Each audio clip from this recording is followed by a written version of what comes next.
Hi, welcome back guys. This is your friend, the What If guy, back with another fanfiction. This is the first part of What If Issei had solo leveling. Now before starting, please give this video a like and subscribe to the channel if you want more videos like this. Now let's get into the fanfic. Issei asked. Wukong chuckled. Who would be dumb enough to face me? Yoruichi looked at Issei. He has a point, you barely managed to survive against him. We called it a draw. Plus, I technically kept fighting after he sliced my arm clean off, Issei defended. Tongzong was caught off guard. He did what? Wukong raised his hands as everyone looked at him. Oh yes. I may have caused his arm to get sliced off, but he didn't care. Plus, at least I'm not the one who got a random power-up from Anubis. I did, Issei started but was interrupted. Ah, so you're the one who took my tattoo. A cold, deep voice interrupted.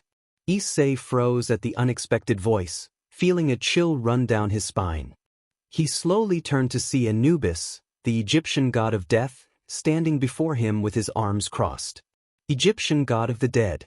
Anubis, Issei said, gulping. Greetings, thief. Anubis replied.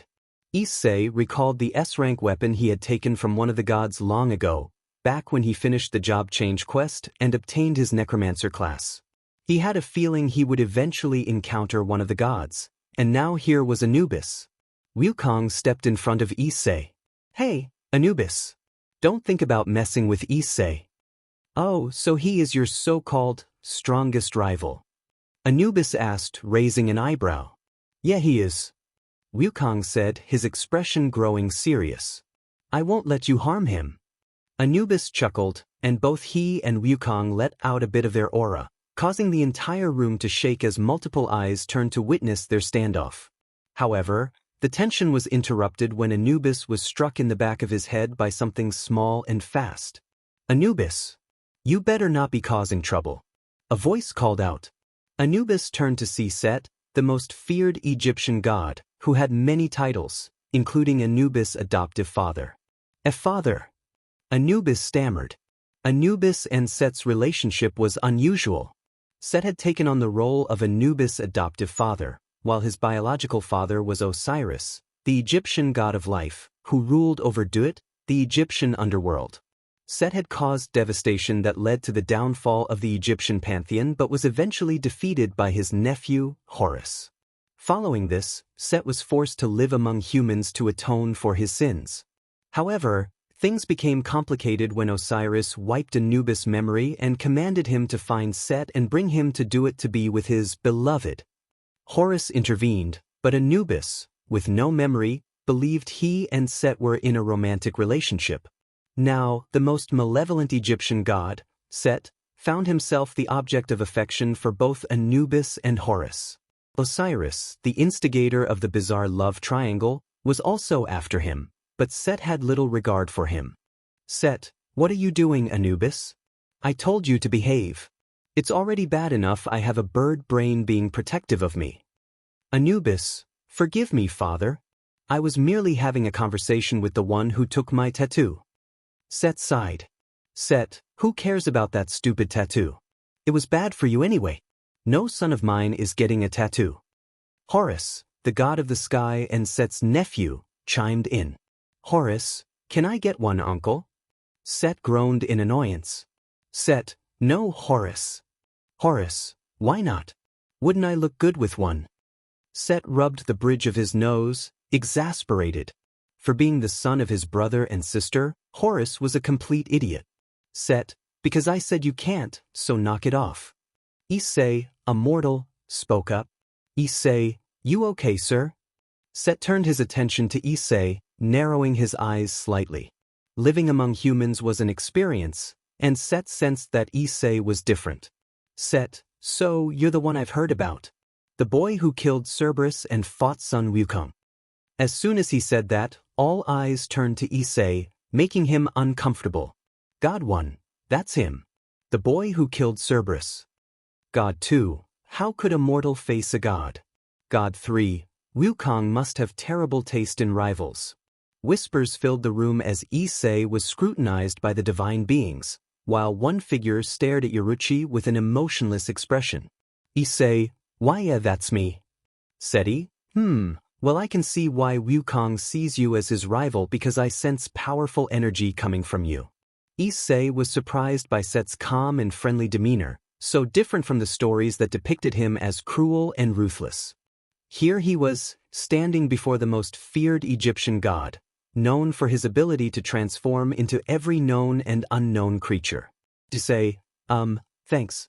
Set, you're kind of different from how the stories tell you. Set shrugged.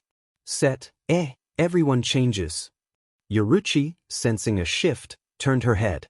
Yoruchi, you. Issei, huh? He turned and his eyes widened at the sight before him. A tall, muscular man with long, red hair, yellow eyes with black sclera, and numerous golden patterns emanating from him. It was Thor, the Norse god of thunder, who was said to be the strongest deity. Issei, holy cow. It's Thor. He's very tall. Yoruchi, what do you want? Thor took a deep breath and let out a small sigh. Thor, hello, daughter. Silence filled the room as all eyes were on Issei's group. Thor, the god of thunder, had a daughter. Issei was shocked. He knew Thor had children, but he didn't know that Yoruchi was one of them. Thoughts raced through Issei's mind. Did Drake know about Yoruchi's true nature? Why hadn't she told him? Yamato, standing next to him, wore a concerned expression, suggesting she knew about Yoruchi's heritage, which frustrated Issei. Yoruchi and Thor stared at each other, the tension palpable. Thor, so, you finally show your face after 10,000 years, huh? Issei blinked, processing the time span. Yoruchi scoffed. Yoruchi, and when did you start caring about me? Shouldn't you be off killing another poor soul, or are you bored again? Thor sighed. Thor, just like your mother. Yoruchi's eyes glowed with anger. Yoruchi, don't you dare say her name. You don't deserve to say her name. Thor, she was my wife, and I have the right to mention her. Yoruchi, not after you left her to die at the hands of the old Satan faction. Many eyes widened, and Issei was the most shocked, unable to believe what he had just heard. He knew that some gods could be indifferent, like Zeus, who didn't care about the women he had wronged, but this was different. Issei thought, holy. Thor, she died because she was weak and pathetic. Gasps filled the room as those words struck Issei like a truck. Thor had just called his wife weak. His own wife, a person who had loved the god of thunder with all her heart. Issei slowly clenched his hands into fists, digging his nails into his palms until he drew BLD. He didn't know Yoruchi well, having focused on leveling up and making money for himself and his mother. However, after seeing his mother in the hospital, his perspective had changed. While he knew he shouldn't get involved in family matters because Yoruchi obviously didn't want him to, there was no way he would let Thor get away with what he said. Yoruchi, you demon basta. Yoruchi was cut off by Issei holding a hand in front of her. Yoruchi, sit. Issei kept his head down as he slowly approached the god of thunder. Many thought he was trying to get himself killed, as no one stood up to Thor. However, those like Buddha, Sun Wukong, and even Set sensed that Issei had a plan and were eager to see what he would do. Thor, and who are you, lowly mortal? Issei, me. Yoruchi, Issei, don't. He isn't worth it. Issei ignored Yoruchi's words, looking up at Thor with glowing purple eyes. Issei, I'm the guy who's going to take you down. Thor, you've got guts threatening a god, but what makes you think you can beat me? Issei simply chuckled in response. Issei, if I wasn't sure, I wouldn't have come up to you. Thor stared at Issei for a moment before speaking again. Thor, you intrigue me, mortal. Come and face me in the arena. Issei, gladly. Yoruchi, Issei. A voice interrupted. Well, this is certainly interesting. Issei turned to see a tall, muscular woman with warm brown skin and long, dark hair cascading down her back. She had gold, red, and black markings around her eyes and wore a golden winged crown. Issei raised an eyebrow, recognizing her attire as likely belonging to the Egyptian pantheon, but he didn't know who she was. The other gods seemed to recognize her. God one, can you believe it? It's her. God 2, I know, I've only heard rumors about her human appearance. God 3, I thought it was a myth. Issei was confused until he heard Set sigh. Set, did you have to show up in that form? Ra? Issei's eyes widened in shock. The woman before him was Ra, the Egyptian god of the sun. He had heard that Ra was more powerful than other gods like Zeus, Shiva, and Odin, only surpassed by Buddha. But the internet had always depicted Ra as male. Was it wrong? Issei looked at Sun Wukong, who was being slapped by his son. Issei whispered, Wukong, did you know she was a woman? Sun Wukong, what? Ra being a woman? Issei, yes. Sun Wukong, why wouldn't I know that? Issei's eye twitched. Issei, why didn't you tell me? Sun Wukong shrugged.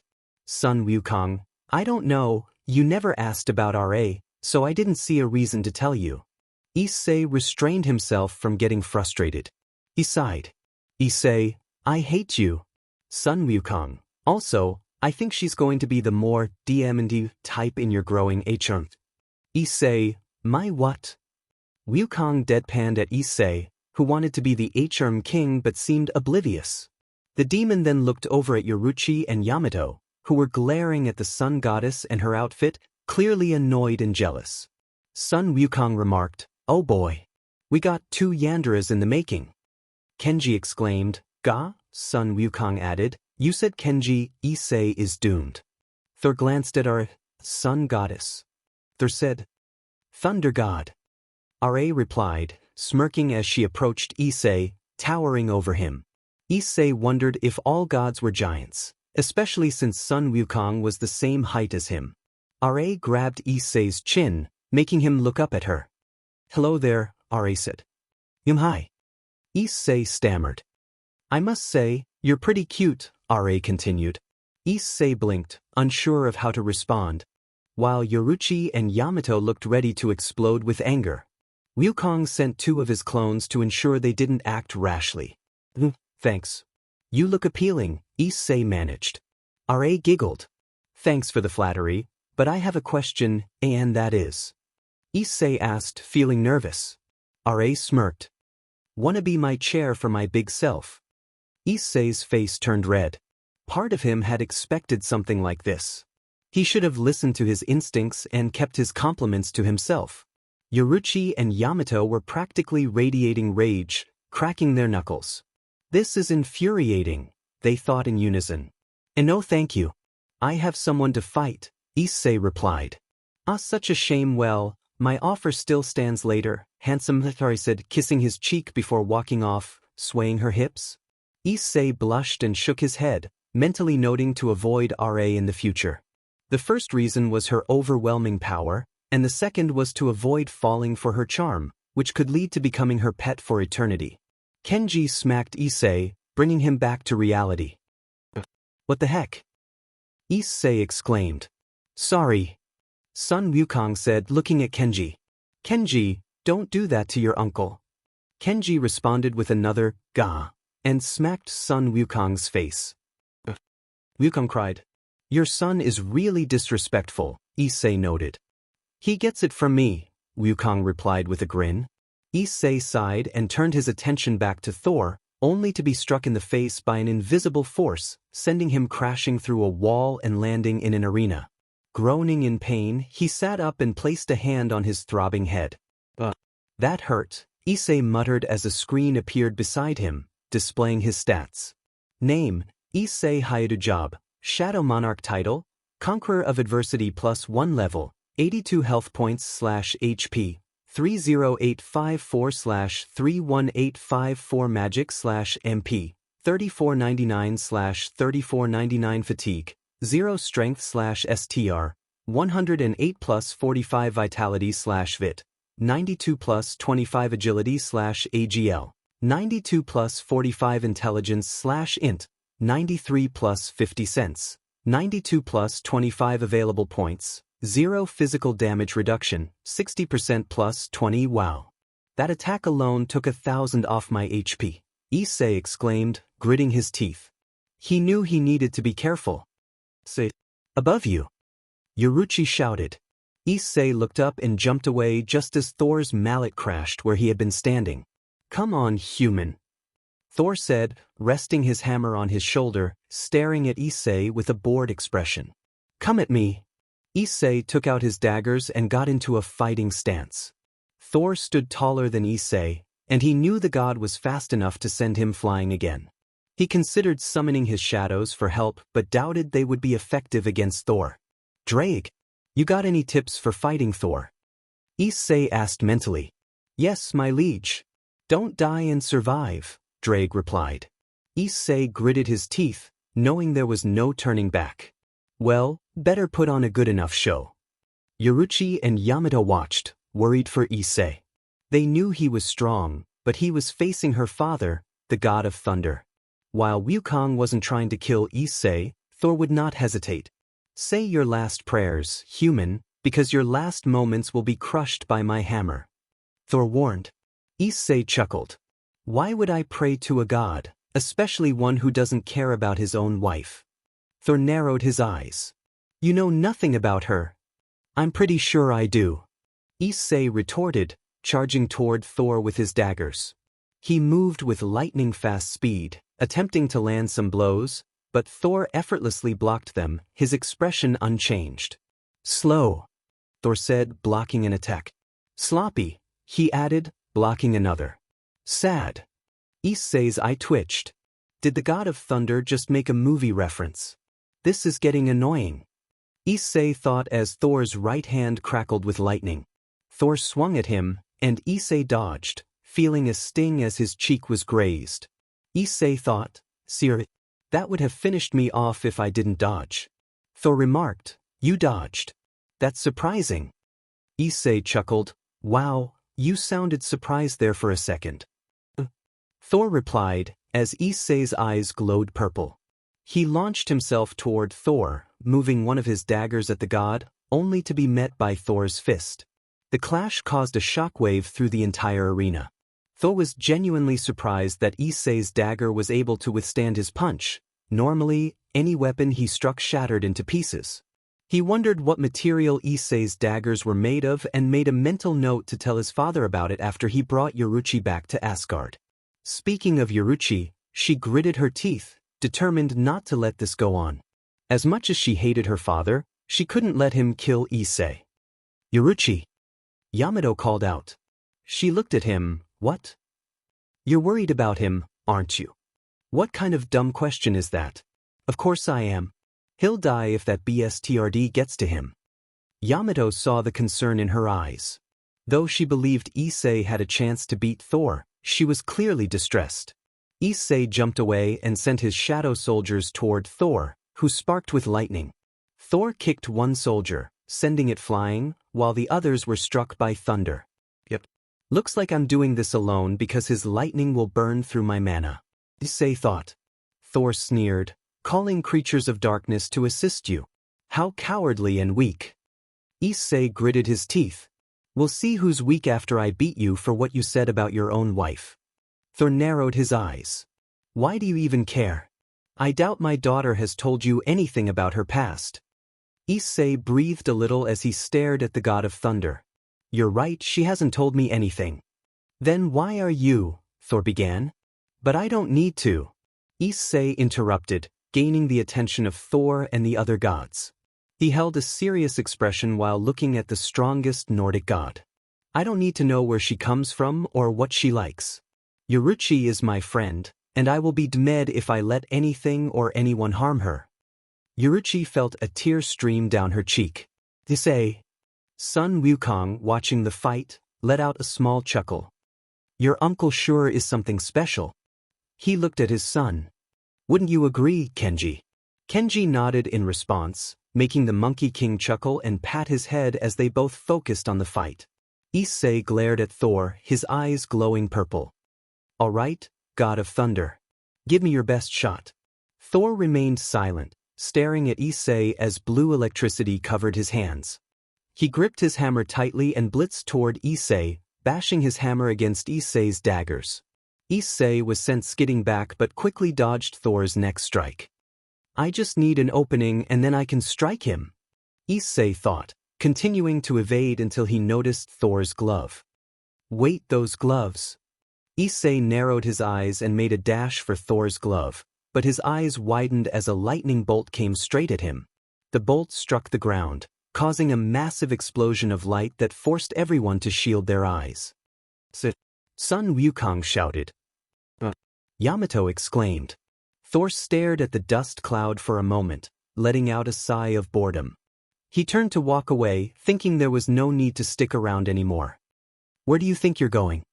A voice called out. Thor's eyes widened as he turned his head. The dust settled, revealing Issei, unharmed, alongside Yoruchi, who was surging with power. Her stance reminded Thor of her late mother. Thanks, Yoruchi. Issei said. Save your strength. I'll handle this, Yoruchi replied. No. Issei insisted. Issei, you can't face him. Yo. I don't care. Issei interrupted, startling Yoruchi. I don't care if I'm weaker than him. I'm not doing this to prove my strength. I'm doing it for you.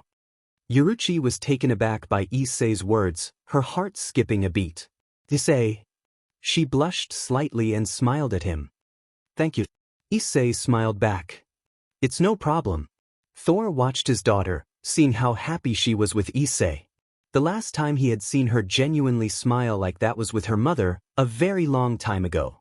This made Thor shed a tear, leaving him confused and surprised, as he had never cried before. I thought, let's end this, Issei declared. No, Thor replied. Huh. Issei tilted his head, surprised by Thor's response. Yoruchi shared Issei's confusion. Despite her feelings toward her father, he had never said no to a battle before. And why not? Issei asked. Because I don't want my daughter to lose the only person that can make her happy, Thor said. Yoruchi blinked. Excuse me. What? Sun Wukong remarked. Well, this is surprising. Kenji added, Ga? Sun Wukong nodded in agreement. Set looked at the Monkey King. How do you understand him? Wukong shrugged. Thor, you heard me. Issei stood up, looking at the Norse god with confusion. Issei, why the sudden change of heart? Thor, that's none of your concern. He pointed at Issei. Just know that I only spared you because you're the only one that can make her happy. With that, Thor turned and walked away from the arena, leaving Issei even more puzzled. Issei, well, that just happened. He turned to Yoruchi to compliment her new form, only to find her stretching. Issei blushed and looked away immediately as Yoruchi purred and stood up, reverting back to her normal self. Issei, Yoruchi, what? Saw something you like? Issei shook his head and cleared his throat. Issei, I'm just glad you're all right. Yoruchi giggled. Yoruchi, thanks, also I got something for you. Issei tilted his head. Issei, what is it? Yoruchi grabbed Issei's face and kissed him on the lips. Silence filled the Hayudu household. The lights were out, and it felt abandoned. However, the quiet was soon interrupted as a magic circle appeared on the living room floor, and from it emerged Issei Hayu, Yoruchi, Yamato, Artemis, and Sun Wukong. Yoruchi hugged one of Issei's arms, resting it between her chest, causing him to blush and stirring jealousy in Yamato and Artemis. Sun Wukong chuckled softly, knowing better than to provoke a goddess when she was upset. He had personal experience with his wives, who could be quite fierce when he acted foolishly. Sun Wukong, gotta say, you sure got guts, Issei. Not many deities challenge the god of thunder and come out alive. Issei, I know. He glanced at Yoruchi, who smiled sweetly at him. Issei, I'm still surprised that you're his daughter. My pet cat is the child of the god of thunder. Yoruchi giggled, a small smirk forming on her face. Yoruchi, the form you saw me in was when I used both my parents' powers. Since I despise Thor after what he did, I never used it. Though, I'll use it whenever you want, Issei. Issei blushed as Sun Wukong laughed, while Yamato and Artemis fumed with jealousy, their eyes glowing with frustration. Sun Wukong noticed and sweat dropped. Sun Wukong, poor Issei. Kenji, Ga, Artemis, what did you say, boy? Sun Wukong smiled at his son. Sun Wukong, Kenji said it's time for us to go. Better head back before my wives notice I'm missing. Issei looked at Sun Wukong. Issei, thanks for taking us back home. Wukong nodded. Sun Wukong, no problem. Good luck with tomorrow. With that, Sun Wukong and Kenji disappeared from the Hayadu house. Issei raised an eyebrow, wondering what tomorrow held. He knew he had school but didn't think anything special was planned. Issei, what did he mean? Yoruchi, you okay, Issei? Issei perked up and looked at Yoruchi, who was still hugging his arm, concern in her eyes. Issei, sorry, must have dozed off. What did you say? Yoruchi, I asked if you're okay. Issei, oh yeah, I'm fine. He sighed, scratching the back of his head as he glanced at the clock. Issei, geez, it's 1 a.m. He wanted to facepalm himself. He was supposed to attend the god party for a little while and then return, but instead, he had picked a fight and wasted time. He hadn't even defeated Thor. If it weren't for Yoruchi stepping in, he might not have made it. Issei knew he needed to start thinking more logically instead of relying on emotions. Yoruchi, we should head to B, and Yamato already fell asleep. She pointed at Yamato, who was snoring loudly on the couch. Both Yoruchi and Artemis exchanged deadpan looks as they watched the daughter of Kaido sleep. Issei walked over to Yamato and, to their surprise, gently placed a blanket over her and a pillow under her head. The sight was endearing, making Yoruchi and Artemis blush and smile at Issei's caring nature. Issei, there. He stretched and began to head upstairs but paused to look back at Artemis. Issei, hey, Artemis. Are you going to stick around, or are you going back to Olympus? The goddess of the hunt fell silent, torn between wanting to stay and her responsibilities. She knew she couldn't risk being missed by the other Olympians, as it would create trouble for Issei. After all, Hades still hasn't forgotten about the death of Cerberus, and she doubts that the others, like her father Zeus, would let something like that slide. She let out a small sigh. Artemis, I'll be heading back to Olympus. I have important things to do. Issei, like what? Artemis crossed her arms and looked away from the brown-haired boy, making him roll his eyes playfully. She was really starting to act more tsundere every second he was around her. Artemis, I don't need to tell you anything, male. Issei, yeah. What do you say? Tsundere. Artemis, zip it, she said, a massive blush on her face. Issei chuckled as he watched Artemis disappear in a flash of light. He smiled before making his way up to his bedroom. He opened the door and saw Yoruchi already sleeping in her cat form. Issei wondered how she managed to get ahead of him, but at this point he was too tired to care about the little things. He lay down in his bed, petting Yoruchi on the head as he closed his eyes. Issei, night, Yoruchi. With that, Issei drifted into a peaceful slumber, waiting for the new day to dawn upon him. The sun began to rise over the distant horizon, illuminating all of Kuo and gifting it with its warm rays. It was the start of a new day, and everyone was getting out of their beds and starting their journeys once again, including Issei. The brown-haired boy was sleeping soundly in his bed when he felt something poke his cheek, stirring him a little. Another poke followed, and then a third, which began to annoy him as he tried to sleep. He slowly opened his eyes, his vision blurry. After regaining clarity, he looked down to see who was poking him. To his surprise, it wasn't Yamato, Yoruchi, or even Artemis.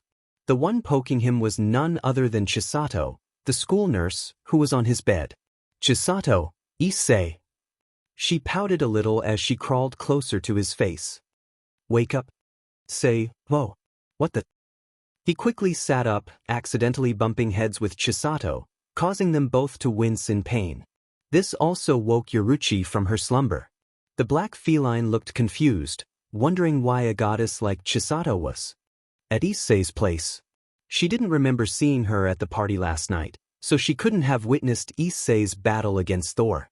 However, she wouldn't be surprised if rumors about it spread throughout the supernatural world because, sooner or later, everyone would know about Issei's existence. Whether this would be good or bad, she didn't know, but she was sure things would turn out all right. After all, Issei was the one who defeated Kokabeel, a man who fought both God and the original Lucifer during the Great War. Issei, oh. Chisato, what are you doing here? How did you even get into my house? Chisato rubbed her forehead and smiled a little. Chisato, 2 ways. 1, I used my goddess powers, and 2, you left the front door open. Issei fell silent, staring at Chisato, who just stared back at him. He soon face-bombed himself, letting out a sigh of annoyance, not at Chisato, but at himself. How could he forget to lock the door? That was the easiest thing to remember, and yet he messed it up. If his mother weren't in a hypothetically life-threatening coma right now, she would be shaking her head in disappointment. Chisato giggled at Issei's reaction, finding it pretty cute. Chisato, that's a cute reaction, Issei. Issei sighed and shook his head. Issei, why are you in my house anyway? Shouldn't you be at school? Chisato, don't tell me you forgot what today is. Issei fell silent. First Wukong and now Chisato. Was today meant to be special? If it was, he had no clue what it could be about. It couldn't be sports day, that's still a while away. It's not any field trip because his school rarely does those, and those were really the only 2 events he could think of that would require him to remember anything. Issei, I'm gonna be honest with you, Chisato. I have absolutely no idea why today is special. Chisato let out a soft giggle, smiling at him. Chisato, today's Parent Day, a day where all parents come to the school and watch what their children do. As soon as Chisato mentioned parent, Issei instantly knew he was in trouble. He began to panic internally. How could he forget about Parent Day? How could he forget the one day his mother had been looking forward to all year long? Every Parent Day, she did something special for Issei's class. Normally, it was something simple like making cookies or cupcakes, but now she couldn't do any of that because she was in a coma. To make things worse, Issei hadn't told anyone about his mother's situation just yet. Not the teachers, the principal, Sona, Rias, or either of their peerage. He wanted to keep his mother's situation under wraps for as long as he could. But it seemed that was a fail. Sheet. How could I forget about Parent Day? I'm such an idiot. Issei cupped his face with his hands and groaned in annoyance. So, you here to just tell me? Or do you have another reason? He asked. Another reason, Chisato replied with a smile. Issei raised an eyebrow. And that is, I'm going to pretend to be your mother for today, she said. Issei was surprised. Did he hear her right? She would be his mother for the day. Really? Wow, you don't have to do that for me. Well, you need someone to pretend to be your parent. Plus, you and I almost look alike when you think about it. This confused Issei. How could they look alike? She had black hair and green eyes while he had brown hair and brown eyes. What are you talking about? Our hair and eyes are completely different. Chisato giggled and shook her head. My hair is a shade of dark brown to black. Sure, my eyes are green, but we can just say that you got your eyes from your dad. Issei blinked, knowing that this probably wouldn't work. There was no way people would believe that Chisato was his mother. The only real way it might work is if the people at Kuo Academy were oblivious, which some were, but not all. Still, Issei thought he had nothing to lose. All right, Chisato. You can be my mother. Chisato smiled and kissed Issei on the cheek, making him blush. Yoruchi, watching, deadpanned. Really, I am right here. Yoruchi said. Chisato looked at the black feline. Hey now, we can share. Share. What am I to you both? Issei exclaimed. The 2 females looked at him and giggled, as he had become a bit dense since gaining the system. Both thought, she's so cute when he's like that, no wonder he won over my heart. Issei was currently walking toward Kuo Academy, wearing his school uniform while Chisato walked beside him in casual clothes. He had to admit she looked pretty cute. He silently chuckled to himself. Cute, he muttered. Chisato blushed slightly at his comment. Thank you, Issei, or should I say, son. Issei chuckled slightly before shaking his head.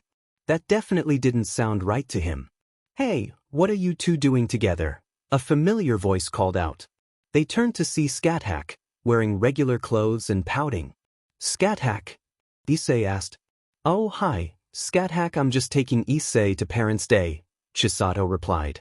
Scathach glared at Chisato, a smug expression on her face. What's going on with you two? Issei asked. Oh, nothing, don't worry about, Chisato started. She stole my idea. I was going to be your pretend parent. Scat Hack interrupted.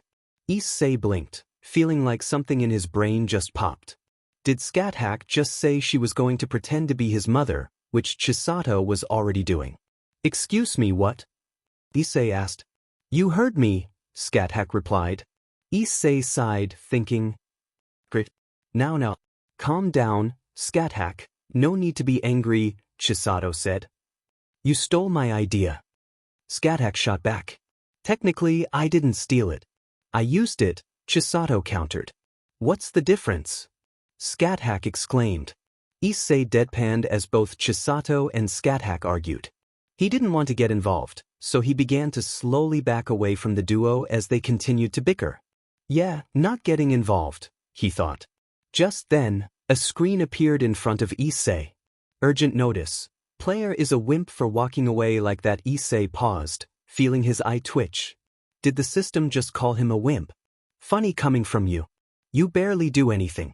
Issei thought back. Another screen appeared next to the first one. Urgent notice. Player, do not talk about your small parts like that. Issei gritted his teeth slightly, a vein popping out of his head. Oh, how the system knew how to get under his skin. Forget you, he thought. A third screen appeared. Urgent notice. Player is actually gay. Issei sighed in defeat and walked off to school, not having time for this. He was sure Scat Hack and Chisato would catch up with him. As he approached the entrance to the school, he sensed something and saw a figure leaning against the wall. It was a handsome young man with light silver hair and hazel eyes, wearing a dark green V-neck shirt with a high-collared black leather jacket over it, burgundy jeans with a silver chain, and black shoes with buckles. Issei looked at the young boy who smirked and approached him. We meet again, human, the boy said. Issei hoped he was mishearing Serafal's words. If she wasn't lying, he was standing in front of Sona's older sister. If Sona was a devil, it made sense that Serafal was one too. The sheer power radiating from Serafal was unlike anything Issei had felt before. She must be a high-ranking devil. He made a mental note to avoid angering her, as she might be very protective of Sona. Still, he felt it was okay to talk to her about her younger sister. You're Sona's older sister. I didn't think she had one, Issei said. Oh, Sona-chan is always embarrassed of me. She says I act like a little kid, but I'm not. Serafal replied, waving her hands in the air like an excited child. Issei couldn't help but chuckle at her adorableness. He understood Sona's perspective now. Well, it's nice to meet you. I'm Issei Hayadu, he introduced himself. Issei. Serafal tilted her head, trying to recall where she had heard that name before. Sona had mentioned a boy named Issei that she hung out with. Could this be him? She needed more information before jumping to conclusions. Well, it's very nice to meet you as well, Issei. He turned to see Rias walking over with Scat Hack and Chisato. Oh, hey you three, Issei greeted. Issei, why did you run off? Chisato asked, concern in her voice. You worried us, Scat Hack added. Issei sighed internally. They were really taking their roles as his guardians too seriously. It was a miracle no one had figured out they weren't his actual mothers. I didn't go far, so calm down. I was just heading to lunch when I ran into this young lady, he said, gesturing to Serafal. Rias, Chisato, and Scat Hack were surprised to see her. Rias smiled and approached them. I didn't expect to see you here, Miss Leviathan. It's certainly been a while, Rias. How's your brother? Serafal asked. He's doing all right, Rias replied. Issei blinked in surprise. Rias and Serafal knew each other well. Serafal noticed Scat Hack and Chisato and smiled. Chisato, Scat Hack. I've missed you both. It's good to see you again, Lady Leviathan, Scat Hack said. I see you're still doing the magical girl routine, Chisato added with a smile.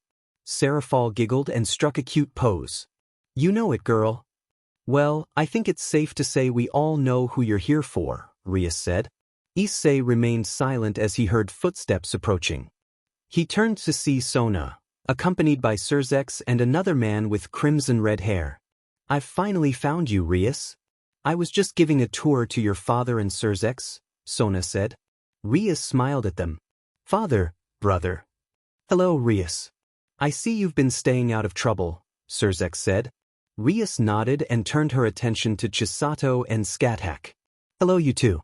It's been a while. It has indeed, Lord Surzex, Chisato replied, crossing her arms. Not long enough, if you ask me, Scathach added, causing Surzex to chuckle. Issei raised an eyebrow, sensing some tension but not quite understanding it. Sona then looked at Issei and smiled. Issei, I see that you're looking good, Sona started, but was interrupted when Serafal jumped into her arms, startling her. Sona-chan, I found you. Serafal exclaimed. What the? Why are you here? Sona stammered, while Surzex and their father chuckled at the scene. Well, this is a surprise. I didn't expect to see you here, Serafal, Surzex said. Issei turned to Rias. Hey, Rias. She replied. Just who is Serafal? I know she's Sona's older sister, but everyone is acting like she's very important. Rias smiled. That's because she is. She is Serafal Leviathan, one of the 4 Devil Kings, and she is very powerful, second only to my brother in strength. Issei thought to himself that while he didn't know how strong Rias's brother was, it was safe to say he didn't hold a candle to Sun Wukong. That individual wasn't even using a fraction of his power against me, and it felt like I was going to collapse every single second. Serafal said, Surzex, you know I wouldn't miss this. But I had to find out about the open house all on my own. Sona-chan is a meanie and didn't tell me. I was so upset that I nearly attacked heaven in frustration. Nearly attacked heaven. That was more than enough for Issei to realize that Serafal was a force to be reckoned with. She seemed so kind and lovable, yet even those types of beings have hidden sides that no one knows about. Sona cleared her throat, gaining her older sister's attention. I am the student council president here. Family or not, I won't tolerate such behavior. Serafal replied, Come on, Sona-chan. You know your Wani-chan loves magical girls. I'll use my sparkling wand to take care of the angels and fallen angels. Sona responded, Have some prudence, you're a devil king. A bit of sparkling from you could destroy a small country in minutes. Issei sweat dropped, making a mental note to avoid upsetting Serafal in any way. If she could destroy a small country in minutes, he didn't want to imagine what she was like when she was truly angry or using her full power. Then he realized something that piqued his interest. He could tell that Serafal cared about Sona deeply, so why hadn't she shown up when Kokobile attacked? Sure, Issei had handled the fallen angel, but it would have been nice to have a little help.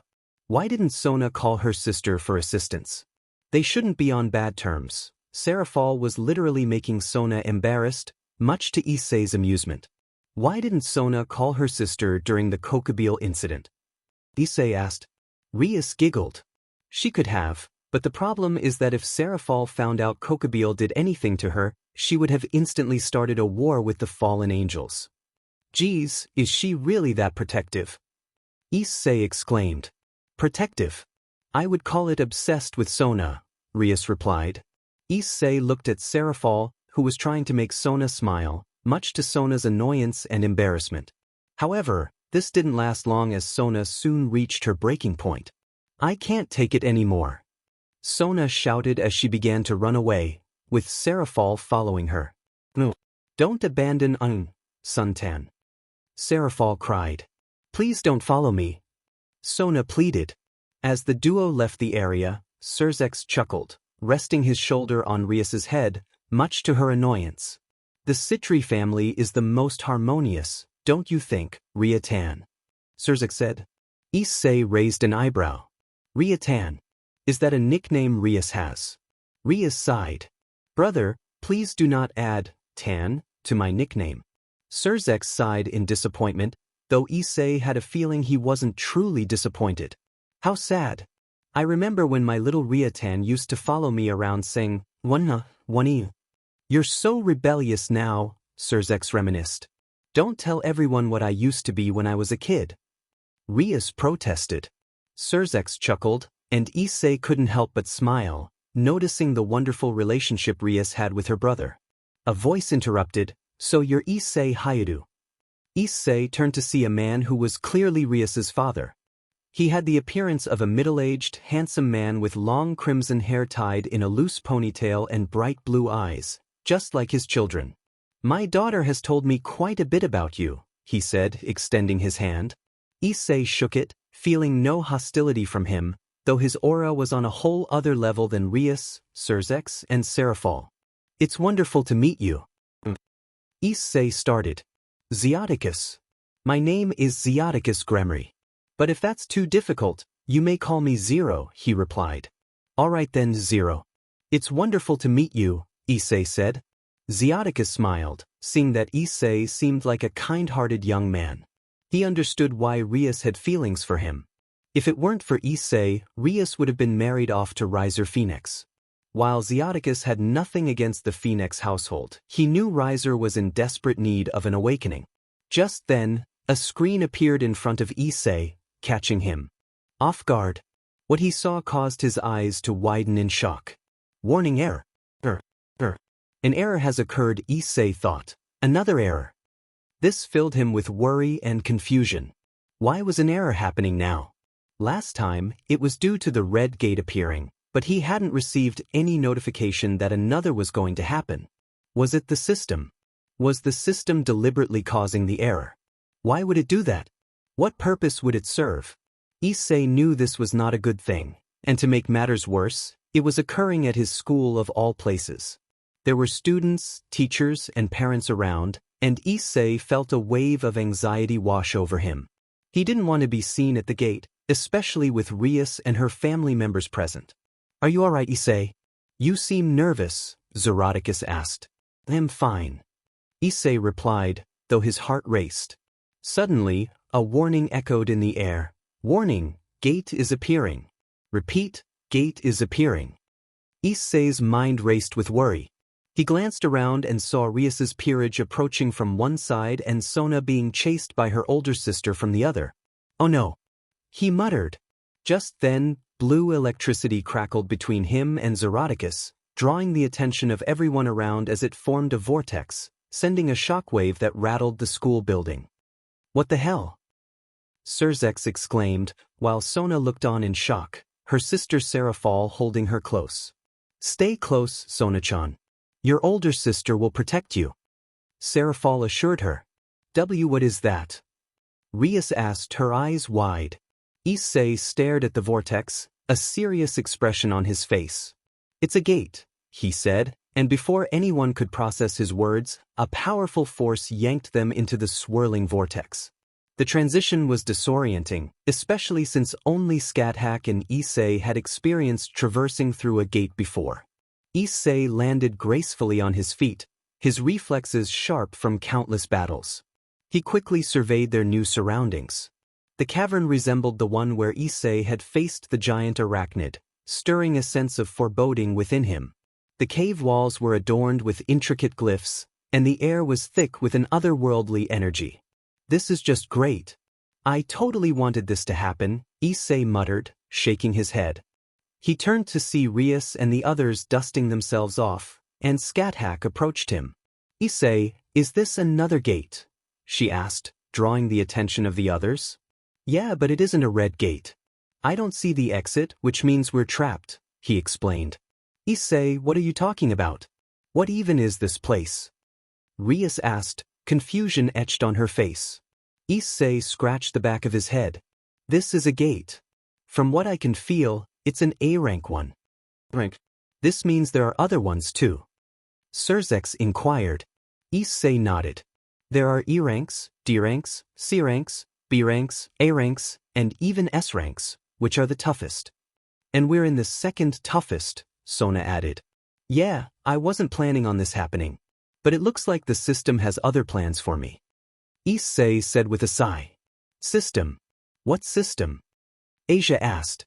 "Well, the system is what saved me from death a while back," Issei replied, causing Rias's eyes to widen. She recalled the incident with the fallen angel, but she couldn't sense a sacred gear from him. The nature of the system remained a mystery. Is this system you speak of your sacred gear? Sona asked. Issei shook his head. I don't think so. It's something else. All I know is that I use it and it uses me. It's made me a player and has been trying to make me stronger.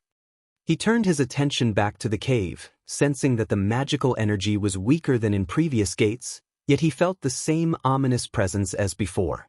Was it because this situation reminded him of the Red Gate?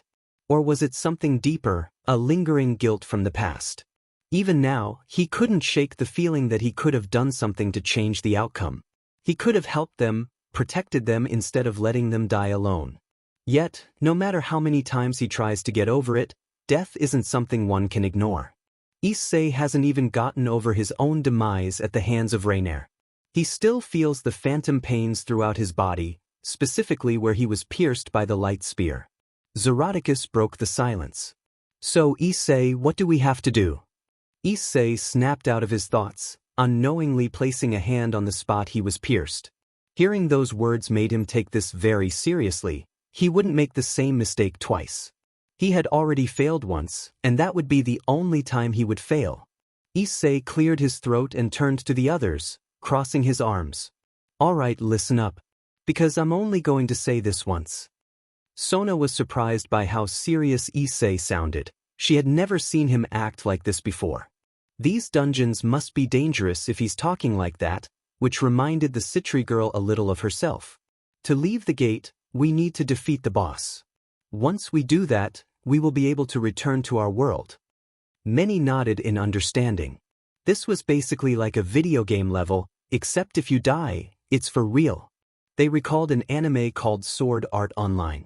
Those like Zoroticus, Surzex, and Sona were always so busy that they never got the chance to watch it. However, the rest knew that this situation was similar. Ignoring their predicament, Sona couldn't help but imagine what Issei would be like if he were part of the student council or more dedicated to his studies. A blush began to grow on her face as she envisioned him trying to charm her at every opportunity. Scat-Hack broke the moment. So, what's in this one? Something better than ice elves. That's the thing, I have no idea what could be lurking in the shadows. Your guess is as good as mine. Issei replied. Chisato, who had been listening, looked over at the darkness ahead and narrowed her eyes. Well, I don't think we have to wait long. We got company. As soon as Chisato said that, everyone perked up. Issei immediately got into a battle stance with his 2 daggers drawn. Scat-Hack, who had more combat experience than him, was shocked by how quickly he reacted. He didn't hesitate, just like back in the Red Gate. Everyone, get ready. Issei shouted. Kiba, Zenobia, and Scat-Hack drew their weapons as the others prepared their magic or, in Asia's case, her fists. Several creatures leaped from the darkness and charged toward the group with immense speed. Issei's eyes widened when he recognized them. Wait, those are dungeon jackals. He quickly shook off the shock and charged forward, using his daggers to slice through several of the jackals, causing BLD to splatter across the ground. He leaped into the air, throwing one of his weapons at a creature's face. The supernatural beings were stunned by Issei's performance. He was dispatching the monsters quickly and without a second thought. Those who attended Kuo and knew what Issei used to be couldn't see a trace of the old boy in him anymore. They were handling themselves against the so-called dungeon jackals. For the devils, these monsters were equivalent to a low or medium-ranked devil, which wasn't particularly impressive. Scat-Hack twirled her staff and was about to strike another jackal when Issei tackled it and stabbed it. Hey! Scat-Hack exclaimed. Issei looked at her, winking before disappearing, which shocked her. She immediately looked at the others and saw numerous versions of Issei, all taking down the dungeon jackals in an instant before vanishing. They turned to the only one left, who was walking over to them, chuckling as he looked at the ring on his finger. Man, it's fun to use this thing again. It's been a while, Issei said. Sona asked, Issei, what was that? Those were my illusions, something this little ring grants me. Everyone looked at the ring, feeling a powerful energy emanating from it. Chisato and Scat-Hack recognized it as the Ring of Loki, a rare treasure crafted by the Norse god himself, likely for his own amusement. Were these the monsters you spoke of, Issei?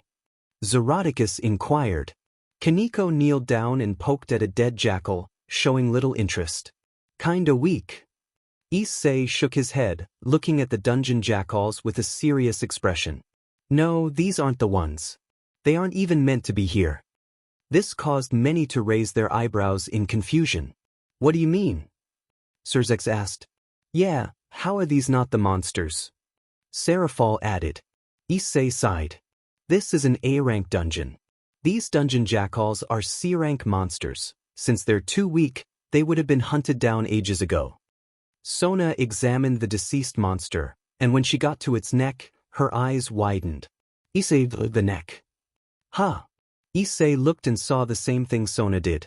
He examined the rest and noticed they all had the same marks. A trace of a leash filled Issei with worry. These jackals weren't the main monsters. They were hunting dogs, trained and raised by something else. Issei said, someone's using these as hunting dogs. This shocked the group. Scathach found it strange that they were the only ones that showed up, and Issei noted they were only C-rank monsters. But that meant whatever trained them had a level of intelligence similar to a human, reminding Scathach of the ice elves she fought back in the Red Gate. Rias asked, what do we do, Issei? Has this ever happened before? Issei replied, no, it hasn't. The ice elves that Scathach and I fought didn't work with any other monsters. Whatever is in this dungeon is more cunning. Suddenly, a low growl echoed from the darkness, followed by numerous footsteps. They turned to see what Issei guessed had let the dungeon jackals loose. Serafal exclaimed, what are those things? Issei identified them, high orcs. His gaze shifted as a screen appeared before him, displaying his stats. Issei thought, at my current level, I can easily defeat these things. He had used some of his MP but still had enough to summon his shadows if necessary. However, he was unsure how the others would fare against these monsters, which were significantly stronger than what they had faced before. High orcs were the strongest among their species, their red skin and markings representing their kills over the years. There were around 20 high orcs, and depending on their strength, this could take about 5 minutes to defeat them. At least Issei didn't have to deal with the open house anymore. Scathach asked, so Issei, what's the plan with these ones? A small smirk grew on Issei's face as he prepared his weapons, his eyes glowing purple. Issei said, simple. Hunt them. One of the high orcs let out a battle cry, picking up a spear and throwing it at Issei. It was deflected by Serafal, who had put up a magic shield. Issei glanced back at her and she smiled. Serafal declared, not to worry, Issei Haidu. Magic girl Serafal and her lovely sister, Sona-chan will take care of this. Sona groaned in frustration while Issei chuckled, turning his attention back to the charging monsters. One of the creatures leaped over Serafal's shield, ready to strike Issei with its axe. However, Kaneko swiftly intervened, tackling the creature to the ground. Kaneko's eyes narrowed in anger at the monster's audacity to harm her beloved Issei-senpai. She began relentlessly punching the creature, causing its teeth to shatter and it cried out in pain. Kaneko had not held a high opinion of Issei in the past, but now he had shown remarkable strength and skills, leaving her confused yet slightly intimidated. Over time, she began to see Issei as a loyal comrade and friend, someone she could rely on. One thing was certain, she would never allow anyone to harm him as long as she was around, and she knew the other girls felt the same way. Meanwhile, Kiba and Zenobia engaged in combat with 2 high orcs wielding swords. Despite their speed as knights, they felt the sheer strength of the high orcs, making the clash intense. Kiba thought, such raw strength. Zenobia noted, so, this is what Issei faces daily. Chisato made a strategic decision to adopt a defensive stance while her companions unleashed powerful magical attacks on the high orcs. The destructive power of the Gremry family proved invaluable, but they had to be cautious not to harm their allies amidst the chaos. Among the high orcs stood a particularly imposing figure, retrieving a massive chained mace and twirling it with force. Each rotation produced resonating thuds that echoed throughout the area. One high orc roared, "Someone give me a real fight." As it swung its weapon, Issei grabbed it tightly, a smirk on his face as his eyes glowed with purple energy. Issei declared, "You want a fight, you got one." Scat Hack charged forward, skillfully wielding her weapon as she sliced the towering orc's arm, eliciting a grunt of pain. Meanwhile, Issei exerted all his strength, forcefully yanking the high orc's arm off, prompting a deafening roar of agony from the creature. Capitalizing on the opportunity, Scat Hack swiftly maneuvered and severed the monster's right leg, causing it to lose balance and topple backward. With the high orc sprawled on its back, the purple-haired teacher poised her weapon for a decisive blow to end the creature's life. However, her intentions were interrupted by Issei, who gripped the spiked ball tightly in his arms. He proceeded to pummel the high orc's face with the spiked ball, delivering a series of devastating blows. As the monster lost its life, Scat Hack turned her attention to Issei and gave him an annoyed pout. "Scat Hack, he was mine." Issei chuckled in amusement and shrugged his shoulders at her. It wasn't his fault that she took too long to kill it. There was no need to wait for an opponent to act. Issei should have killed him faster. Scat Hack glared at Issei, who only laughed. He tossed the now BLD-covered spiked ball to the side and summoned one of his daggers. "Issei, come on, there's still work to do." Scat Hack let out a small sigh as she and Issei noticed two high orcs charging at them. The duo eyed each other and nodded as they ran toward the approaching foes. Meanwhile, at the hospital, Miki Hayuru lay on the hospital bed, unmoving and unchanged. The room was enveloped in silence, appearing desolate, with only the brown-haired woman occupying it. Or so it seemed. Standing beside the bed was a mysterious man, Miki's husband and the father of Issei. His gentle gaze fixated upon his wife's face, which exuded a serene beauty reminiscent of the day they first met. With utmost tenderness, he slowly extended his hand towards her face, delicately caressing her skin while closing his eyes. In that moment, a vivid image of a younger Miki, her hair dancing in the wind and a radiant smile on her face, manifested in his mind. It was the day they crossed paths a decade ago when he had recently arrived in Kuo, compelled by certain circumstances. Miki became his first friend upon joining the school, and from the instant they connected, he sensed an indescribable bond. That experience etched itself into his memory, an unforgettable moment that would endure through time. A soft sigh escaped his lips, accompanied by a solitary teardrop that descended, ultimately finding its resting place on Miki's face. Unaffected by this display of emotion, the man gently wiped away the tear, preserving the tranquility that adorned her appealing face. "Man, I'm sorry. I'm sorry for everything I have done and shall do." A voice interrupted the silence. "Wow, you do have emotions." The man didn't bother turning around. He knew exactly who was behind him and let out a small sigh. "Man, why are you here, Wukong?" Sun Wukong, in his human form, leaned against the wall with crossed arms. The tension in the air grew thin as Wukong stared at the man with a serious expression. "Sun Wukong, I could ask you the same thing." "Man, you're the omniscient one. You should know the answer to that." Wukong sighed. Although he was omniscient, he didn't often use that ability. It wasn't something he could just turn off, but then again, he was Sun Wukong, and he didn't concern himself with such matters. "Sun Wukong, just tell me already. Man, is it wrong for a husband to see his wife? Especially when she is in this state?" "Sun Wukong, then why don't you heal her? You have the power to do it." The man fell silent at the great sage's words. He could indeed heal his wife and bring her out of this coma. However, there was a significant difference between considering doing something and actually doing it. He wouldn't heal her, a decision many would see as foolish or selfish, but he had his reasons. "Man, no. Sun Wukong, why not?"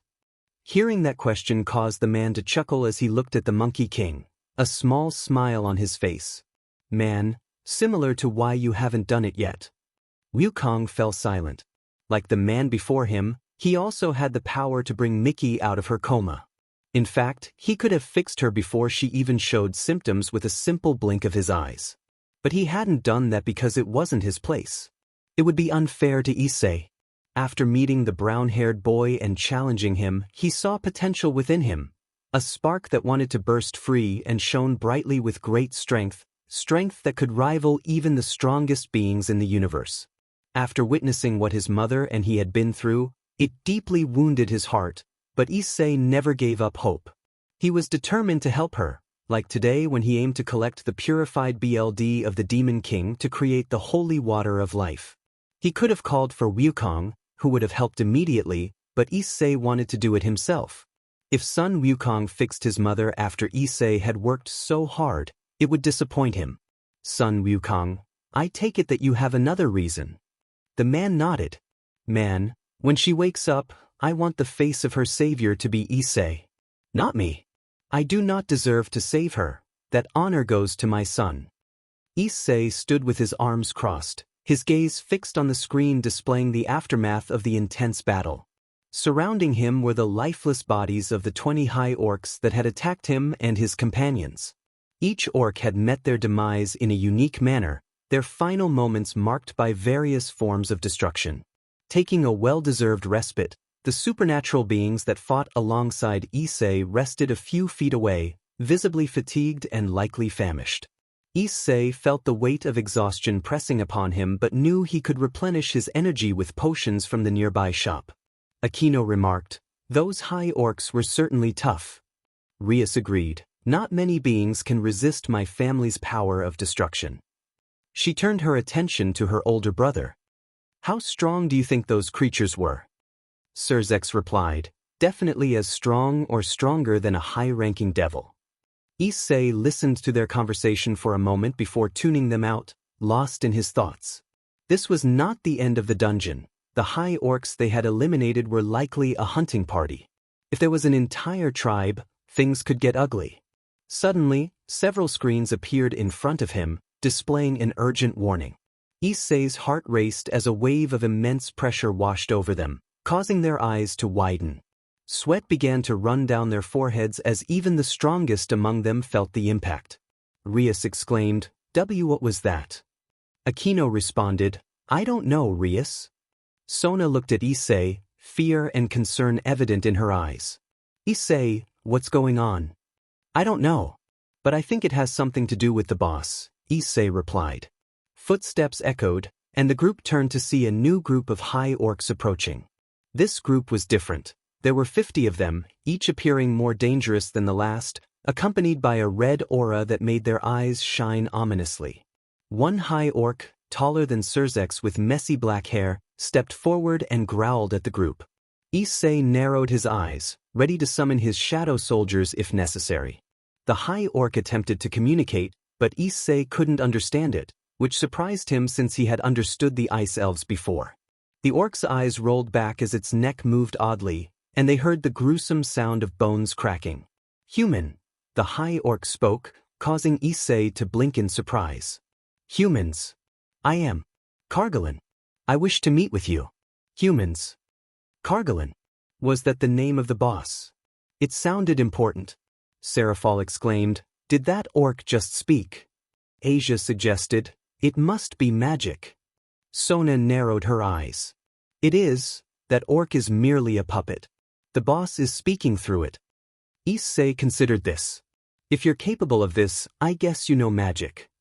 "Yes. I am the prideful orc. Great sorcerer. My magic is unrivaled," the high orc replied. Issei realized he had been wrong to doubt the orc's leadership. "I guess you're not going to give us much of a choice, are you?" "Yes, either die by my men or follow my men," Kargalin stated. Issei let out a small sigh. "Fine, we'll follow your men." Gasps filled the area as his friends and allies were shocked by his decision. Scathach understood why Issei chose this path. They had no idea how many more orcs were out there, and he likely wanted to see what the boss looked like before confronting it. "Follow us." "Humans," Kargalin commanded. With that, the high orcs turned and began to walk off, and Issei and his group followed closely behind. Rias questioned, "Issei, are you insane?" Issei looked back at her, a confident smirk growing on his face, which made the crimson-haired girl blush slightly. "No, I haven't gone insane yet." "Issei, you'll find out soon, Riatan." Riss blushed as Issei chuckled, following the high orcs for about 5 minutes until they arrived at their destination, the boss room. It resembled a medieval throne room, much larger than the one Igris resided in, and Issei estimated there were over 1,000 high orcs present. Their roars and calls of bloodlust echoed through the air as Issei approached a staircase. At the top stood 5 high orcs, 4 of whom appeared to be powerful warriors. Sitting on the throne was Kargalin, the orc shaman and the boss monster of the A-rank dungeon. He had bright red skin, glowing red eyes, and gray hair, adorned with neon teal tattoos covering his face, hands, and wrists. He wore a tattered brown hooded cloak, a grayish-white face mask that exposed only his eyes, and lower jaw, a necklace made of skulls, and red armored shoulder guards. Issei thought, "Yep, that just screams boss monster. Kargalin, humans. Welcome." Scathach and Issei assessed the situation.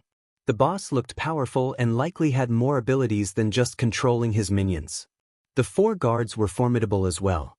If these monsters escaped, Kuo would be reduced to rubble. "Kargalin, do you fear me?" As Kargalin's tattoos glowed and his eyes shone red, he continued, "Humans."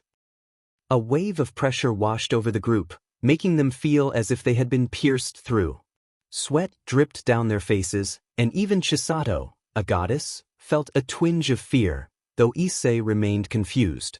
Why was Kargalin calling them humans? Did he not recognize their supernatural nature? "Scathach, why did you bring us here?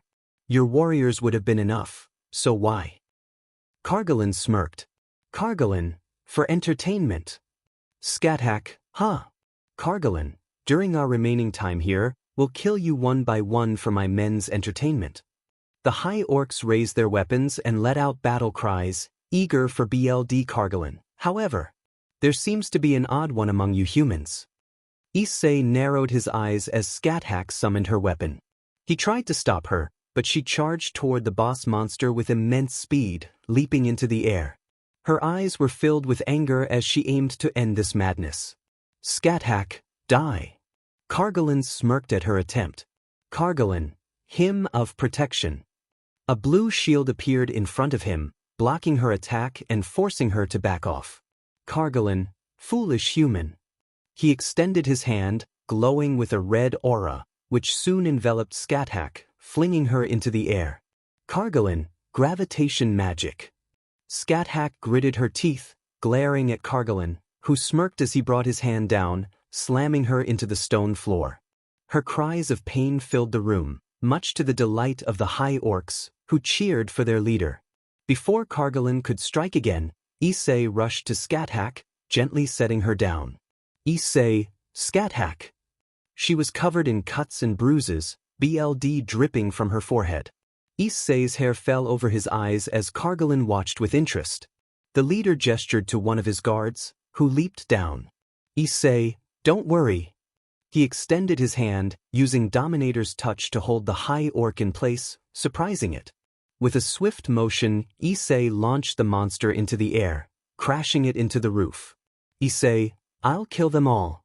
Scathach smiled at his words as Issei stood, turning to Kargalin with glowing purple eyes. "Kargalin, you have quite a talent for a mere human, but how long will you last against all of us?" "Issei, I've never felt such a powerful energy before. This isn't a good matchup." Kargalin grinned, malicious intent evident. Rias and the others noticed something spreading across the ground. Issei's shadow was growing. "Kargalin, isn't that obvious?" Issei smirked. "Issei, for you I mean. Come forth. My shadows." Numerous hands and claws emerged from Issei's shadow, captivating Kargalin, Rias, her peerage, and Sona as they witnessed the astonishing sight of Issei summoning minions for combat. With a confident smirk, Issei forcefully plunged his axe into the ground, causing the stone floor to crack. Igris approached and stood beside Issei, while Greed and Tank joined their fellow brothers. Tank growled menacingly at the high orcs, intensifying the thrill of the moment. However, the excitement didn't end there, as Issei's shadow continued to expand, mesmerizing everyone with a mix of shock and awe. To their astonishment, a colossal claw emerged from the depths, gripping a nearby pillar. Drake materialized from the shadows, releasing a thunderous roar that shook the entire boss room. The mere presence of the shadow dragon instilled both fear and admiration in all those present, especially those who recognized Drake from the past. "Father, is that?" Surzex asked, his voice filled with disbelief. "Yes, my son, it's him. It's Drake Wygotch, the Welsh dragon of domination," Zeroticus confirmed. Drake lowered his head, bowing to Issei. "My liege, what are your orders?" "Wait for my orders," Issei replied, a smirk forming on his face. Kargalin, still shocked, tried to play it cool. "Trying to pick a fight with my warriors when you have so few soldiers, even with that beast." Issei smirked back. "If you look down upon us too much, it will be disastrous." At that moment, a massive black circle appeared on the ground as Issei's shadow soldiers began to change color from blue to a dark purple. This brought a pleased smile to Issei's face. It was his first time using the skill, and he was loving it already. 50% increase doesn't sound impressive, but on a powerhouse like Drake, Issei thought, growing more confident, this is gonna be one hell of an overkill. Rias and her peerage stared at Issei with shocked expressions. They had known him the longest and had no idea he was capable of such power. The sheer aura emanating from him was something else entirely, reminding them of the time he defeated Kokabil. They were unaware of the army of shadow monsters hidden in his shadow. Rias questioned why he hadn't used them against Riser and Kokabil. If he was afraid of revealing his secrets, she understood. Still, the fact that he had such a powerful ability hidden away made her grateful they were allies. "Wow. To think he has this power," Rias said, awe in her voice. "It's breathtaking." Aquino added. As Chisato and Asia healed Scathach with magic, the purple-haired woman smiled, glad to see Issei and his soldiers ready to confront Kargalin and his high orcs. Kargalin growled, gripping the armrest of his throne tightly. "What are you all doing? Destroy him already." The high orcs roared ferociously as they charged towards Issei and his loyal shadows. With a simple snap of his fingers, Issei signaled his shadows into action, and they immediately sprang into motion. Greed clenched his fists as his eyes emitted a glowing aura. A high orc swung its sword at him, but Greed effortlessly caught it with one hand. The monstrous creature struggled to break free, but Greed remained unmoved, gradually increasing the pressure on the blade until it shattered. Issei's shadows reacted swiftly, seizing the high orc and crushing it with a vice-like grip. BLD splattered across the shadow's hand as it disposed of the lifeless body, hurling it towards a group of approaching high orcs. While most were caught off guard, one managed to evade the flying corpse and lunged at Greed. However, the shadow effortlessly evaded the attack and retaliated with a devastating punch, creating a gaping hole in the monster's chest. Undeterred, another high orc recklessly charged at Greed. With lightning-quick reflexes, Greed seized the charging creature and hurled it towards his brother, Iron. Iron swiftly swung his battle axe, cleaving the high orc's head with a powerful blow. As he withdrew his weapon, he turned his gaze towards a couple of high orcs, a mischievous smirk forming on his face. "Iron has used skill, taunt," he announced, letting out a roar-like scream, expecting his skill to work on the foolish orcs. However, it failed. This agitated Iron, his eye twitching in annoyance. He tightly gripped his battle axe with both hands and unleashed a devastating onslaught upon the monsters, cleaving through their bodies and leaving their lifeless forms scattered across the ground. Amidst the chaos, another high orc leaped into the air, aiming to strike Iron from above. However, Greed swiftly intervened, tackling the high orc to the ground. With a powerful punch, he delivered a blow directly to the creature's face, exerting enough force to flatten it. Iron blinked, momentarily surprised by his brother's timely assistance. Greed returned his gaze to Iron, who offered a thumbs up and a smile, causing Greed to sweat drop, a mix of amusement and exasperation evident on his face. Meanwhile, Igris found himself engaged in a fierce battle against several high orcs.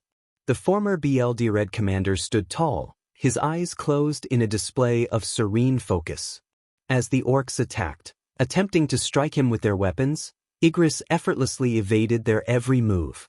Each of his fluid dodges showcased his honed skills and unwavering determination to make his liege proud. Since joining his liege's army of undead and unlocking his haki, Igris had tirelessly trained in secret, constantly striving to improve himself and become stronger. In a flashback, Igris recalled his training sessions in the backyard of the Hyudu residence, swinging his sword as he pushed himself to become stronger. He remembered feeling weak, despite having strength in life. He had given his liege a difficult time, but now that no longer mattered. He needed to become stronger. He had missed opportunities to help his emster. He could have stepped out of his liege's shadow at any time, yet he didn't. He could have revealed himself during battles, regardless of the opponent's power. But he didn't, because he felt weak.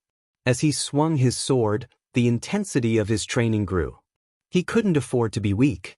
He had already lost one emster and couldn't bear the thought of losing another. In a fit of rage, Igris swung his sword and slashed a nearby tree in half, which fell onto the grassy ground. If Shadows could feel exhaustion, he would have been breathing heavily, but he knew this break wouldn't last long. Igris! A voice interrupted his thoughts. He turned to see Drake, the head of his general. Immediately, Igris got on his knees and bowed, showing respect to the one ranked above him. Drake was truly something special, and Igris felt proud to serve under such a powerful general. Drake had even protected their liege from a dangerous attack, ensuring their survival. Rise, Igris! Drake commanded. As Igris stood, Drake glanced at the chopped tree. You're trying to prove yourself, aren't you? Igris nodded. You must think you're worthless. You were able to assist our liege against Wukong and Kokabil. Once again, Igris nodded, acknowledging the truth in Drake's words. Let me give you a piece of advice. Drake continued, gaining Igris's full attention. The shadow dragon smiled as he looked toward the second floor of the Hyudu household, specifically Issei's bedroom. Issei doesn't think you're weak. You gave him the most difficult time. If you want to make our liege proud, remember this. Don't overwork yourself like this. Prove your strength by defeating his enemies and become what you are destined to be. Igris stared at Drake in silence, his eyes widening in realization. If he still had a heart, it would be racing. Drake was right. He needed to return to his true purpose. When he was alive, he was known as the Red Commander, but now he was much more. As Igris opened his eyes, filled with unwavering seriousness, he gripped his great sword, its blade enveloped in a swirling aura of vibrant purple sparks. The high orcs felt an overwhelming pressure emanating from him, sending shivers down their spines. Before they could react, Igris unleashed a torrent of destruction upon them, cutting through their ranks as if they were mere scraps of paper. The ground became drenched in blood, and the air resonated with the cries of agony from the monstrous creatures desperately seeking mercy. But mercy was not within his grasp. He embraced his true purpose and would not waver in fulfilling it. No longer would he be known as Igris, the Red Commander, or the knight who protected the empty throne. He was now Igris, the Death Knight. Issei wasn't sure how to feel about the current situation. A dungeon had opened up and dragged him back into it, and he couldn't comprehend how or why it happened this time, especially since he hadn't received a key. The last time he faced a dungeon, apart from the Red Gate incident, was when he encountered a fallen angel. Lately, that event weighed heavily on Issei's mind. He was troubled by the lack of news from the other fallen angels, particularly Yuma. It didn't matter to him if they were dead or alive. They had tried to kill him. However, he couldn't help but wonder if they were still around or if some higher power had influenced their disappearance.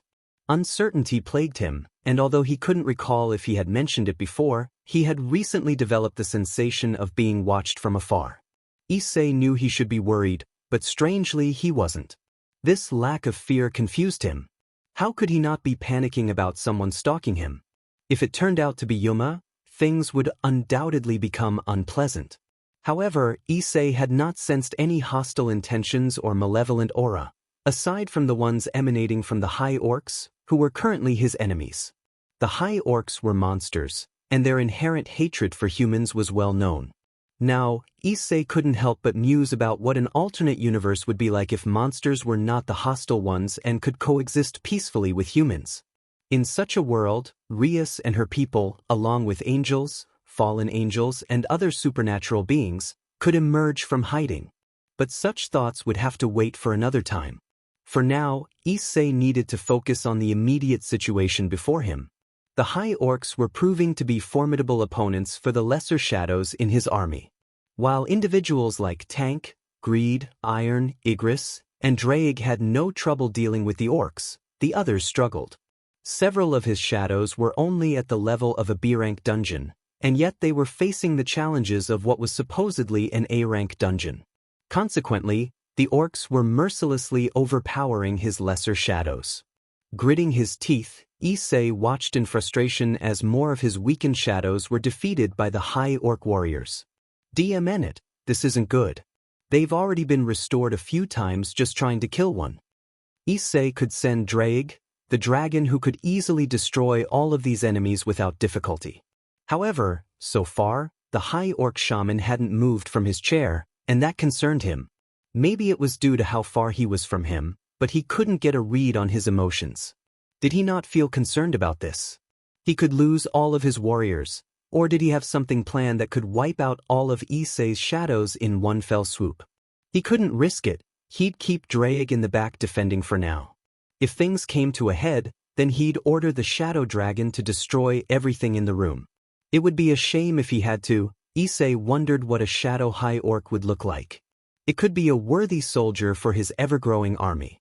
If I keep this up, I'll run out of mana before getting to the boss monster. Since they outnumber my soldiers 3-1, I just have to cut those numbers down. Suddenly, Kargalin shouted, "Hymn of the Fire Dragon." Issei perked up as a massive explosion erupted nearby, knocking him back with the shockwave. Luckily, Kiba and Kaneko managed to catch him as Asia rushed over to see if he was all right. "Issei, are you all right?" Asia asked, concern etched on her face. "I'm fine," he replied, quickly turning his attention to Draig, who had narrowed his eyes. "Draig, what was that?" "Was that from Kargalin?" "It was indeed, my liege. He used a powerful spell to mimic the destructive power of a dragon's fire breath. It's already taken out a majority of your soldiers." Issei gritted his teeth as he turned his head to the boss monster. There he was, sitting on his throne with one hand raised, a massive crimson-red dragon head hovering above him, resembling a lesser version of Draig. That was what Issei feared. He had a feeling Kargalin would pull something like that, and now he had to use a lot of mana to bring those shadow soldiers back. He couldn't keep this up forever, especially since it was clear that Kargalin could wipe out everything he had with that attack. But would Draig survive the attack? He wasn't his old self anymore, so he wasn't as durable. With the right attack, anyone could take a chunk out of the dragon, if they managed to survive him first. However, it was clear that Kargalin needed to be taken out first. Kargalin let out a malicious chuckle. "Why are you acting so arrogant with useless puppets like those?" "You're the one acting arrogant. As long as I have mana, my shadows will keep regenerating," Issei retorted. The shadow soldiers who were destroyed by Kargalin's attack began to rise back up, putting themselves back together. However, the High Orcs leader didn't seem worried by this. "Even if they can regenerate, you'll be consuming your mana," Kargalin declared. Issei gritted his teeth as the High Orcs began to decimate his shadow soldiers, no matter how many times he brought them back. "You'll run out of mana long before you finish off my warriors," Kargalin taunted. "You'll be dead before then, Draig," Issei shouted. The shadow dragon roared as he reared his head back and unleashed a powerful beam of purple flames at Kargalin, who merely raised one of his hands. "Hymn of Protection," Kargalin countered. Suddenly, a shield appeared around him, blocking Draig's breath attack. However, the shield had many cracks along its surface, clearly showing where the purple flame struck. It's pointless. The longer you waste time on me, the faster you'll lose your soldiers," Kargalin sneered. Issei narrowed his eyes, a purple hue shining from them. "I still have strong soldiers on my side. You don't have to worry about me running out of mana." Kargalin growled but soon smirked. Kargalin shouted, "Then I shall destroy you all at once." His hand glowed with an orange hue as he declared, "Hymn of Blazing Fire." Explosions erupted throughout the area, much to Issei's annoyance. Despite his reluctance to admit it, Kargalin was undeniably strong, likely stronger than both Vulcan and Metis from the Demon Castle dungeon. Vulcan was incredibly fast, able to appear before Issei in the blink of an eye. The only reason Issei managed to defeat him was because Draig had taken him out in one blow, causing significant destruction. Metis was formidable as well, commanding thousands of undead soldiers, though they had weak defenses. Finally, Issei stood before the fallen Kargalin, who was covered in stab wounds, purple blood spilling from his body. Things were looking up, the boss was defeated, and his shadow soldiers were finishing off the remaining high orcs, soon to be part of Issei's army. Notifications flashed before him. You leveled up. You leveled up. Twice. Issei was surprised. It had been a while since his last level up, but 2 at once was unexpected. He pondered how much experience he gained from defeating monsters. An E rank would yield minimal points, while an S rank could provide over 1,000. Defeating a boss of the same rank could push him closer to his next level, which he estimated to be around level 86 or however, he decided not to dwell on it. There were more pressing matters at hand, like what loot he would receive from Kargalin. 3 pillars of light appeared before him, 1 purple, 1 light blue, and 1 golden. A smile crossed Issei's face as he collected the items, planning to examine them later. He needed to extract the shadow before the dungeon collapsed. This high orc would be crucial for his continued growth. Time to extract the shadow, Issei said, kneeling and placing a hand on Kargalin's corpse, his eyes glowing purple. Arise. Shadows began to swirl around him and the body, forming a dark vortex. In an instant, a crimson-red claw emerged, followed by the familiar figure of Kargalin, now kneeling before Issei in respect, without his skull mask. Issei noted that Kargalin was silent, which was not surprising. Neither Igris, Greed, nor Iron had spoken either. Draig was the only one capable of speech, likely due to his general rank. Issei wondered how long it would take for others like Igris to reach that rank. While the silence was pleasant, it would be beneficial to receive combat strategies from someone with more experience. General rank. Issei mused. Suddenly, a screen appeared before him, prompting him to choose a name for the soldier. Why did it keep asking for a name when others already had theirs? Perhaps it was a form of rebirth, where they retained their appearance but were fundamentally different. Okay, let's see what I can think of. Issei pondered, considering names. He could use Kargalin's name, but he wanted something more original.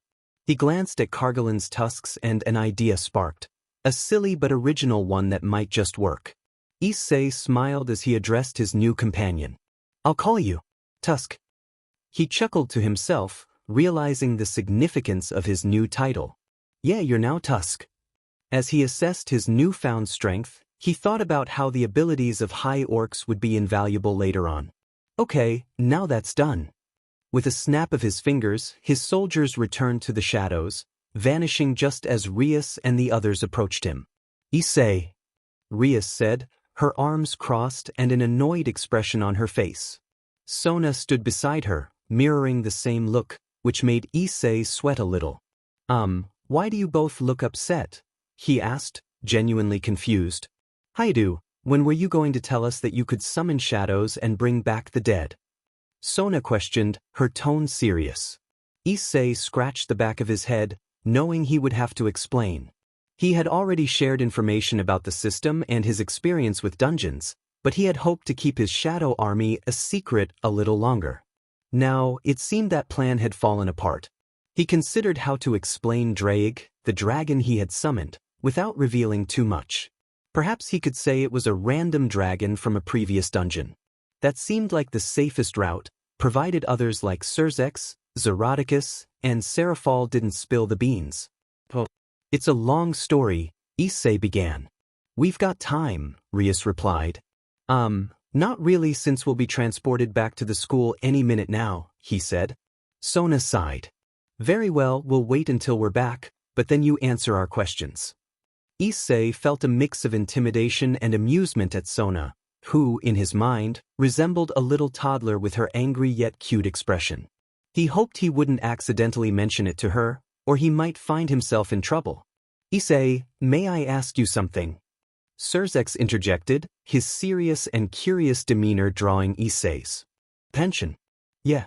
Issei replied, remaining cautious. He was still unsure of Surzex and the others' capabilities. During the battle, one of your soldiers was a dragon, and a familiar-looking one at that. Tell me. Surzex's gaze intensified, his eyes glowing with a light crimson-red hue. Was that the red dragon of domination, Drake? Meanwhile, in heaven, Michael, the leader of the angels, was buried under mountains of paperwork. The responsibilities of leadership weighed heavily on him, especially with his father, the god of the Bible, missing for some time. This absence was concerning, leaving the 4 seraphim to manage the souls in heaven. Michael's siblings had been a great help, although Uriel was often absent, tasked with guarding something mysterious.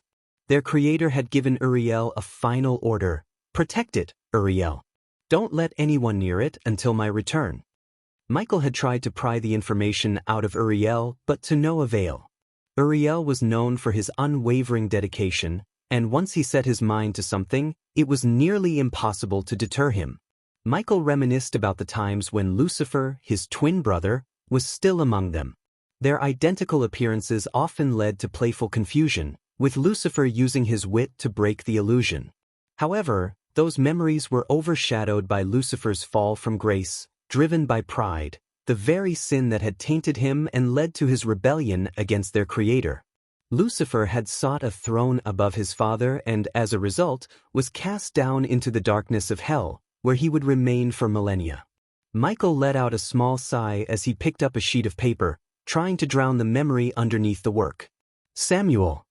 Something wrong, brother? Gabriel asked, walking over with a tray of tea. Ah, Gabriel, Michael replied, forcing a smile as he took a cup from the tray, blowing away the steam to cool it down. I'm all right, just getting through all these pieces of paper. Gabriel nodded in understanding as Michael took a sip. How are things going around heaven? Anything to report? Gabriel shook her head. Nothing that seems out of the ordinary at the moment. Wow, I forget how bright this place is. Both Michael and Gabriel perked up as they felt a powerful, yet familiar aura fill the room, affecting the lighting. They turned to the front door and saw Azazel walking in, hands in his pockets and a huge grin on his face. Azazel! Michael exclaimed. Azazel smirked, adjusting his sunglasses. Hey, Michael. How's running heaven treating you? Suddenly, 2 swords appeared near Azazel's throat as Gabriel and another angel, a handsome young man with blonde hair and blue eyes, confronted him with weapons drawn. Despite the situation, Azazel held his grin and chuckled. Gabriel, Raphael. It's good to see you both again. Raphael, one of the seraphim, narrowed his eyes at the fallen angel. How had he managed to get into heaven unnoticed? No fallen angel or devil should be able to enter without permission. How did you get into heaven, fallen? Raphael demanded. Simple, I used the front door. You guys should really put some security there, or else who knows what could make its way inside, Azazel replied with a smirk. Then how about I take your head off your shoulders? Raphael growled. Now, I'm not here to fight. Azazel stepped forward, and the swords pressed against his neck shattered into pieces, shocking everyone. How had he done that?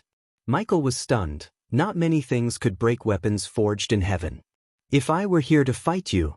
Azazel removed his glasses, looking back at Gabriel and Raphael. The 2 seraphim froze, feeling a shiver run down their spines as Azazel's eyes glowed a crimson red. I would have blown this place to kingdom come before you even realized it. Michael sighed, needing to end this before someone got hurt or another war started. Enough, both of you. But Michael, we can't just, Raphael began. Raphael, let me handle this. Michael commanded. Reluctantly, Raphael fell silent, gritting his teeth as he and Gabriel backed away from Azazel, who chuckled and put his sunglasses back on. Man, talk about sibling demps, Azazel remarked. Azazel, Michael said, his serious expression illuminated by a holy aura. Am I meant to be scared of the light show? Azazel replied, unfazed. Why are you here, Azazel? Am I not allowed to visit? Azazel walked over to a chair and sat down casually. You don't do social visits, Azazel. This must be important if you had to. Walked through the front door, Azazel interrupted. Michael sighed. Just get on with it. Azazel chuckled, but soon his expression turned serious. Those BSTRDS are mutating. As soon as Azazel said those words, Michael's eyes widened in shock and horror, a rare sight for his siblings. Azazel, are you sure? Azazel leaned back in his chair, his expression saying, Do I look like I'm joking? Michael sighed again. So, it's true then? Yep, it's starting again, just like it did all those years ago, I'm afraid. Does Surzex know about this? Azazel nodded. He was the first I informed when I heard the news. Raphael and Gabriel, who had been listening, exchanged confused glances. What were they talking about? Whatever it was, it sounded very important if it made their elder sibling nervous. Raphael asked, Brother, what is the Fallen talking about? Gabriel added, Yes, I too would like to know. Michael let out a small sigh. It's complicated. Azazel rolled his eyes. Michael sure loved to hold important information from others, and that was why Azazel liked him. He could disrupt the angel's attempts to keep people away from the problem. It's not really complicated. In fact, it's pretty simple if you ask me, Azazel said. He reached into his pocket, putting Raphael and Gabriel on guard as they believed he was going to take out a weapon. However, they soon saw that he had taken out a cigarette and a lighter. This calmed the two down a little as Azazel placed the cigarette in his mouth, igniting the tip with a smirk on his face. We're all in danger, he declared. The two's eyes widened in shock. What? They exclaimed in unison. Azazel! Michael scolded. Azazel looked at Michael, who was glaring at him, but Azazel returned the look with a cocky grin that was more amusing than arrogant. What? It's the truth. I thought there was no lying within the gates of heaven. Michael wanted to yell at Azazel for saying something so openly, but he knew it was too late to take it back. Still, I was hoping to keep the danger out of public grasp for a little while longer, Michael said. You and I both know that it wouldn't last forever, Azazel replied. Michael let out a small sigh, realizing Azazel had a valid point. Even if he managed to keep the secret hidden for a few weeks, it wouldn't matter. Eventually, it would be revealed. It was only a matter of time before his siblings discovered what he, Azazel, and Surzex were trying to keep hidden from the rest of the three factions. Raphael looked at Michael. Brother, what is the Fallen talking about? What does he mean that we're all in danger? Michael hesitated at first, wanting to keep the secret hidden, but after seeing the looks from both Raphael and Gabriel, he decided to share. It is a long story. Have either of you heard of a place called Jeju Island before? This caused mixed expressions from both angel siblings as they looked at each other in confusion. They had never heard of Jeju Island before, even though they were present with their father when the continents split apart. But this was the first time they had ever heard of such a place. Gabriel, who was fascinated with the mortal world, was equally perplexed. What's so special about it? Why was it kept a secret from even the other members of the Seraphim? Raphael asked. Jeju Island. I've never heard of such a place, he added. Neither have I, and I like to spend time watching things in the human world. How come you've never mentioned this before? Gabriel questioned. Azazel looked at the two. Because the place was so dangerous that the three factions agreed that no one should even live on it. What's so dangerous about this island? Raphael asked. Azazel chuckled slightly. Let's just say it has a little infestation. Infestation? Of what? Ants. Hearing this caused Michael's siblings to look at him with confused expressions. They were worried about some ants. Raphael almost laughed at how ridiculous it sounded. How could ants be dangerous? Ants? Are you serious, brother? Ants? Michael nodded, causing Raphael to chuckle. This is no laughing matter, Raphael. This is serious. Brother, it's ants. They're no threat to any of us. Azazel looked at Raphael. You won't be saying that when you come face to face with one that is 6 feet tall. This gained the attention of the two seraphim. Did he just say an ant that was 6 feet tall? That shouldn't be possible.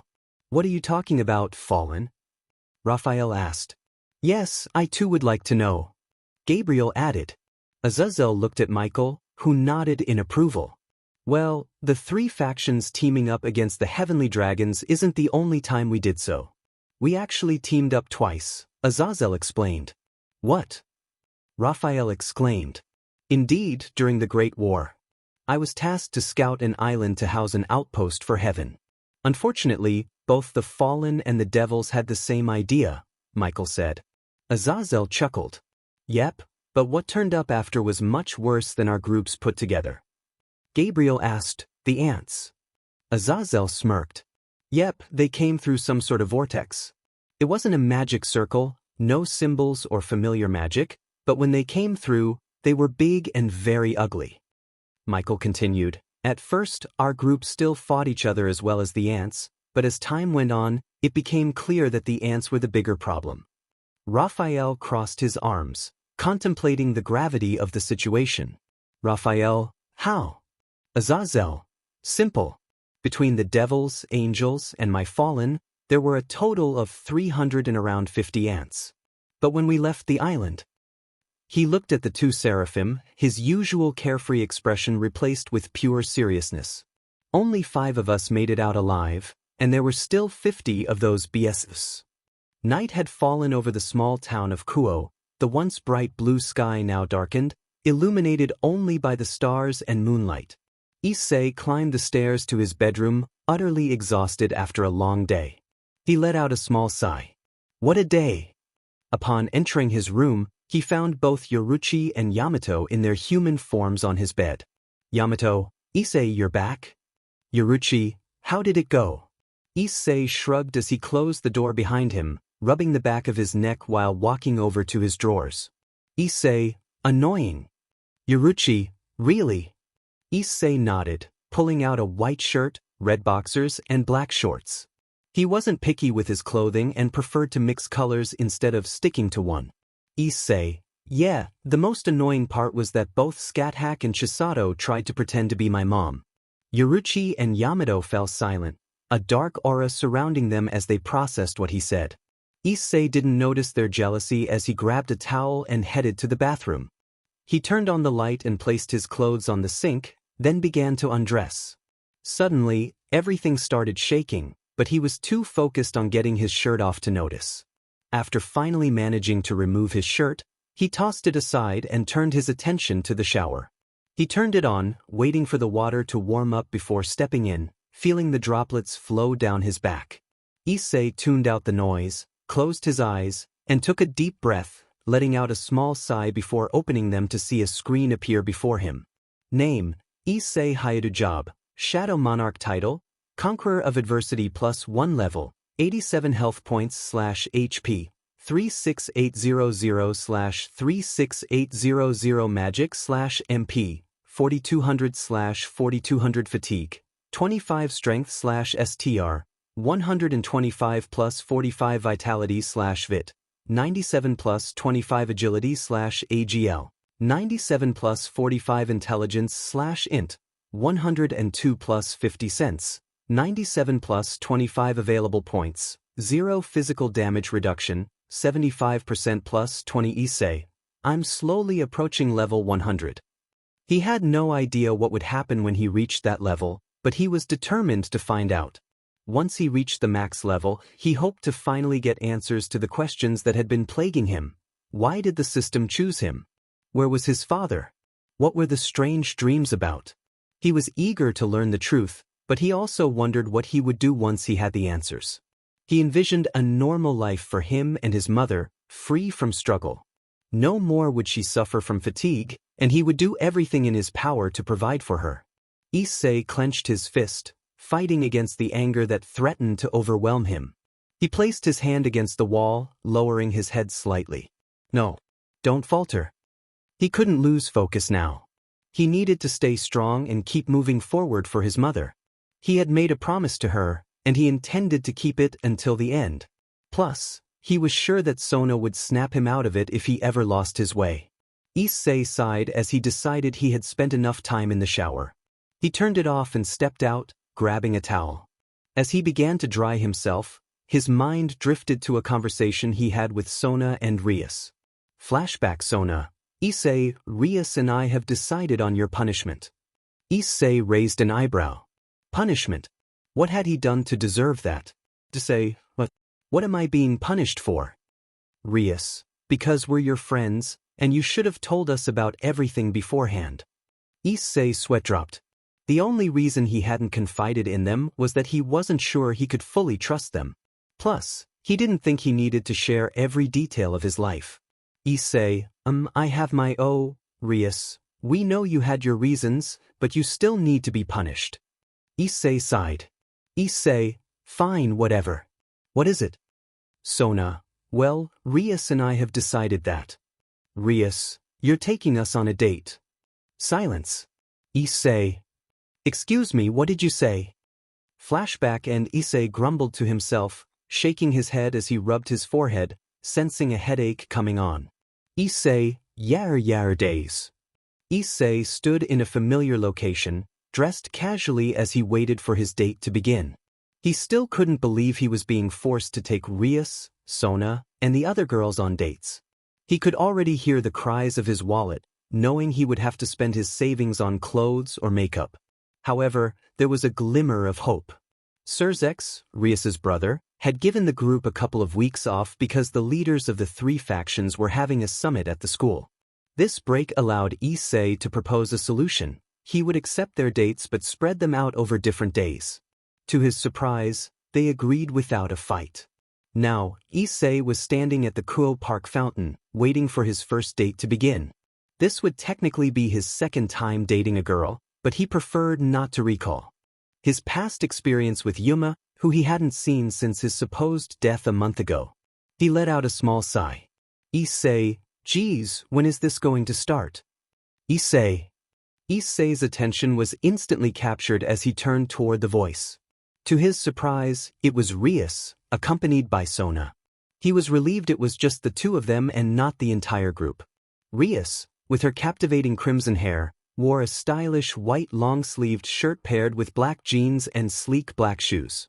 Sona, on the other hand, sported a vibrant red long-sleeved sweater that contrasted beautifully with her blue jeans, also wearing black shoes that added an elegant touch.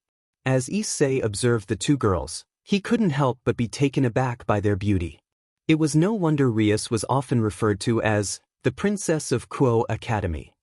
Sona, too, had an undeniable charm that made Issei think she could easily pursue a modeling career if she wanted. Issei: Hey girls. Rias: Sorry if we kept you waiting, someone was getting cold feet. Sona blushed and glared at Rias. Sona: Shut up. Rias giggled, and Issei couldn't help but smile at the playful banter between them. They were best friends, and it was clear they had shared many moments together over the years. It reminded him of his friendships with Matsuda and Motohama, who had been his only friends at Kuo Academy. Their memories lingered painfully in his mind, a constant reminder of their tragic fate. Death was a terrifying experience, and Issei had faced it himself. The struggle for breath, the desperation to survive, it was something he never wanted his friends to endure. They deserved peace, yet they hadn't received it, while he had returned, burdened by the weight of survival. Why had he been given a second chance while they were lost forever? Rias: Issei. Issei snapped back to reality. Issei: Huh? Did you say something, Rias? Issei asked, blinking as he realized he had dozed off during their conversation.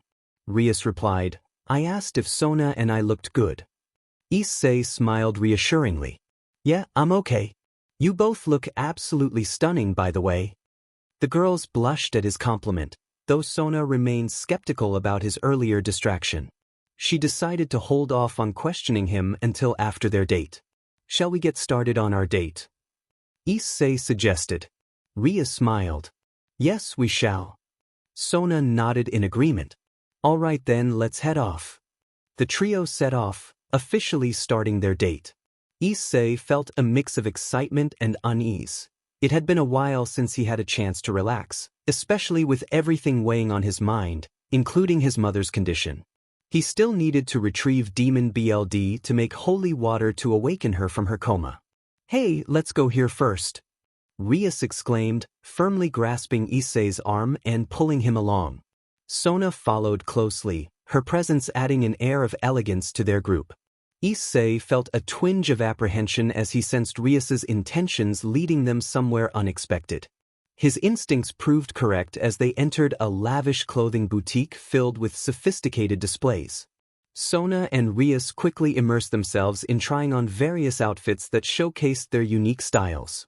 Sona looked professional in a businesswoman ensemble that matched her serious demeanor, while Rias chose an outfit that exuded confidence and flair, reminiscent of a bold character from a movie. Issei admired their transformations but found himself reluctantly coerced into wearing a bright pink shirt adorned with whimsical hearts. Although he didn't mind the color, he preferred not to draw too much attention. After their shopping adventure, the trio headed to an arcade for some fun. They engaged in a variety of games, with Sona surprisingly excelling at air hockey. They also played spin the wheel and skee-ball, enjoying the laughter and friendly competition. Their day continued with a visit to a photo booth, capturing joyful memories. Next, they arrived at a quaint cafe with a serene ambience. Issei gallantly opened the door for the ladies, embodying the role of a gentleman as they found a cozy table. A waiter named David approached them, ready to take their drink orders. "Good evening, ladies and gentlemen. My name is David, and I'll be your server tonight. May I start by taking your drink orders?" Issei scanned the menu and chose classic iced tea, while Rias opted for a fruit smoothie and Sona selected green tea. As they waited for their drinks, Issei admired the cafe's elegant decor, the aroma of freshly brewed coffee enhancing the inviting atmosphere. Once their drinks arrived, lively conversation flowed as they reminisced about their arcade adventures and the funny moments captured in the photo booth. Their appetites soon grew, and they explored the menu, excited by the variety of options. Rias suggested starting with appetizers, and they settled on crispy chicken wings and bruschetta, savoring each bite. As they enjoyed their meal, the conversation ranged from light-hearted banter to deeper discussions about their dreams and aspirations. Time flew by as they relished each other's company. When David returned to take their main course orders, Issei chose a juicy steak, Sona opted for salmon, and Rias decided to try a fusion dish that combined elements from various cuisines. The aroma of their meals filled the air as David skillfully placed each dish before them. The presentation was impressive, and the taste exceeded their expectations. Satisfied and eager for more, they decided to indulge in desserts. Issei's eyes lit up as he ordered a slice of rich chocolate cake, looking forward to the sweet end to their delightful day. Rias and Sona opted for a refreshing fruit tart and a creamy tiramisu, respectively.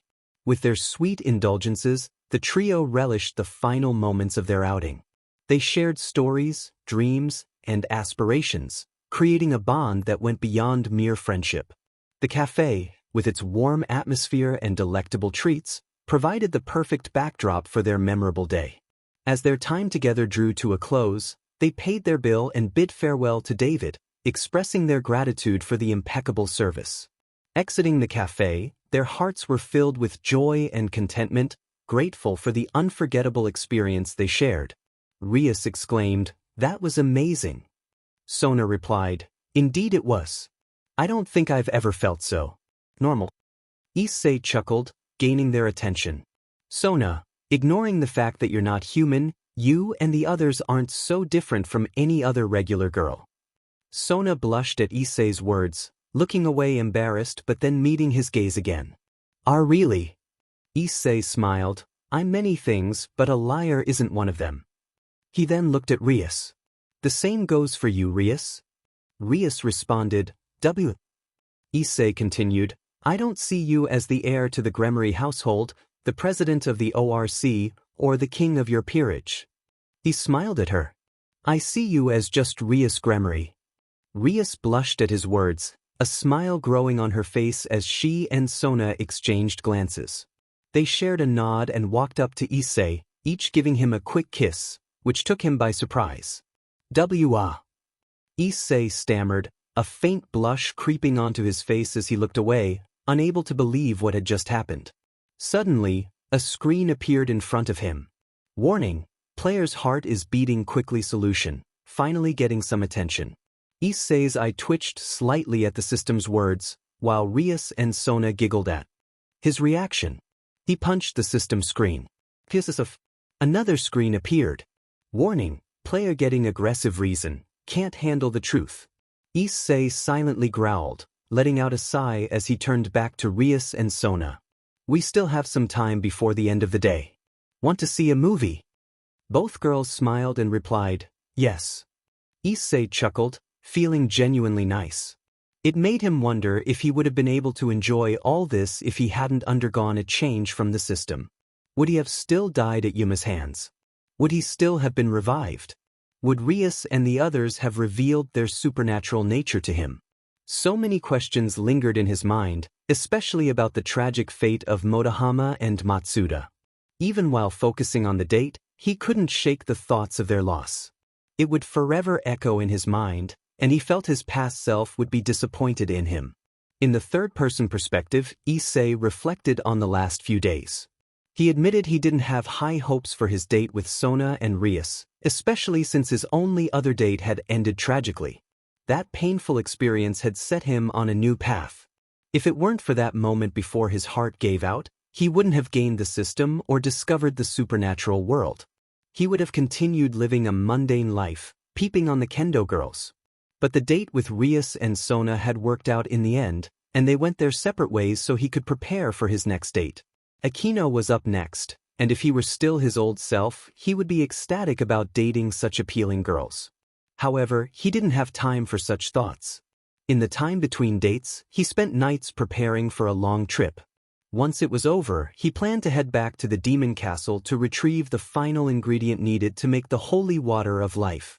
The last time he was there, he had reached floor 76 when his quest had finished, but he noted that it was only the first part. This meant that obtaining the demon BLD would be in the second half of the quest, likely from a boss monster. He knew he needed to be prepared for this battle, to have a plan of action, or else his journey would be for nothing. The final boss would be a demon, incredibly strong, fast, and resilient to damage.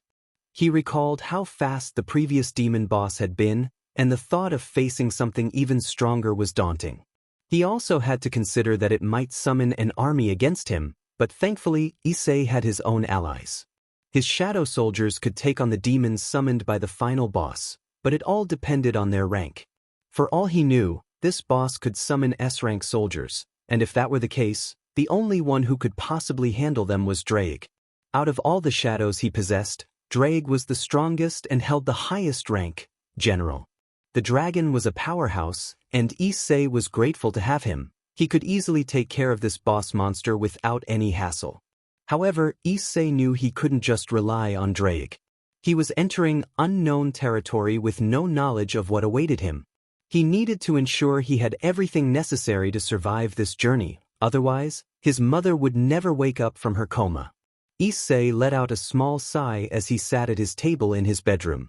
Behind him, sound asleep on his bed, were Yamato, Yoruchi, Rias, and the others. With them resting nearby and his impending departure, Issei decided against getting any sleep. He could handle his fatigue for now. Unfortunately, he found himself in a predicament. The last time he was in the Demon Castle dungeon, the heat from the raging flames had made him sweat, tiring him out and making it harder to concentrate during battles.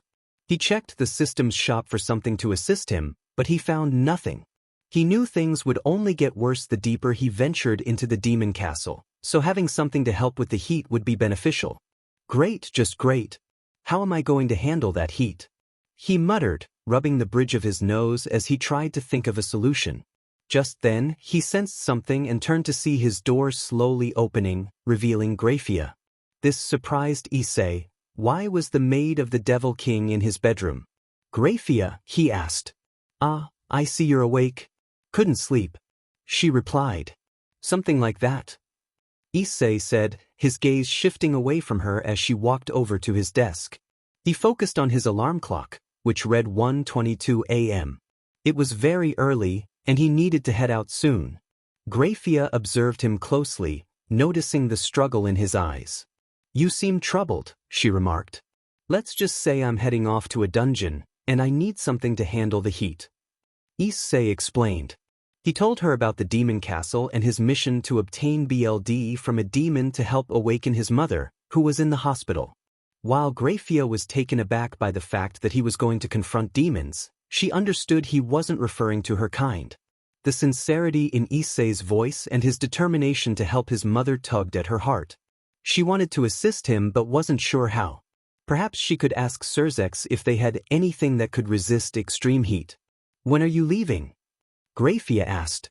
"I'm leaving at 8, that way I have time to eat. Once I go in I can't leave." "It could take weeks," Issei replied. Grafia nodded in understanding. "I see. Well, maybe I can help." Issei looked at her in confusion as she left his bedroom, closing the door behind her. A bright glow illuminated beneath the door for a moment before everything returned to normal. Still puzzled by Grafia's words, Issei shrugged and thought nothing of it. Meanwhile, in the underworld, Surzex Lucifer, the ruler of the devil faction, was in his office signing paperwork, a task he despised. If he had known that being the ruler meant dealing with so much bureaucracy, he would have handed the position to someone else. As he finished what felt like the last sheet of paper, he noticed a familiar magic circle appearing in his office, drawing his attention. From it emerged his wife. "Grafia, you're back already?" he asked. "I have, Surzex, and I have news," she replied. Surzex immediately set aside his paperwork, relieved to have a break. "What is it? Does it involve Issei Hayadu?" Grafia nodded and explained the situation. Surzex was taken aback by Issei's mission and what he was trying to retrieve. When Grafia mentioned that Issei was doing this to craft something to wake his mother from her coma, Surzex felt a pang of sadness. How could something happen to Issei's mother? It was no wonder Scathach and Chisato were at odds over who would be his mother. They were trying to help him, and Surzex guessed that seeing other students with their parents must have reminded Issei of his own loss. No one should have to endure such tragedy, especially at his age. "Surzex, I see. Thank you for telling me this, Grafia." "Grafia? Surzex, he's heading to the dungeonette but he needs something to help him with the heat, since there will be fire." Surzex began to think for a moment about how to beat the heat. The underworld isn't exactly how humans believe it to be. There are multiple layers of hell, each one different from the last. However, tremendous heat is one thing that many have experienced, especially those who dare to travel to the lower levels. Surzex couldn't remember if they had anything that could assist Issei, but he wasn't going to give up. Could simply call an old friend to ask him to make something. It shouldn't take too long, and there was a chance they already had what they needed crafted. "Surzex, beat the heat, you say? Well then, I know exactly what to do." "Grafia, you do." Surzex smiled. "Surzex, yes, I'm going to call up Ajuka and ask him if he can craft what is needed to assist Issei." Grafia smiled. "Grafia, that is nice of you, Surzex." Surzex chuckled, placing his arms on his desk. "Surzex, that boy saved my life, saved Seraphal, saved our sisters' lives. He has done more for the devil faction than I can count. This is the least I could do to repay the debt I owe him." Meanwhile, the sun slowly rose over the horizon, illuminating the dark sky in a gradient of purples that gradually transitioned into a familiar blue hue. The wind retained its chill as it gently rustled the leaves on the trees, and the sky, typically resonant with the calls of birds, remained eerily quiet. Jeju Island, infamous and resting at a considerable distance from Japan, had a history shrouded in mystery. Once teeming with inhabitants, the island had undergone a sudden and unexplained abandonment, leaving behind a haunting emptiness that puzzled all who encountered it. Those privy to the island's secrets were part of the supernatural world. They were aware that the current inhabitants of the island held a terror so profound that it had compelled the three factions to forge an unprecedented alliance to eliminate the malevolent force. Knowledge of this alliance was confined to a select few, as deep-rooted distrust among the factions necessitated discretion, even as they pursued the elusive goal of lasting peace. Once the leaders achieved reconciliation, they would mobilize their meticulously prepared forces and embark for the island. Yet, despite their hopes, the impending mission might not unfold as anticipated because, "Issei, you didn't have to do this, Grafia." It was 7:57 in the morning as Issei stood outside his home with a bag full of supplies. In front of him was Grafia, who had returned from the underworld with the items she had requested from Surzex. Grafia smiled at Issei. Grafia, nonsense, Issei. Think of it as one of your rewards for all you have done for the devil faction. Issei, you're making me sound like a hero. Grafia giggled. Grafia, you kinda are one. Issei rolled his eyes, much to Grafia's amusement. He was glad she wanted to help, but she didn't have to go this far for him. All he had really done was stop Kokobile and rescue Rias from her marriage. Speaking of which, Rias and the others were still sleeping, but he made sure to leave a note for them explaining where he was going and how long he would be gone. He was aiming for a week at most, but if he got through everything quickly enough, it might only take a day or two. He wasn't entirely sure if he would, but he did know that Rias and the other girls would probably be very upset if he almost got himself killed. Sona would most likely bring him back from the dead and then scold him again. Issei, well, I should be heading off now. Grafia, have a safe trip. Issei chuckled. Issei, no promises there. Just make sure Rias and the other girls read the note. Issei turned and began to walk away a little but stopped and looked back at Grafia. Issei, also. Thanks again. Grafia smiled. Grafia, it's my pleasure. Issei smiled as he took out the Demon Castle dungeon key, took a deep breath, and exhaled. Issei, all right, time to go. In a matter of seconds, Issei went from standing in front of Grafia to vanishing through an orange portal that appeared out of nowhere. You have entered the Demon Castle dungeon. As Issei was greeted by a familiar scenery, he mentally prepared himself because the difficulty was about to increase dramatically. Good thing he came prepared with everything he needed to survive within the dungeon. The items that Grafia obtained for him to defend against the dungeon's raging flames were a cloak and a ring. The cloak, dubbed Wind Robe, was specially designed to resist tremendous amounts of heat because it was made with special fibers from the underworld. The ring, on the other hand, had no name, but from what Grafia told him, it was imbued with water from Sona's family as well as Grafia's own ice magic. Issei had to admit he had collected quite a bit of jewelry: the collar from his battle with Cerberus, the ring of Loki, the Demon Monarch's earring, the Demon Monarch's necklace, and now this nameless ring. Issei, well, I can safely say that a quest has arrived. This gained Issei's attention as he guessed it was part 2 of the first quest. He figured it would show up, but he wondered why it hadn't appeared when he completed the first part. Issei crossed his arms, staring at the screen that appeared before him. Normal quest: collect demon souls. Part 2. The monarch of the demons, Baron, resides on the highest floor of the demon castle. Eliminate Baron and collect its soul.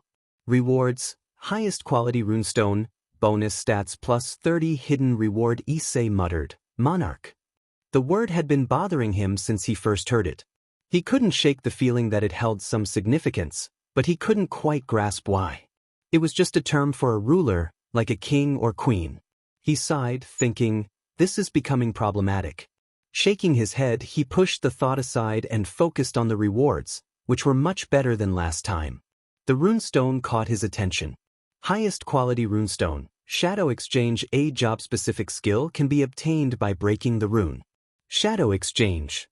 Issei recalled the other job-specific skills he had: Shadow Save, Shadow Extraction, and Domain of the Monarch. Why hadn't this skill been available to him before? Why did he need to defeat this Baron demon to obtain it? So many questions raced through his mind as a massive magic circle appeared before him. Floors 1 to 76 have been unlocked. Wow, I actually guessed correctly, lucky me. Issei cracked his knuckles and prepared himself. Where would you like to go? A smirk spread across his face as his eyes glowed faintly. Floor 76. In a different part of the castle, several demons growled and snarled, each more fearsome than the last. One was as tall as a building, its eyes glowing crimson, with an armored body adorned with spikes.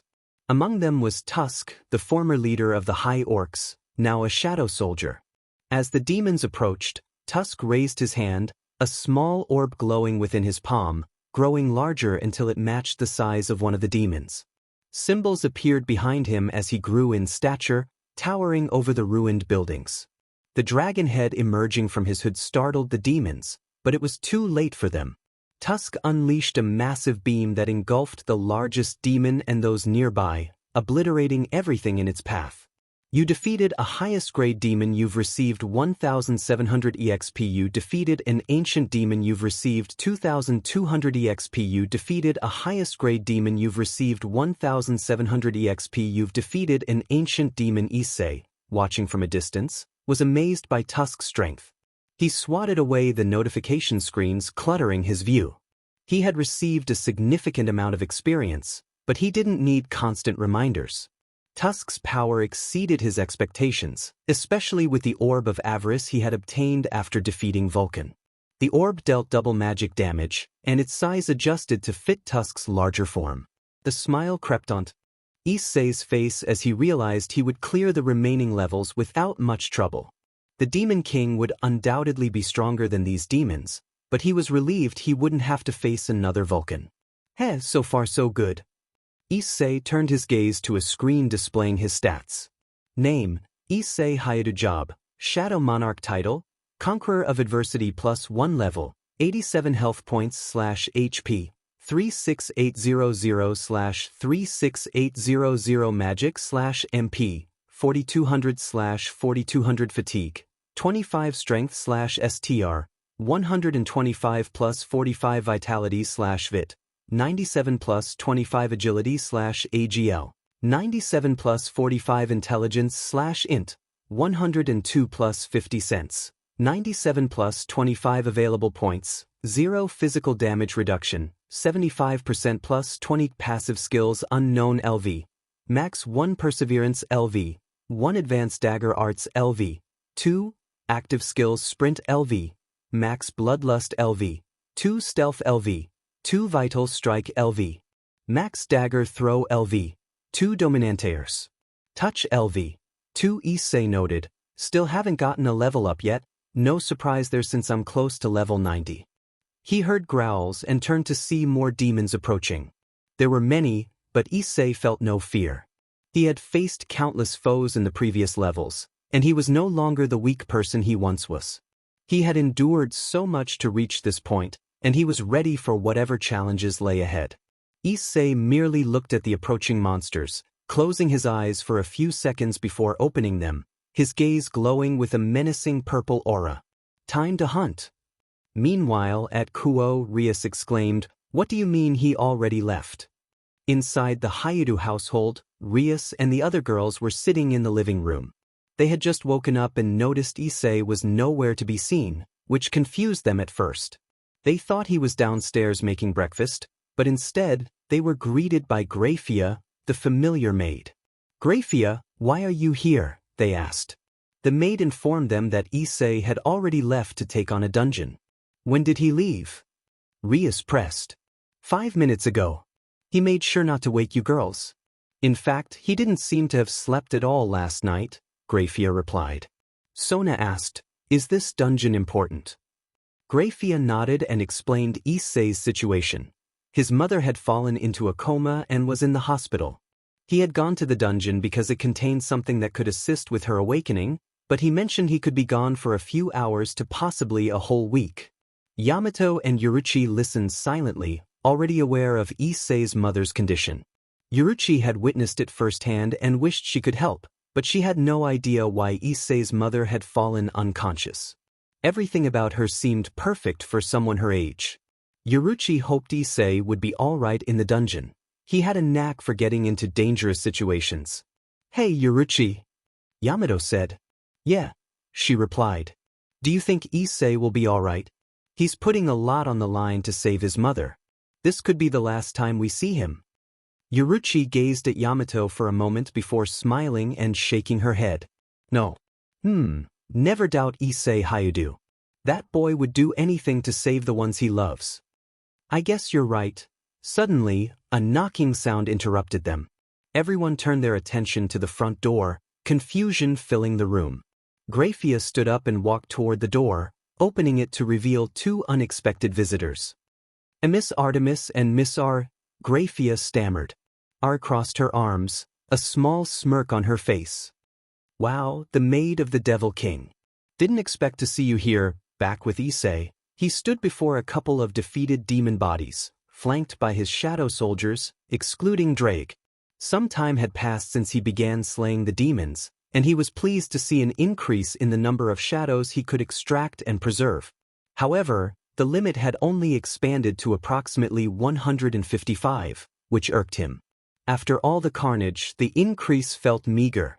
Issei could extract close to 1,000 shadows but could only preserve barely 200, which seemed nonsensical to him. He believed he should be able to save all he had extracted. Though he recognized the improvement, he felt underwhelmed and let out a small sigh. Well, there's no point in getting upset since there's nothing I can do about it. He shifted his focus to his shadows, awaiting a command. All right, listen up. I'm going to divide you into teams, 6 in total. The first team would be led by Tusk, accompanied by a legion of high orcs. The next team would be led by Igris, who Issei trusted to make him proud.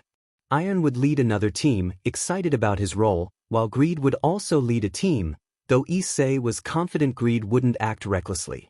Finally, Tank would lead a small group of shadow bears, whose incredible power Issei remembered from the Red Gate.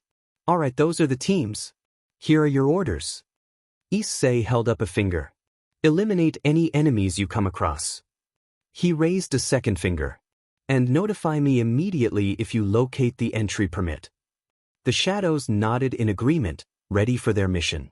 Issei smiled, pleased to see that they were all ready to be unleashed. Disperse. With that, the shadows scattered across the land, heading toward their designated locations. Issei chuckled as he crossed his arms. This method was far more efficient than hunting down and exterminating the demons one by one. It did mean, however, that he would have to disregard all drops aside from the entry permit. Nevertheless, that was his top priority at the moment. As Issei stood there, receiving numerous notifications of the experience he was gaining, Draig's had appeared next to him, gazing at his liege. My liege, why didn't you assign me to a team? Draig asked. Mainly because your overwhelming strength could destroy the entry permit. But also, this gives me time to ask you some questions. This piqued Draig's interest, causing him to tilt his head. Like what, my liege? Well, it has something to do with the word monarch. Several days had passed since Issei dispatched his shadows to locate the entry permit. He knew it would take some time, but he hadn't expected it to be this long. He could already imagine Rias and Sona berating him from back in Kuo. They wouldn't let this slide. On the bright side, Issei had amassed a substantial amount of experience from the demons his shadows had vanquished, and they had also leveled up. Tank had reached level 24, trailing only 2 levels behind Draig, who had somehow gained 2 levels. Issei wasn't sure why the Welsh dragon had leveled up, considering he hadn't sent him out. One theory was that all his shadows shared the experience they gained, as he had observed a shadow magician rise from level 10 to 18 very swiftly. But this was merely a theory. In addition to this, Issei had conversed with Draig about why the word monarch felt so peculiar yet familiar to him. All the dragon shared was that there was a connection between the word and Issei, but he couldn't reveal why. When Issei asked why he couldn't, Draig said that an old friend told him not to reveal anything to Issei until the time was right, saying that the boy would know when he meets a certain someone who would be Issei's ultimate challenge. Issei wondered who this old friend of Draig's was because, from what the dragon had mentioned, Draig wasn't that popular with others of his kind. Draig explained that when he was alive, being so powerful was both a blessing and a curse. No one was foolish enough to challenge Draig since he could easily defeat them, but this caused a void in the dragon's heart. That's why Draig was so loyal to Issei, more than even Igris. The fact that he called Sun Wukong, one of the most powerful beings in existence, a mere monkey, should be enough proof of his loyalty. Draig cherished his time with Issei because to him, Issei was the one who could fill the void in his heart. There were only 20 floors left until Issei would confront the boss of the dungeon.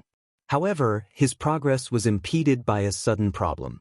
Someone or something was systematically eliminating his shadow soldiers, draining Issei's mana at an alarming rate. This forced him to recall all of them before his mana was fully depleted. Despite the fact that a few of his shadows were not particularly formidable, their leaders should have been capable enough to handle whatever threat they encountered. Yet, even they proved to be no match for this mysterious opponent. Issei meticulously mapped out his location and the deployment of his shadows. 3 of the teams had been crossed out, those belonging to Greed, the High Orcs, and even Igris. This last one felt especially wrong to Issei, as Igris was one of his oldest and most powerful shadows, having undergone relentless training to become stronger. This doesn't make sense. How can this enemy be so powerful? Issei pondered. Maybe they're not powerful, Drake suggested. What do you mean? Issei asked, raising an eyebrow. A fallen angel lay on the ground, gravely injured, covered in blood and bruises. His arm was missing, and a few feathers were gone from one of his wings. Fear filled his eyes as a towering monster, a red ant with wings, devoured the remains of a devil soldier before him. He and a few soldiers from the devil and angel factions had been assigned to watch over Jeju Island, ensuring no monsters reached the mainland. For years, they successfully defended against the ants attempting to cross the ocean. However, when the ants began developing wings, signaling an evolution, tension grew. They underestimated the creatures. Their complacency led to an ant breaching the mainland. Despite their efforts, only the fallen angel and a devil remained. Desperately, they initiated a distress signal, hoping for backup before the ant finished its meal. "The minute, where is that backup?" The fallen angel's heart raced as he awaited the arrival of help. Suddenly, the ant turned towards him, triggering a desperate plea to stay away. Trapped against a wall, the fallen angel watched as the monstrous ant approached, its eyes devoid of emotion, focused solely on its mission to serve its queen and defend the hive.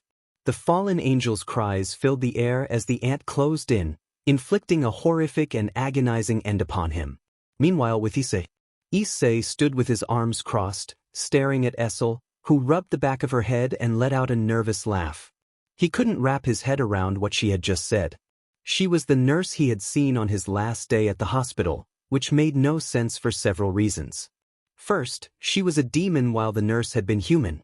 Second, their appearances were completely different.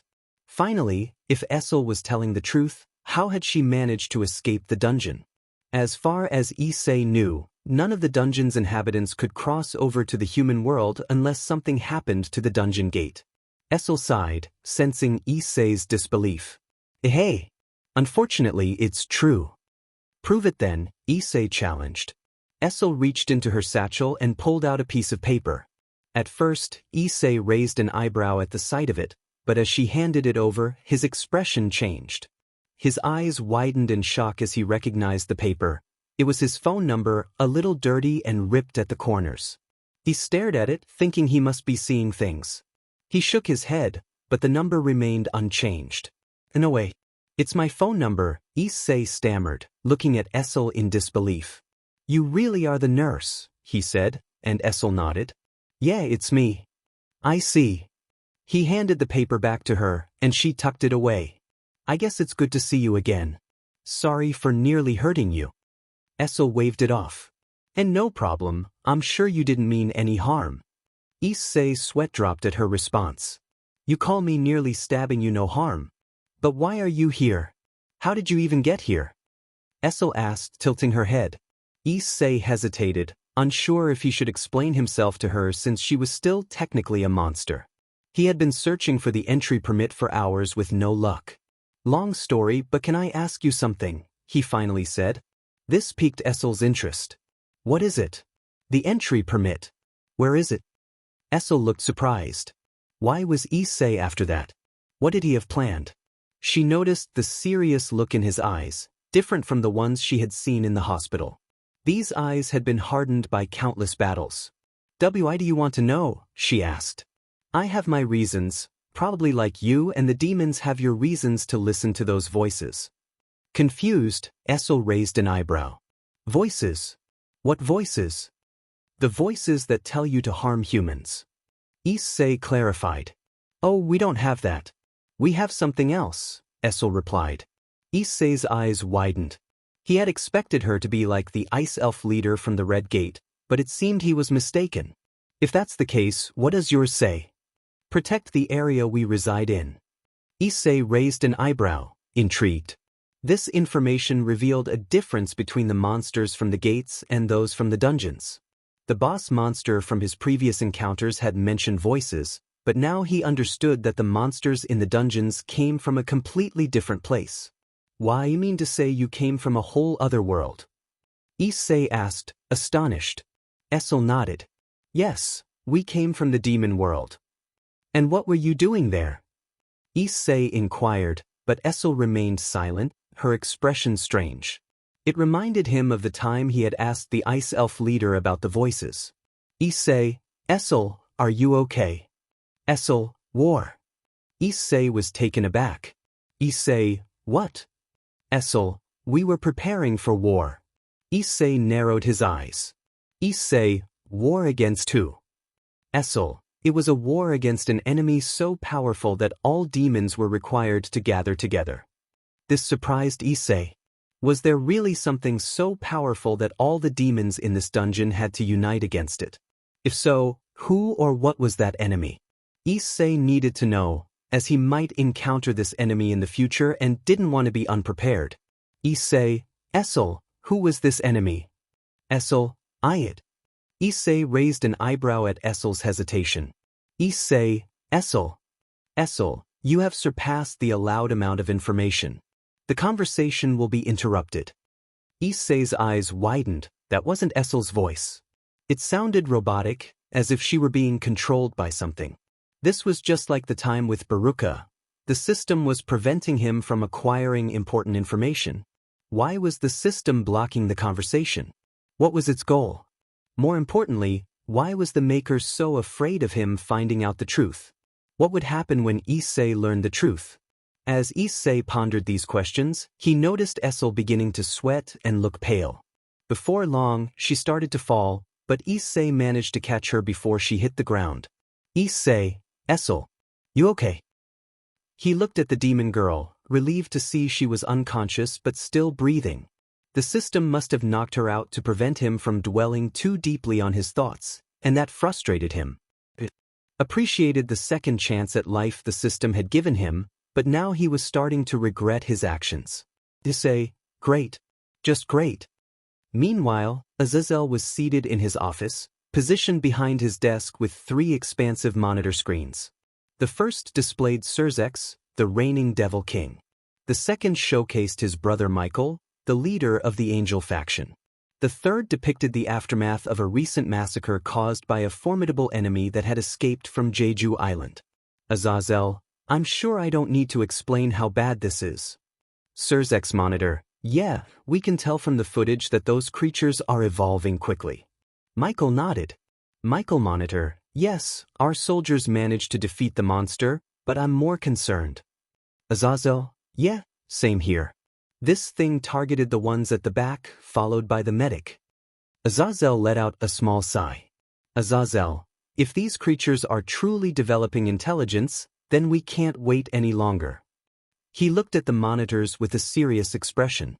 Azazel, we have to go through with the peace treaty. We need all hands on deck for when we attack the nest. Michael monitor, I agree, brother. But we all know that not everyone will be glad about this. Surzex nodded. Surzex monitor, Michael's right. There will be those in our race that still hold grudges. Azazel, well, we don't have a choice. Our soldiers barely managed to kill that thing. What if another shows up and attacks the nearest town? The entire world will know about the creatures and us. Michael monitor, which will lead to worldwide chaos. Azazel nodded.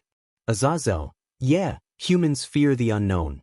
If it's a threat to them, and trust me, they will see us as a threat, then this could lead to war.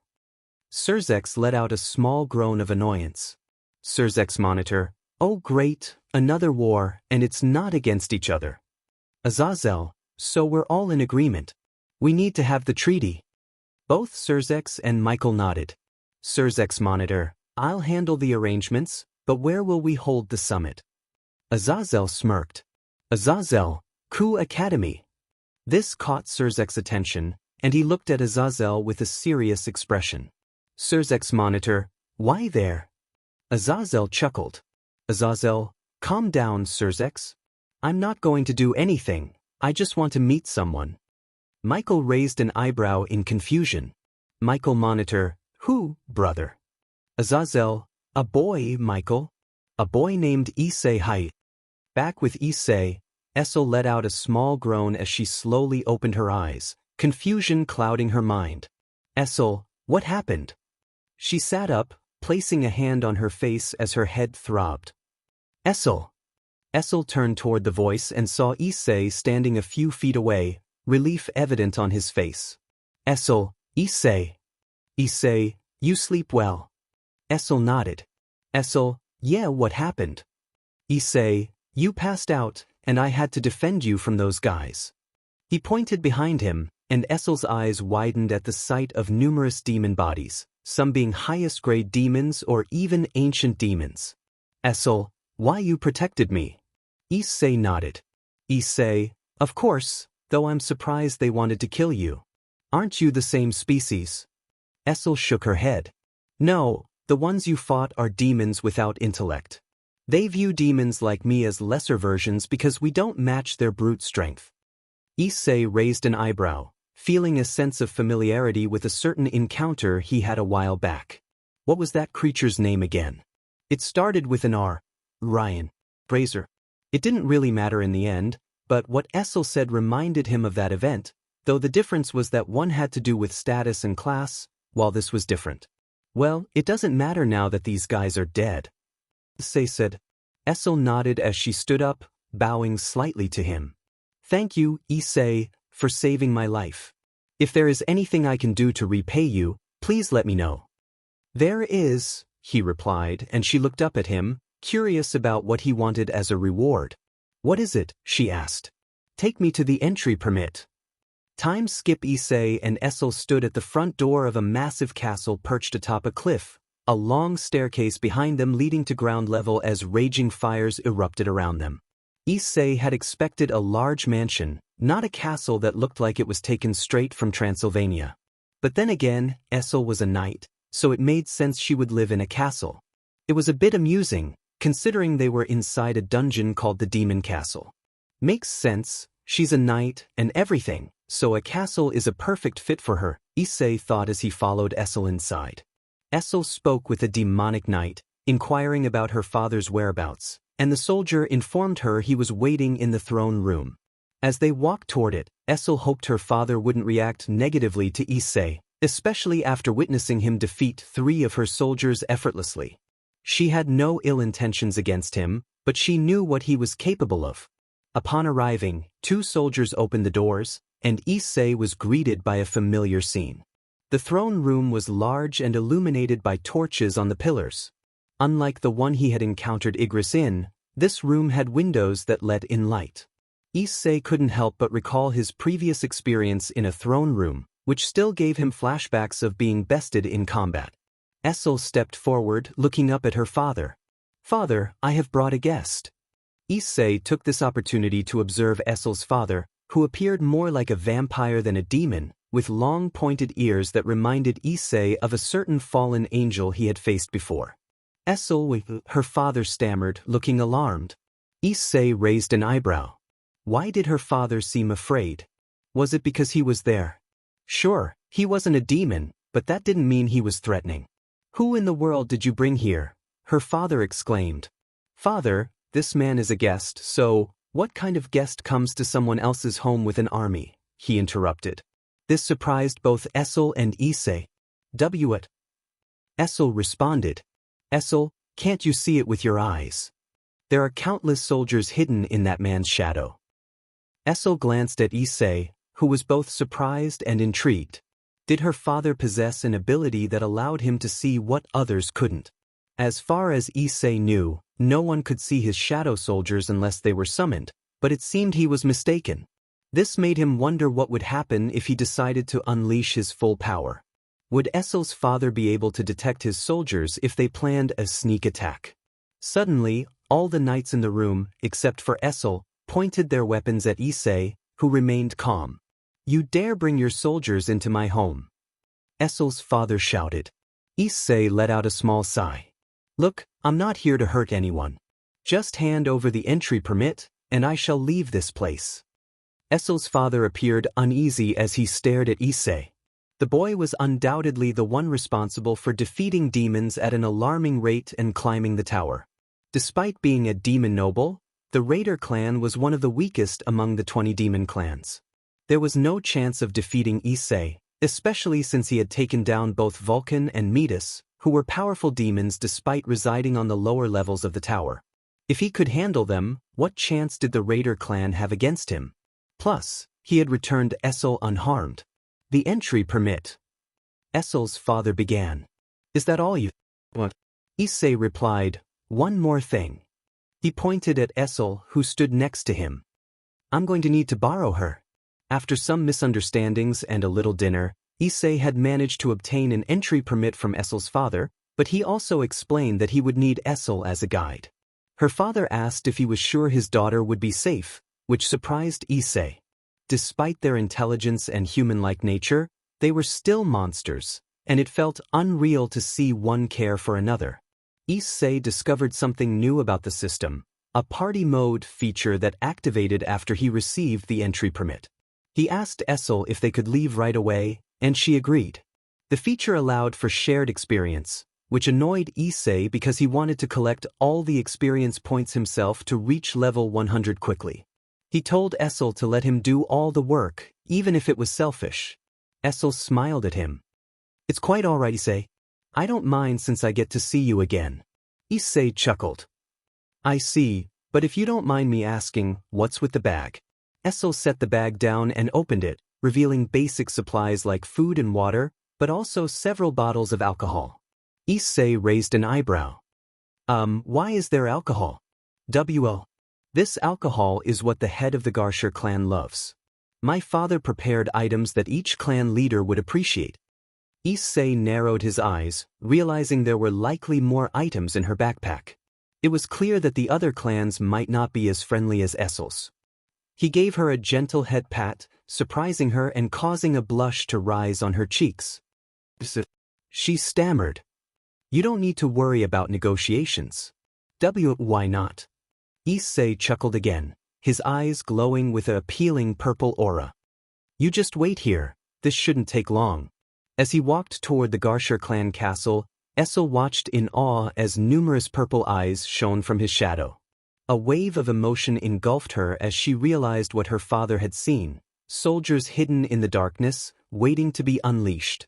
As the sounds of battle filled the air, Issei struggled to comprehend that this was Issei Haru, the same boy she met at the hospital. He had grown so much since then, and it felt almost unreal. She realized she hadn't sensed his power before for two reasons. He hadn't awakened it yet, and she hadn't been present in person during their first meeting. No one seemed able to leave the demon castle. It felt like a prison, and the demons inside were trapped. Essel's mother had told her stories of what their home used to be like before they were confined. Issei had dreamed of leaving and seeing the outside world, but disaster struck when her mother was killed by a ruthless demon. Though she didn't know the demon, Issei swore to seek revenge, inspired by her mother's dreams of freedom. However, her father's fear of losing her like he lost her mother kept her confined to their floor. So, Issei trained herself and learned as much as she could, eventually gaining an ability called Spectral Body, which allowed her mind to leave her body and form a new one elsewhere. That was how she met Issei, appearing as a nurse in his world. Issei, you've grown. Meanwhile, Issei took care of everything within the Garshur clan in just a few minutes. As he defeated them, he found them underwhelming, expecting much more. After claiming the entry permit from them, he and Issei made their way toward the remaining clans. Issei worried that Issei might eventually face a demon he couldn't defeat, but to her surprise, he and his shadow soldiers overcame every obstacle in their path. Issei had just defeated a series of formidable foes, including a demon knight and a demon noble, earning a significant amount of experience points. Geez, so many notifications. He muttered, swatting the screens away. It was his first time defeating a demon noble, and he anticipated more encounters ahead, especially since they offered nearly 5,000 EXP. Now then, he said, turning his attention to his shadow soldiers, Igris, Tank, Greed, and Iron. Each of them had reached their maximum level and was eligible for promotion. Issei crossed his arms, realizing he could promote them now. He was curious if this would allow him to hear Igris, Iron, and Greed speak, as he could with Drake. This is definitely something to keep an eye on, he thought. Suddenly, several screens appeared before him, and he felt a surge of annoyance at the system's constant interruptions. Igris has requested permission for a promotion. Tank has requested permission for a promotion. Iron has requested permission for a promotion. Greed has requested permission for a promotion. Well, they definitely don't waste any time, Issei remarked. Another screen popped up asking if he accepted their requests. A small smirk formed on his face. I accept. As he spoke, shadows enveloped the 4 soldiers, causing the ground to tremble. Issei watched in awe as they shot up into the sky like dark pillars of light. Shadow claws danced around them, and a smile spread across Issei's face, though it quickly faded as more screens appeared. Igris has been promoted to Elite Knight. Tank has been promoted to Elite Knight. Iron has been promoted to Elite Knight. Greed has been promoted to Elite Knight. This thing is relentless, he thought, shaking his head. Ignoring the notifications, he focused on his newly promoted soldiers. While their appearances remained largely unchanged, he could sense their newfound strength. Igris, in particular, radiated an aura that indicated he had reached S rank. Well done, Igris. You've come a long way, Issei said, proud of his progress. The others had also grown stronger. Iron and Greed were nearly equal in strength, while Tank was comparable to a high-end A rank. More screens appeared, and Issei felt his irritation rise again. Igris LV, 1 rank, Elite Knight. Tank LV, 1 rank, Elite Knight. Iron LV, 1 rank, Elite Knight. Greed LV, 1 rank, Elite Knight. Seriously, he muttered. Issei, Issei spoke up, drawing his attention. Yeah, what's up? He replied. Do you know how many clans you have destroyed so far? She asked. Issei thought for a moment. Excluding your clan, I think a total of 9, he answered. Starting from the 90th floor, each one will be supervised by clans with high-ranking nobles. If you can persuade them, they may just hand over the entry permits to you, just like my clan. Issei explained. Issei raised an eyebrow. If I were weaker than your clan, would you have negotiated with me? Issei hesitated, taken aback. She had initially wanted to eliminate Issei because he posed a threat to her clan, but that was before she understood who he truly was. Oh, of course we would, she began, but Issei cut her off. You don't need to lie, you said it yourself. Huh? Issei responded, confused. Issei turned away from her, yawning and stretching to relieve the stiffness in his joints. He knew from experience that prolonged fighting could lead to exhaustion, something he wanted to avoid in future battles. He wouldn't let that happen again. He still had 20 more floors to go until he arrived at Baron, which gave him enough time to get some rest and relaxation. Issei said, as you mentioned, there's fierce competition between the demon clans due to ranks. So that is why. He looked back at Issei, giving her a gentle smile. I've decided to boost the Raider clan to first place. Issei was completely surprised by this action. Why would Issei do such a thing for her? He barely knew her. Yet he was making such a significant gesture. Issei, she said, looking down with curiosity in her eyes. Why are you doing this? Why excuse my clan when you don't seem to care about the others? Simple, because I like you, Issei replied. Issei didn't expect this response, and a blush crept onto her face. Her heart raced as she turned away from him, placing a hand on her chest. What's wrong with me? Why am I feeling like this again? Issei raised an eyebrow in confusion, wondering what was wrong with her. Suddenly, a screen appeared next to Issei. Urgent notice. Another member added to the ha. He silenced the system with a swift motion, annoyance evident on his face. Just as Issei had stated, the moment they arrived at the 90th floor, the difference in difficulty was immediately noticeable. The increase in monster levels and numbers was in a different league compared to the lower levels. Unfortunately, Issei encountered a problem on the 97th floor. Due to the stronger monsters, his weaker shadow soldiers were being taken out quickly, draining his mana at a rapid pace. He couldn't rely solely on his shadows. He had other abilities that required mana, and they would be useless if he ran out. On the plus side, he had gained 3 levels, which he allocated to his intelligence. However, that felt insignificant compared to how quickly his mana was being consumed.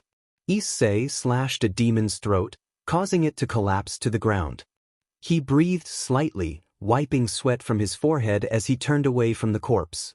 All around him were the fallen bodies of various demons, and he had slain them all to gain experience, which was becoming less significant as he leveled up. Okay, time to see where I'm at now. A screen appeared in front of him, showing his stats. Name, Issei Hayadujab, Shadow Monarch title, Conqueror of Adversity +1 level, 90 health points /HP, 66600/66600 magic /MP, 6900 fatigue, 15 strength /STR, 128 + 45 vitality /VIT, 100 + 25 agility /AGL, 100 + 45 intelligence /INT, 105 + 50 cents, 100 + 25 available points, 0 physical damage reduction, 79% + 20 passive skills LV, max perseverance LV, 1 advanced dagger arts, active skills sprint LV, max bloodlust LV, 2 stealth LV, 2 vital strike LV, max dagger throw LV, 2 dominanteers touch LV, 2. Issei smiled, glad that he was now only 10 levels away from reaching level. He felt proud of how far he had come, recalling the day he woke up in that hospital with a screen in front of him. Issei watched him from the sidelines, deep in thought. Even the rank 5 Rikadu clan and the rank 4 Petios clan couldn't beat him. She cleared her throat. Issei, are all humans this powerful? Issei chuckled and shook his head. Nah, I'm just different from others. I see. So shall we head off to the next floor? Issei asked. Issei didn't respond immediately, silently looking into her eyes. He enjoyed her company but felt he should send her back to her clan. Her father was probably worried about her, and she hadn't done much. He had been doing all the fighting while she watched. Hey Issei, can I ask you something? Yes. What is it? Issei sighed. Why don't you head back to your clan? I can take care of things from here. Issei was taken aback. Am I of no use to you anymore? No, it's not that. He placed a hand on her shoulder. You've been great, but I don't think your father would like it if you... I'm going with you, Issei interrupted, looking at him with determination. Issei blinked. Huh. I want to see the end of our journey with you, to see what's at the top of the tower. Are you sure? It's going to be dangerous, Issei said with a small smile. Issei, it's nothing you can't handle. Issei stared at her for a moment, a chuckle escaping his throat as he rubbed the back of his head. Issei, all right, I guess there's no telling you otherwise. They both turned and began to walk away as a screen appeared before Issei. Moving to the 98th floor meanwhile, in another part of the world, Nepal stood as home to some of the tallest mountains. Perched on the edge of one of these majestic peaks was a powerful being. A striking young girl with long, flowing black hair and piercing gray eyes. Her ears had pointed tips, often obscured by her ebony locks. This was Ophis, the Ouroboros dragon and the infinite dragon god. She was one of the 2 most powerful beings in the universe, capable of immense destruction. With a mere thought, she could wipe out all life on the planet or even destroy the planet itself. Ophis's appearance was merely one of many forms she had assumed over countless years. At that moment, she was deep in contemplation, her gaze fixed on the distant horizon, consumed by thoughts of retribution against those who had deprived her of her home. Unlike other dragons, Ophis did not reside in a traditional cave. She inhabited the dimensional gap, a chaotic void between worlds, filled with iridescent colors stretching into infinity. This was her birthplace, a sanctuary until it was usurped by another being. Survival in the dimensional gap required magical or demonic power. Any being lacking such fortification would perish within seconds. Despite the dangers, Ophis relished the absolute silence of the gap. As she stared into the distance, she sensed a familiar aura and narrowed her eyes. Ophis, why are you here? She turned her head to see Issei's father, Goru, the man who left it all behind. Goru, I see you're looking well, Ophis. Ophis, what do you want? Come to gloat. Goru sighed, shaking his head as he gazed into the distance. Goru, you know what's coming, don't you? Ophis nodded. Goru, then you know that eventually you're going to need to pick a side. Ophis, Goru, I get it. You want your precious silence back. Ophis felt a flicker of annoyance, but Goru knew she wouldn't hold a grudge over something so trivial. Goru, look, we had our differences in the past. But I'm not going to sit around while they do nothing about the problem. He looked down at Ophis. Goru, I just hope you pick the right side. With that, he turned and started to walk away, leaving Ophis with a silent expression on her face. Ophis, I hate you. Baka. Back with Issei, he stood alongside Issei, gazing at something in front of them. After what felt like a long journey, they had finally arrived at the top of the Demon Castle dungeon, the 100th floor. The sight was captivating. A castle-like structure stood before them, larger and seemingly abandoned for quite some time. The walls were crumbling, weathered by nature, with scorched marks scattered across the ground, indicating a previous battle. As they stood there, Issei felt a strange sensation, a sense of familiarity he couldn't quite place. It was as if he had been in this exact location before, but that couldn't be possible. This was his first time here. Nevertheless, he knew he had to prepare himself, as the boss could appear at any moment. Issei, I should have an edge since I leveled up. A screen appeared before him, displaying his stats. Name, Issei Hayadujab, Shadow Monarch title, Conqueror of Adversity +1 level, 93 health points /HP, 12, 600/12, 600 magic /MP, 10, 800/10, 800 fatigue, 0 strength /STR, 131 + 45 vitality /Vit, 103 + 25 agility /AGL, 103 + 45 intelligence /Int, 108 + 50 cents. 103 + 25 available points, 0 physical damage reduction, 85% + 20 passive skills LV, max perseverance LV, 2 advanced dagger arts, active skills sprint LV, max bloodlust LV, 2 stealth LV, 2 vital strike LV, max dagger throw LV, 2 dominanteur's touch LV, 2 Issei, level 93, not bad.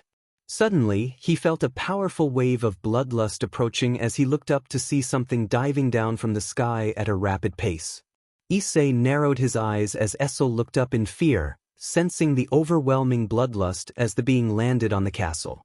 This was the moment Issei finally saw the boss of the Demon Castle dungeon, Demon King Baron. His face was shrouded in darkness, pierced only by glowing red eyes. He rode on the back of a massive white wyvern, wielding a huge sword that radiated power. So that's him. Issei thought, feeling an aura from Baron unlike anything he had ever experienced. It was different from the presences of Igris and Drake. It felt as if Baron's very existence warped reality itself. Issei wondered if he could even defeat him. Despite being level 93, a part of him screamed to run away from the demon, knowing he had no chance against such a monster. But as much as that part of him tried to surface, Issei stood his ground with a serious expression. He had come too far to turn back now. He had done so much to save his mother from her coma. He wouldn't be weak and run away like he used to. No, he would stand his ground and fight, even if it meant facing Baron head-on. I won't turn back, he declared, staring at Baron, who met his gaze. The demon noticed a faint hue of purple in Issei's eyes, causing his muscles to tense slightly as it reminded him of some unpleasant memories from long ago. Meanwhile, Issei trembled, unable to believe her eyes. She stood before the Demon King, the most powerful demonic being in existence. The bloodlust he emitted was on an entirely different level than Issei's, making her want to beg for her life. How could Issei defeat such a being? He was powerful, but Baron was in a league of his own. Fighting this guy will be annoying with him on that wyvern. Issei muttered, glancing at the growling creature waiting for its MSDR's command. Oh, it has a name. Of course it does. he thought as Baron took to the skies. A small smirk grew on Issei's face as he realized something. If he was correct, he would enjoy the rewards for defeating Baron. But for now, the battle had begun. Baron growled, a crimson-red aura flowing from his eyes as he held his sword outward. Issei perked up as several doorway-like portals appeared from the ground. "That's not good," he said, watching as a claw emerged, followed by a whole demon that let out a savage snarl. As more demons poured out from the portal, a demon knight emerged from another and brandished its weapon. Issei narrowed his eyes as hundreds of demons exited the portals, each one different. Some were low-ranking, while others were demon generals, a new sight for Issei.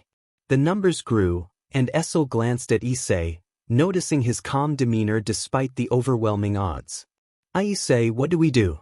There's no way we can stand up against them with those numbers," she exclaimed. Issei merely chuckled. "Not to worry, I have a plan." The demons roared and charged toward Issei and Issei, their footsteps shaking the ground. "Not yet," Issei said, watching as they closed in. "Almost," he added, a small smirk forming as his eyes glowed with a menacing purple aura. Suddenly, the ground beneath the demons began to shift, catching their attention as they looked down in confusion. "Come out," Issei commanded. Several weapons erupted from the darkness, piercing through the demonic creature's flesh and causing blood to gush from their wounds. Issei was stunned, unsure if she had witnessed what she thought she had. She shook her head as Issei's shadow soldiers rose from the darkness and began battling Baron's army. This shocking display stunned even Baron, but the weaker shadows were quickly overwhelmed by the demons, only to regenerate and retaliate when their backs were turned. Some demons with wings took to the sky to avoid the ambush, but Issei had anticipated this. As the flyers approached, several fireballs struck them, stunning or knocking them to the ground to be finished off by the shadow soldiers. Issei's shadow magicians stood by, their hands glowing with magic as they provided support for the ground forces and dealt with the pesky flyers. Watching with a satisfied smile, Issei noticed larger demons attempting to attack him. One demon's arm was sliced off, causing it to roar in pain. "Heh, always the protective type." "Igris," Issei remarked. Igris stood beside him, his sword dripping with demon blood as he glared at the massive beast. How dare it try to harm his king, especially when Issei was unarmed. Igris held his weapon tightly, sparking with red and black electricity before being enveloped in a purple aura. He swung his blade, decapitating the large demon. As the body collapsed, he charged forward with blinding speed, slicing through several other demons before spotting multiple flying demons armed with bows. They fired arrows at him, but Igris dodged a few and then swung his massive blade, effortlessly destroying the remaining attackers. Meanwhile, Tank charged through several demons, tearing them apart in moments. He grabbed one demon by its leg and tossed it to Iron, who chopped another down the middle. Iron caught the incoming demon with a grin, instilling fear in the creature. He crushed it with his bare hands, shattering its bones before turning to his comrade, Greed, who was engaged with a demon general. Greed dodged the general's attacks and kicked it to the ground. Hearing Iron call out, Greed looked over at the crushed demon Iron had tossed him. An idea sparked in his mind. If one could see Greed's face, he would be grinning as he used the crushed demon as a bowling ball, rolling it at the charging demons and knocking them over. As the last demon fell, Greed looked back at Iron with a smug expression, prompting Iron to roll his eyes with an amused smile. "Looks like they're having fun," Issei thought. Suddenly, a bright blue light illuminated the battlefield. He looked up to see electricity gathering in Baron's mouth, which was not a good sign. Baron unleashed a devastating electrical attack that struck both allies and foes. Issei quickly shielded Issei from the onslaught, surprising her with his resilience. "You okay?" Issei asked. "Yes, I'm okay. But what about you?" "You got hit," Issei replied. Issei chuckled. "It's gonna take a lot more than that to harm me." He turned his attention back to Baron, who wore a cocky grin. "I gotta take that bstrd down before he unleashes another attack." Issei stood up and began to vanish from Issei's sight, shocking her as he sprinted toward the castle. He leaped into the air, launching himself at Baron with his dagger drawn. Let's take care of the Wing Fi. However, as he swung his dagger, it was blocked by Baron's weapon, surprising him. The Demon King tilted his head, his glowing eyes piercing into Issei's soul before launching him into the ground. Arg!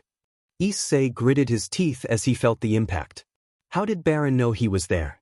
Could he sense Issei's presence despite his stealth? Issei slowly sat up, only to see Baron unleashing a beam of electricity toward him. He jumped up and ran, but Baron pursued him relentlessly. Frustrated, Issei activated the Ring of Loki, creating several clones that ran off in different directions to distract Baron. Unfortunately, this tactic did not seem to affect the Demon King, who unleashed another electric beam. However, it was met with a fire beam from Tusk, and the two beams clashed, illuminating the battlefield with red and blue light. To Baron's surprise, Tusk's beam emerged victorious, clipping the wing of the wyvern and sending both crashing to the ground. Issei let out a small chuckle. Giving Tusk the Orb of Avarice was the best idea ever. He made his way toward Baron, who was slowly getting up. Issei summoned his dagger. You finally come down. I was getting tired of looking up at your ugly face. Baron growled, standing tall with his eyes glowing crimson red. Issei got into a fighting stance as Baron roared, unleashing another beam at him. Tusk summoned a barrier around Issei, blocking the attack.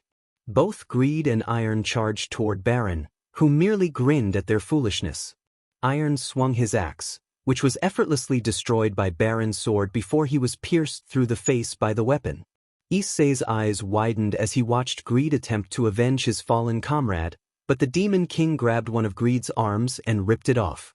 Greed didn't relent, trying again, only to be sliced in half by the monster's sword. Igris soon joined the battle, descending from above and clashing with Baron, who was somewhat impressed by the shadow's strength. The former BLD Red commander's weapon glowed with a purple aura as he charged at Baron, who caught the blade with one hand. He grinned at Igris before unleashing a beam that destroyed the shadow's upper half. Baron then turned his attention back to Issei, who charged at him, his eyes glowing purple as he attempted to stab Baron. However, Baron somehow blocked the attack, shocking Issei.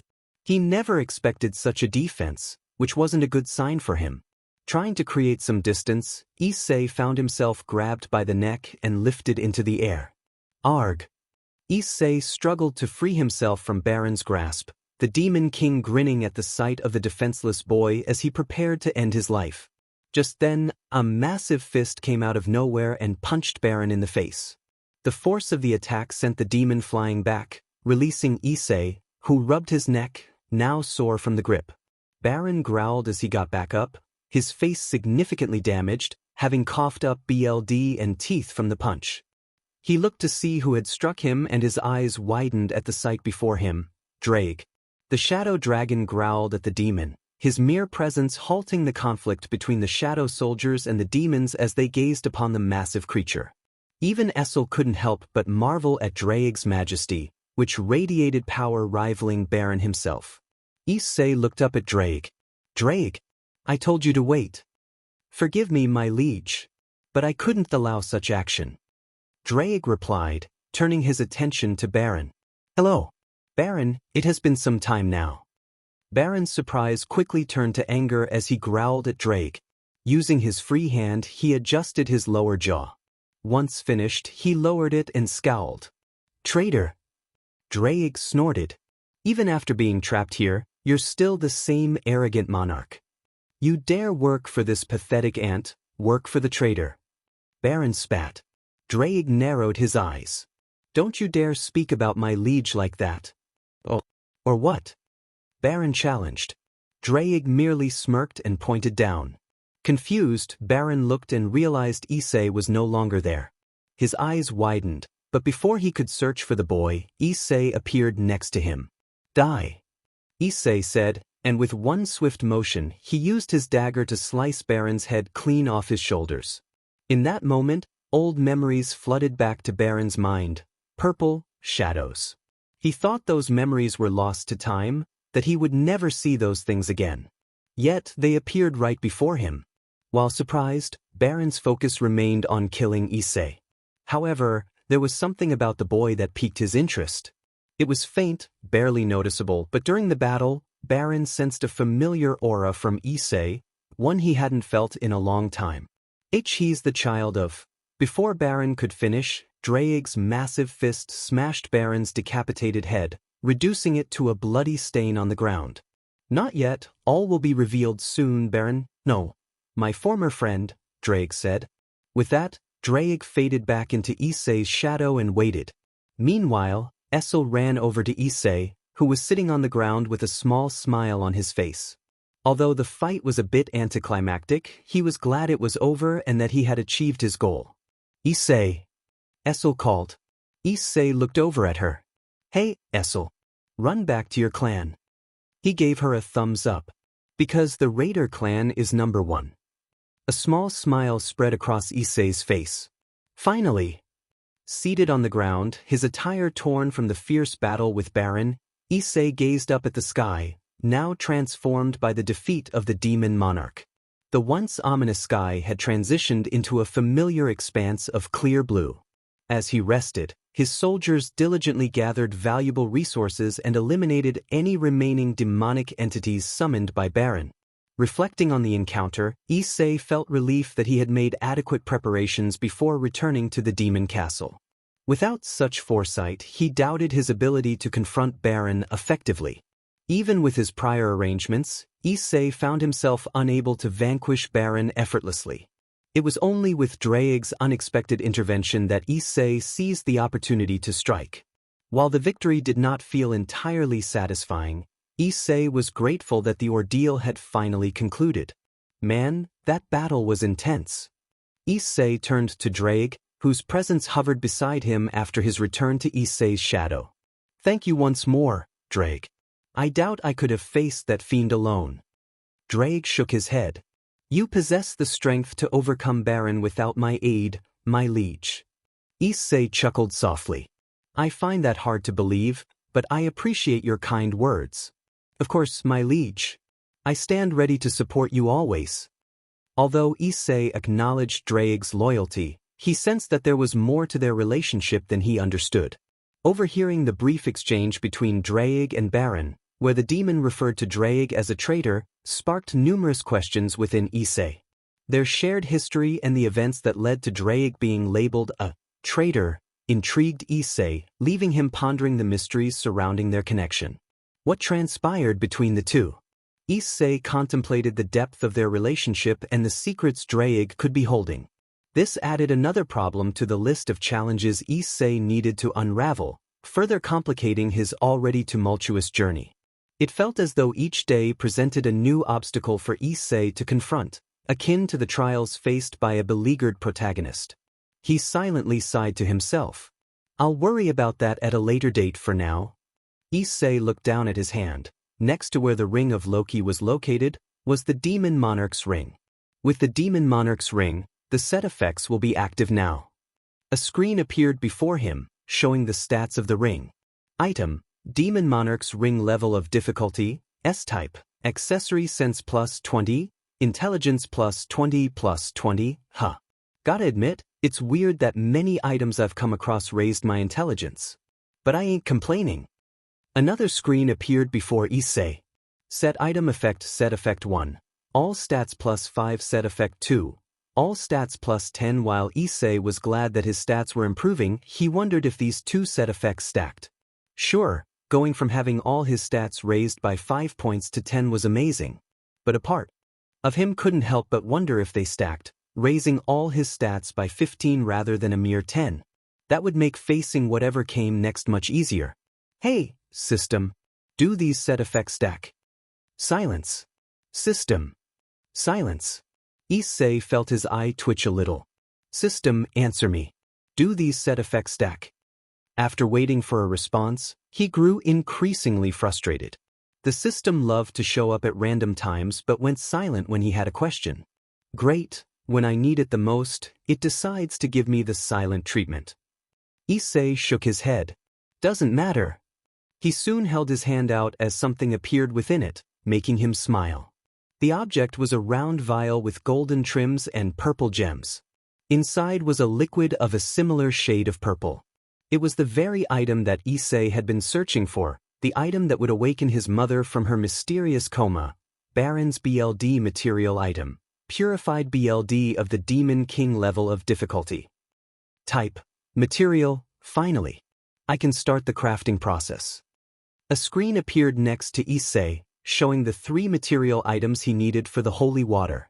Consumable, holy water of life 3 of 3. Issei, who was finishing up with the shadow soldiers, looked over at Issei and saw the 3 materials floating in front of him. Sit. Are you alright? Would you like to make item, holy water of life? Issei remained silent for a few seconds as Issei noticed the boy's eyes glowing with a faint purple aura. Yes. With that, the crafting process of the holy water of life began. While he waited for it to finish, a screen appeared and provided him with some intriguing information. Apparently, the probability of success and the number of crafted items would depend on his intelligence stat points. This meant that the higher his intelligence stat, the quicker the crafting process would be. The Issei, leader of the fallen angels, was currently sitting on his couch with a bored expression on his face. He was dressed as he normally was, completely shirtless with a pair of Hawaiian shorts. Lately, there hadn't been much to do, considering the gathering of the 3 faction leaders wouldn't be happening until tomorrow or maybe the day after. He didn't know, nor did he care, since all the gathering would be about making peace and figuring out the best strategy to take down the troublesome creatures that had been a thorn in the supernatural side for quite some time. But now was not the time to be thinking of such an event. There was a lot on Azazel's mind at the moment, and his number 2 priority was finding a way to cure his seemingly endless boredom. What to do? In his hand was a remote as he flicked through numerous channels on the TV, trying desperately to find something interesting to watch. However, he had been searching for something interesting to watch for a solid hour or 2, but nothing had come up. The only movies available were ones he had seen numerous times, like Top Gun, Maverick and the live-action Power Rangers. Azazel sighed, rubbing his face in frustration. So many channels, yet none seemed to have anything interesting on. He glanced out the window, noting that it was still dark outside. His thoughts drifted to Mickey, who was at the hospital. It had been a while since his last visit, as his responsibilities to the fallen angel faction had kept him away. He had wanted to see her every day until he found a way to wake her up, but with everything happening, Kokobeel's attack, the gathering, and other issues, he simply hadn't had the time. He had ordered some of his fallen angels to keep watch over Mickey's body after hearing that Kokobeel had tried to harm her. Normally calm and collected, Azazel had nearly lost control in a fit of rage when he learned that Issei Hayato had killed Kokobeel. Although the immediate danger was over, Azazel had wanted to confront Kokobeel to understand why he had betrayed the fallen angel faction and sought to instigate another great war. It was clear that Kokobeel thrived on chaos, but he seemed to have forgotten the devastation of the last war, which had resulted in heavy losses for all factions. What was done was done. Issei had killed Kokobeel, and there was nothing Azazel could do about it. He couldn't blame the young man. He might have done the same in Issei's position. Speaking of Issei, Azazel hadn't heard from him in a while. His spies reported that only the daughters of Kaido and Thor were at his residence, suggesting that Issei had gone off the grid. Azazel wondered where Issei could be and what he was doing. Knowing that kid, he's probably out searching for a way to wake up Mickey. Azazel sighed, hoping that Issei would find what he was looking for. Just then his phone rang, pulling him from his thoughts. Curious about who could be calling at this hour, he answered. Hello. Lord Azazel, I have something important to tell you. Azazel recognized the voice as one of the fallen angels he had assigned to watch over Mickey. A sense of dread filled him. What's wrong at the hospital? Is Mickey okay? She's all right, sir. In fact, you're never gonna believe this. She's awake. Azazel's eyes widened in disbelief. Silence enveloped him as he processed the news. He hoped he wasn't dreaming. If this was true, it would change everything. You're joking, right? Please don't be joking. Is she actually awake? This isn't a joke, sir. One of the others just checked on her, and she is awake. Overwhelmed with joy, Azazel struggled to find words. How is that possible? It was the boy, her son. Issei had returned and brought a cure for his mother's coma. Azazel felt a surge of relief. I see. What would you like us to do, sir? Azazel chuckled softly. Nothing. Let them have their moment. They deserve it. As you wish, Lord Azazel. After hanging up, Azazel stared at the ceiling, filled with happiness. He missed his time with Mickey. She was truly special to him. Well done, kid. Well done. With one nightmare behind him, Azazel felt a sense of relief and a hint of excitement. Perhaps he had just found a way to cure his boredom as well. Azazel smirked as he stood up. Better go and see Mickey. Meanwhile, Issei was startled awake by a voice calling his name. Sit. Wake up. His eyes shot open, and he was left speechless at the sight before him. It was his mother, Miki Hayadu, awake and sitting up in the hospital bed. He stammered. Miki crossed her arms. About time you answered me. I thought you were ignoring your She was cut off as Issei lunged forward and hugged her tightly, startling her. Issei, what are you doing? She exclaimed, hearing a sniffle. Please. Issei's tears began to fall, and Miki noticed he was trying hard not to break down. This caught her off guard. She had never seen her son act like this before. While he had been worried about her health in the past, he had never cried. His calm and mature demeanor lately made this moment all the more surprising. Seeing him so emotional brought a heavy feeling to her heart. Issei was all she had left, especially after her husband's disappearance. He hugged her tightly, burying his face into her shoulder. I'm so glad you're awake now, Mom. I thought I lost you. Issei. Miki wrapped her arms around him, smiling softly. I'm glad to have such a wonderful son. Issei chuckled. And I'm glad to have such a wonderful mother. Miki smiled and ruffled his hair, making him laugh as he playfully swatted her hand away. Though the fear of losing her again lingered in Issei's mind, he was relieved to have her back. He didn't know if this would happen again or if the system was truly responsible for her coma. He needed to be cautious about the future. Even with 2 more holy water of life bottles, he couldn't waste them carelessly. If the system was behind his mother's coma, he would continue using it to grow stronger. When he found the one responsible, he would demand answers. Issei. Mickey's voice broke through his thoughts. Let's go home. You've been through a lot. Suddenly, Mickey's stomach growled, causing her to blush in embarrassment. Issei snickered as she tried to scold him, but her stomach's protest only made it harder. Shut up. It isn't funny. She protested, her face bright red. Yeah, you're right. It's hilarious. Issei laughed, enjoying the moment. Later, Azazel hugged Mickey tightly, and she smiled in return. Issei watched from the sidelines, arms crossed and eyes narrowed at the man embracing his mother. They had just left the hospital after a quick checkup, which had nearly given Mickey a heart attack due to the medical bill. Issei had paid it off, surprising her even more. As they exited the building, they were greeted by Azazel, who seemed to know Mickey well. Issei figured this was the man she had spent time with before her coma.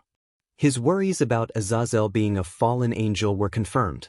He sensed that Azazel was quite powerful. Whether he was on the same level as Surzex and Seraphal was still uncertain, but Issei would keep his guard up. It's good to see you too, Azazel, Mickey said, looking up at him. How has work been? Azazel chuckled and shrugged. You know me, Mickey. I don't pay attention. Mickey giggled, and Issei noticed a blush on her cheeks, prompting him to glare at Azazel, who met his gaze. Azazel, so you're Issei. He let go of Mickey and walked over to Issei, looking down at him. Mickey noticed the size difference. Azazel was much larger, towering over her son. Issei seemed to only reach Azazel's chest, though he was leaning slightly forward. Issei stared at Azazel, his eyes glowing with intensity as he held a serious expression. Despite wearing sunglasses, Azazel's eyes also glowed, but he wore a confident, almost smug smirk. Azazel, I've heard a lot about you. It's nice to finally meet you. He extended his hand. Name's Azazel. Issei glanced at Azazel's hand, then back up at him, slowly reaching out to shake it. Issei, pleasure to meet you. As they shook hands, Issei felt Azazel apply a bit of pressure, but he responded in kind. Azazel, Diamen, you have a strong grip. Issei, thanks. Azazel chuckled, releasing Issei's hand and turning to Mickey. Azazel, well Mickey. Shall we head off to your place? We can throw a little party in honor of your return. Mickey smiled. Mickey, I like the sound of that. She turned to Issei. You don't mind that, Issei, right? Issei glanced at Azazel, then back at his mother, nodding reluctantly. Azazel, great. Let's get going. With that, both Azazel and Mickey turned and began to walk off, leaving Issei watching them.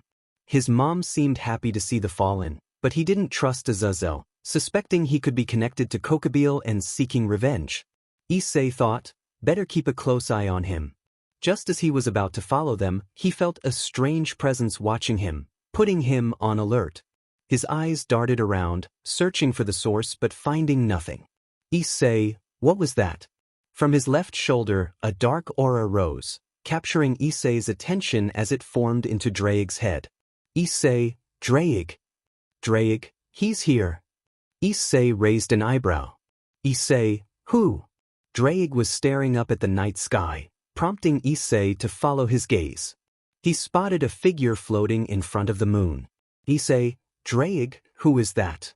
Draig, that, my liege, is my rival. Issei was surprised. Draig's rival.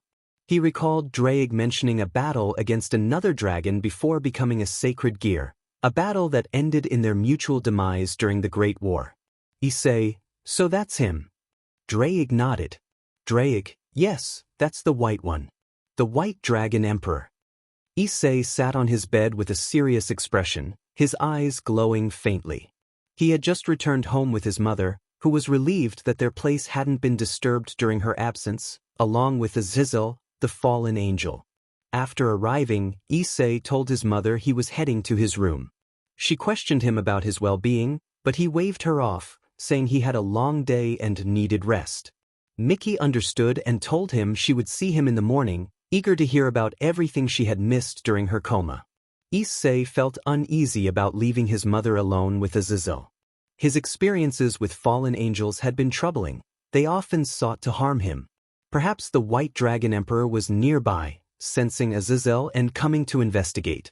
Issei considered the possibility that the White Dragon could be working with the fallen, not in loyalty like Aquino and the others to Rias, but more like hired muscle.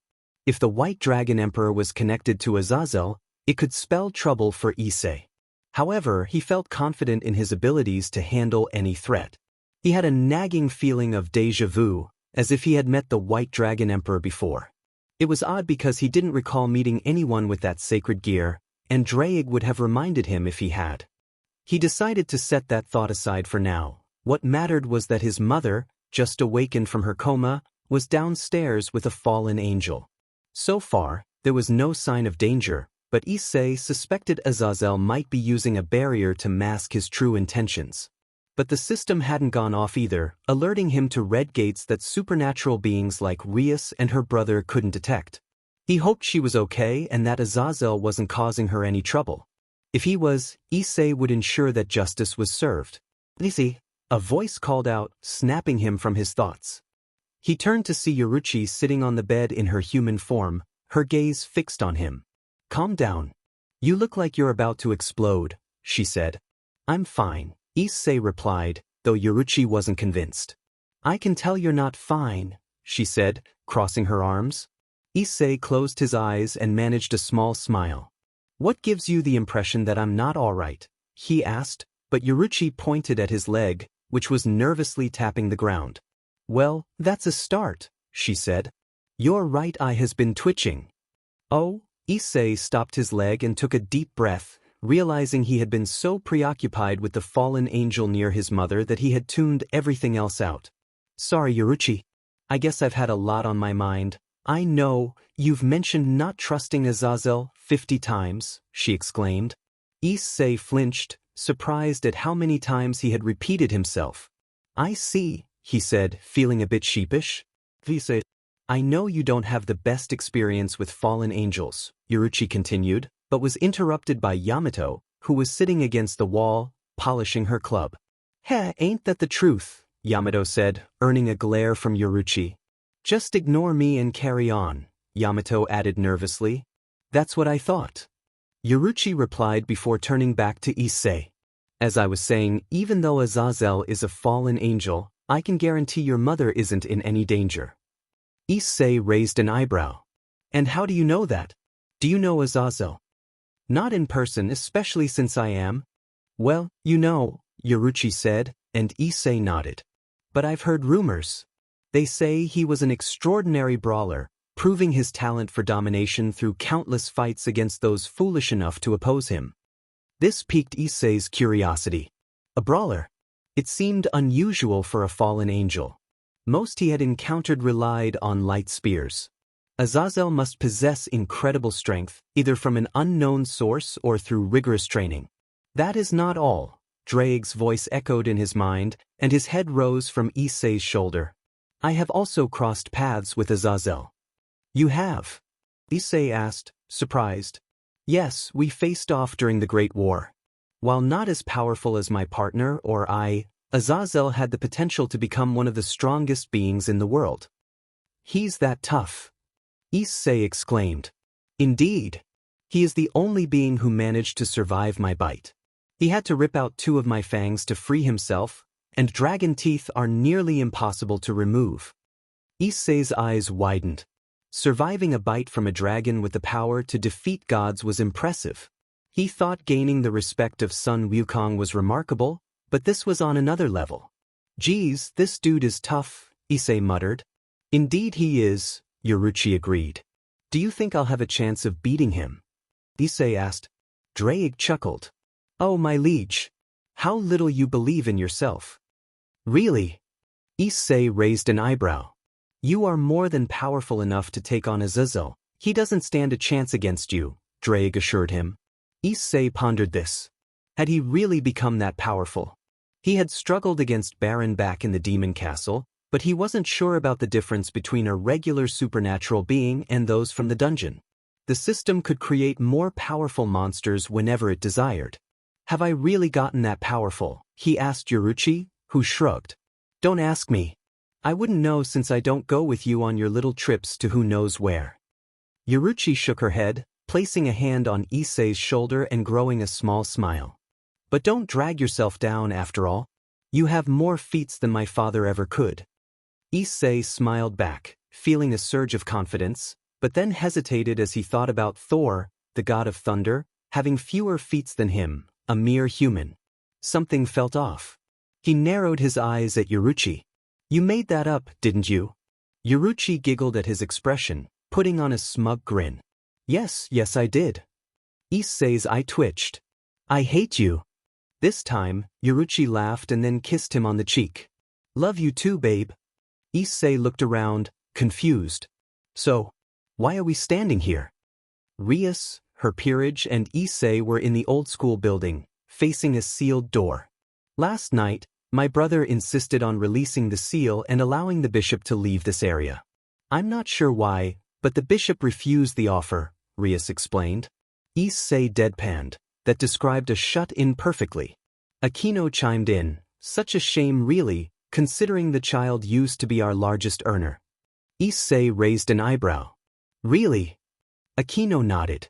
Kiba added, with special contacts, the bishop used a computer to make them. Zenobia remarked, that means the bishop's power must have been pretty dangerous if it was sealed. Rias nodded and held out her hand. Within moments, the seal on the door broke. Kaneko stated, and the seal has been broken. All right, let's see how this goes. Rias pushed the door open, and her peerage entered the room, with Issei following closely behind. As soon as he stepped inside, a startled scream echoed. Issei was taken aback. He hadn't expected that. Both Asia and Zenobia needed a moment to calm their nerves. Well, hello. I'm glad to see you're looking well, Rias greeted. I don't understand what's going on, came the reply. Rias approached what appeared to be a bed or coffin in the middle of the room. The seal has been broken, so you're free to come home with us, okay?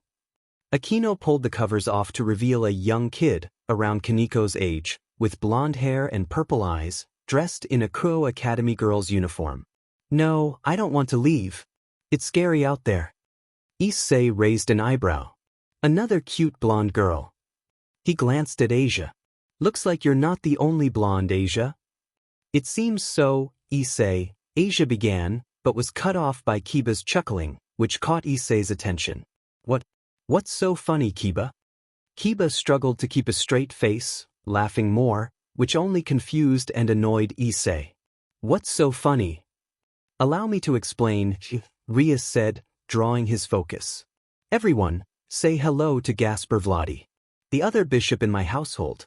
Before I turned him into a devil, he was actually half human, half vampire. Issei called out, show yourself, Azazel.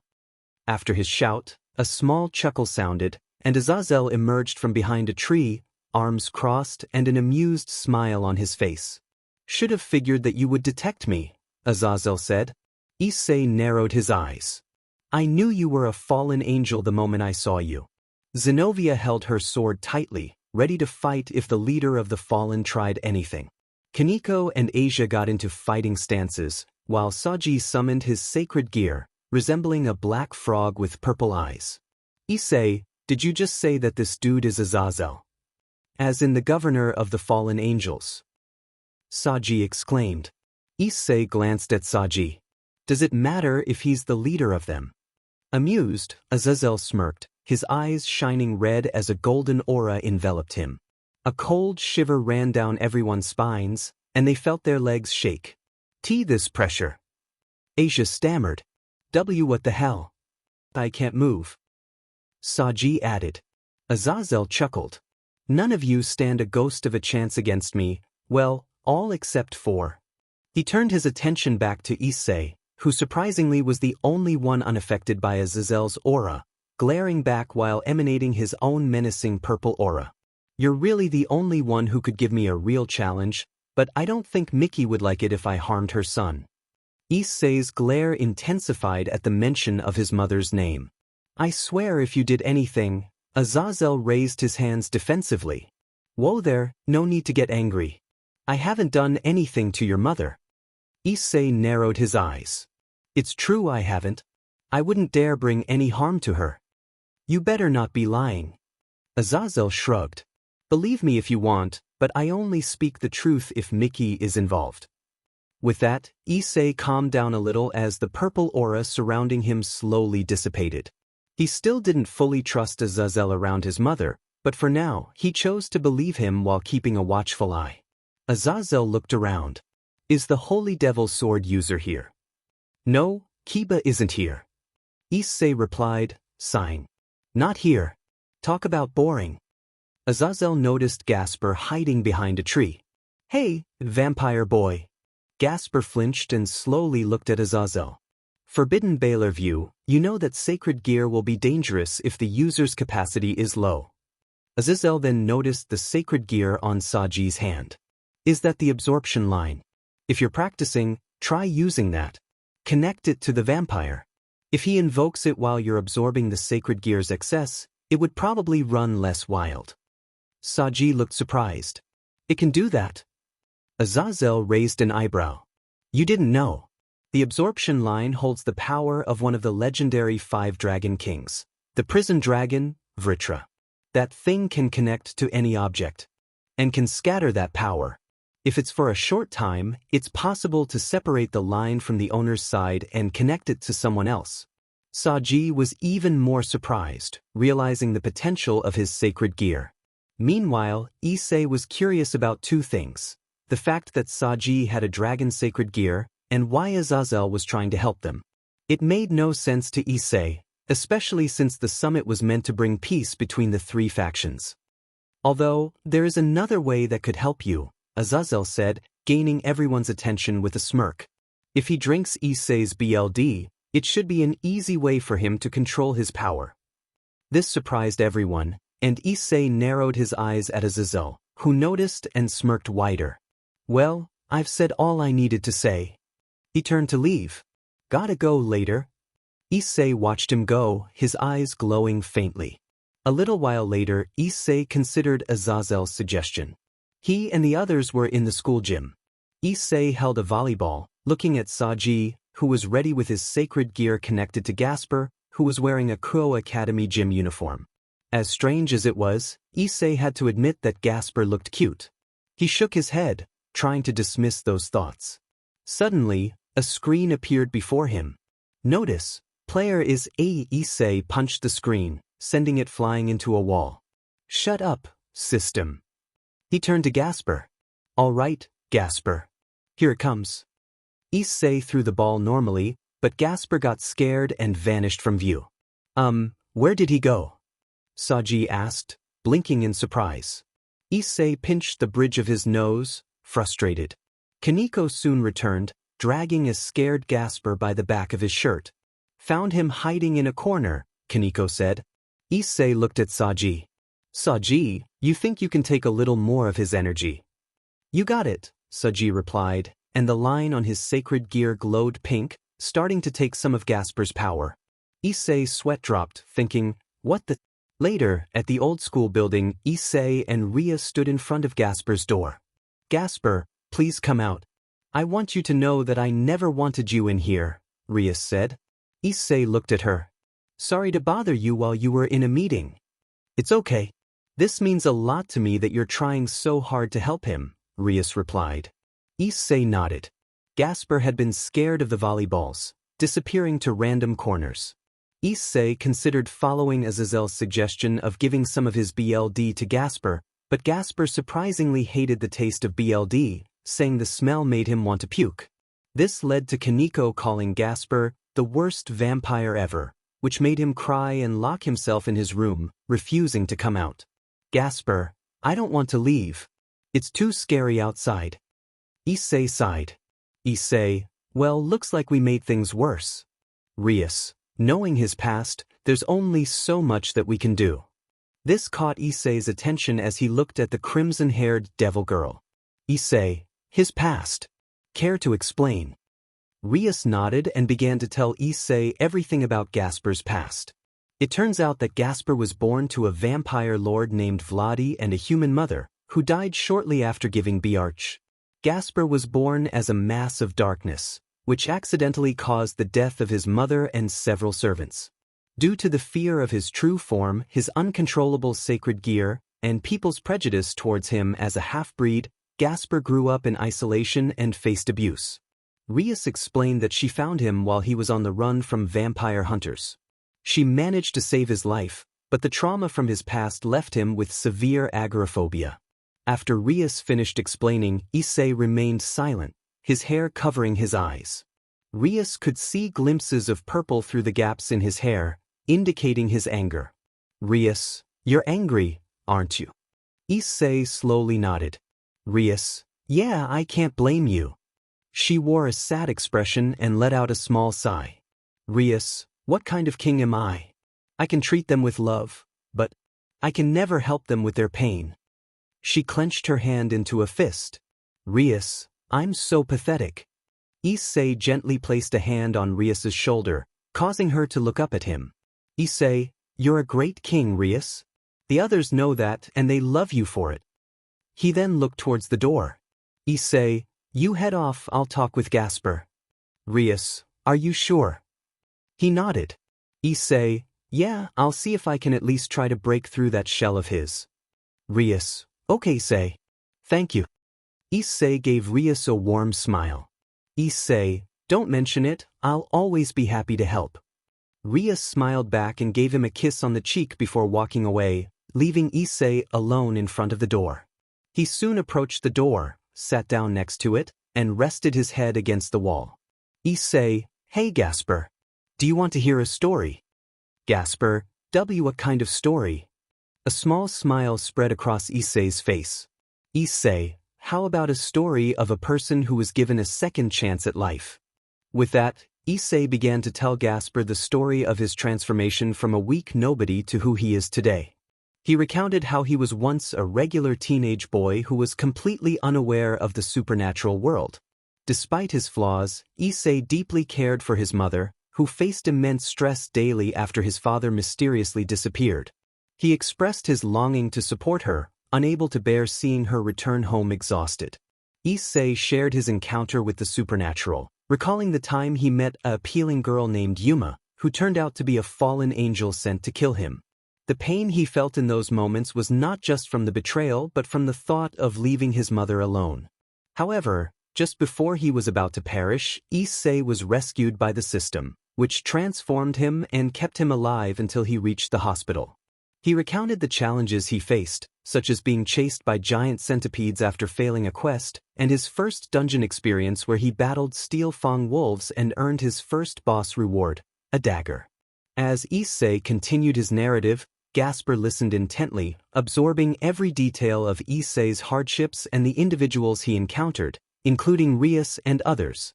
Gasper was left speechless and filled with admiration for Issei's journey. He was astonished to learn that Issei had confronted the legendary Monkey King and emerged as his rival. It became evident to Gasper that there was much more to Issei than he initially thought. Gasper, hey Issei. Issei, HM. Yes, Gasper. Gasper opened the door a little, small tears in his eyes.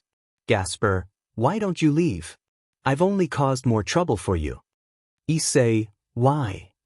He looked down, chuckling softly, then gazed back at Gasper, his eyes shining with a faint purple hue. Initially startled, Gasper wanted to hide, but the more he stared into Issei's eyes, the calmer he felt.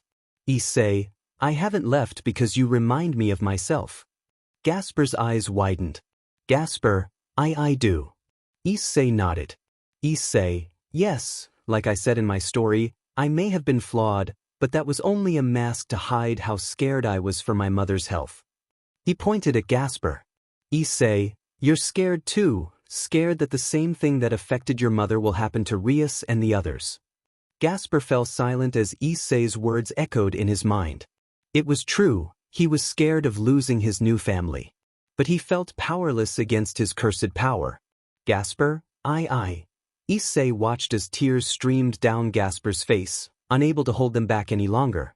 Gasper, I am scared. I don't want to lose anyone. But I'm so weak, I can't do anything right. I'm nothing but a burden, I shouldn't have been Bo. Issei, don't you dare say that. Issei grabbed Gasper's shoulders and pulled him into a hug, Gasper's head resting on Issei's shoulder. Issei, you're not a burden, Gasper. You never are and never will be. He gritted his teeth. I may not be a devil like Rias or the others, but I don't need to be one. If you're ever scared, if you're ever in danger, then I will be there to help you. Gasper was taken aback by Issei's words. How could he say something like that when Gasper felt like an annoyance since being unsealed? Gasper, Issei. Tears streamed down his face, but a small smile began to form as he hugged back. Gasper, thank you. Issei smiled. Don't mention it, I'm always happy to help. It was a new day in the town of Kuo, the sun high in the sky, and the birds singing. Today was also the day of the meeting between the three factions' leaders. At that moment, someone floated above the school. This person was a handsome young man with light silver hair and hazel eyes, wearing a dark green V-neck shirt with a high-collared black leather jacket, burgundy jeans, and black leather chaps. From his back, a pair of wings spread wide. Tonight's finally the night. All the higher-ups are gathering to discuss the most boring issue. He looked down and saw a black-haired girl standing on a pole. I thought there was nothing left in this boring world to interest me. Ophis. Ophis looked back at him. Ophis, that's what you normally say, isn't it, Valley? Valley, because it's the truth. There's nothing left in this boring world to interest me. Ophis, I wouldn't be too sure. Valley raised an eyebrow, curious about what Ophis meant. Valley, what do you mean? Ophis simply sighed. Ophis, let's just say that an old friend of mine told me something. Valley was confused. Who was this old friend of hers? Meanwhile, Issei sat in the club room, waiting as Rias and the others prepared for the summit. The issue with Gasper had improved. The vampire was calmer around everyone, although he still got scared and unintentionally used his powers to disappear. Rias noticed something off about Gasper. Whenever he was near Issei, his entire personality shifted to one of calmness and happiness, focusing solely on Issei. Rias chalked it up to whatever Issei had done after she left him with Gasper. Gasper sat on Issei's lap, playing on a Nintendo SW. Gasper, yay. I won again. Issei chuckled. You're pretty good at Super Smash Bros., Gasper. You sure this is your first time? Gasper nodded. Issei, DMN, I'm jealous. I'm not good at the game at all. Gasper, it's okay, senpai. You're still amazing. Issei smiled, though hearing Gasper call him senpai felt a bit strange since Kaneko, his girlfriend, used that term too. He considered asking Gasper not to call him that but decided against it, not wanting to upset him. Rias looked at everyone. Rias, all right, everyone ready? Everyone nodded. Rias turned to Gasper. Rias, Gasper, behave while we're gone. Gasper, oh okay. Rias, I don't mean to scold, but if you activate your power, it could stall the meeting and we don't want that. I hope you understand. Gasper nodded. Gasper, yes ma'am. Rias, Kaneko will be staying here to take care of you, right? Kaneko nodded and pulled out a box of snacks. Kaneko, I stocked up on snacks for us. Gasper, wow. I don't even know where to begin. Issei chuckled, ruffling Gasper's hair. Issei, don't eat too much, okay? Gasper laughed, playfully smacking Issei's hand away. Gasper, I won't, senpai. Issei smiled and stood up, turning to Kaneko. Issei, keep him safe. Kaneko nodded. With that, Rias and the others, minus Kaneko and Gasper, made their way out of the Occult Research Club and toward the school building. They arrived at the meeting room, and Rias knocked on the door. Rias, may we come in? Yes, please enter. She opened the door and walked inside with her peerage. Issei saw Sona, Tsubaki, Surzex, Serafal, Dazazel, Valley, Irina, and a man he guessed was the leader of the Angel faction. Surzex, everyone is here. He gestured to Rias and her peerage. This is my sister, Rias, and her peerage. They're the ones who fought against Kokobile during his surprise attack a few days ago. Angel leader, that is a rather impressive feat. I thank each one of you for all your hard work. Issei stood against the wall with his arms crossed, his gaze fixed on the leader of the angels. This was his first time seeing the man, but he sensed a kind and gentle demeanor. However, Issei hoped that the summit would go smoothly. The last thing anyone wanted was conflict that could endanger innocent lives. Outside the academy, the armies of the angels, devils, and fallen angels stood guard to protect their leaders. Back in the meeting, Rias and Sona were presenting their report on the battle against Kokobile, showing footage of the fight on a magical screen. Issei was curious about how they obtained the footage. Rias stated, the rest of the details regarding the incident between Kokobile and my household can be found in my official report. Sona added, as a witness, I, Sona Citri, can confirm the report given by Lady Gremory. Surzex smiled and said, that will be all, thank you very much. Serafal looked at Sona and Rias, beaming with pride. Great job, ladies. I'm so proud of you both. Surzex then turned to Azazel. Perhaps the Governor-General of the Fallen Angels would like to share his opinion on the report. Azazel replied, Kokobile went rogue and did it behind my back. Therefore, my thoughts on it don't really matter that much. The angel leader asked, so he acted entirely on his own. Azazel chuckled.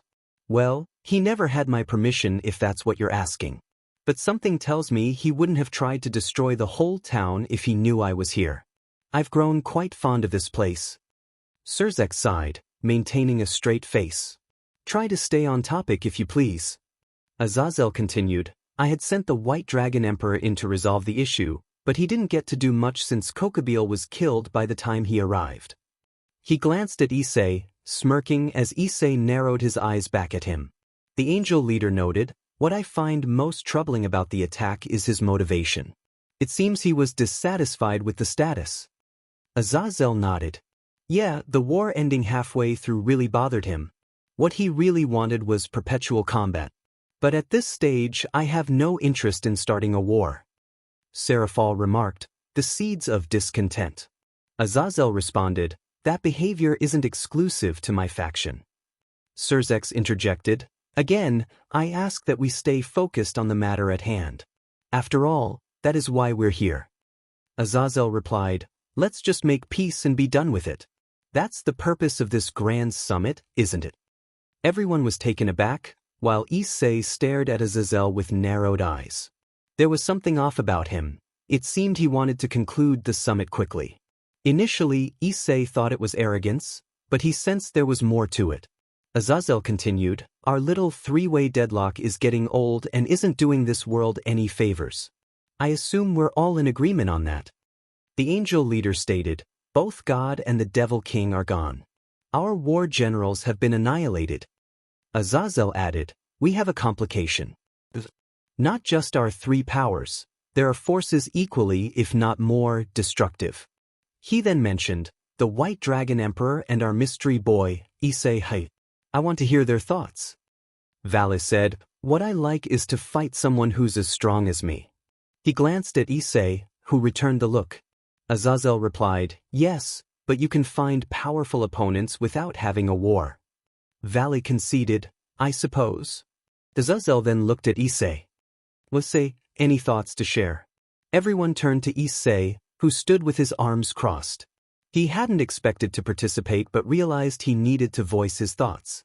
Issei stated, I have no interest in war. It's not good for anyone and only leads to ruin. But if anyone or anything attempts to harm those I care for, well.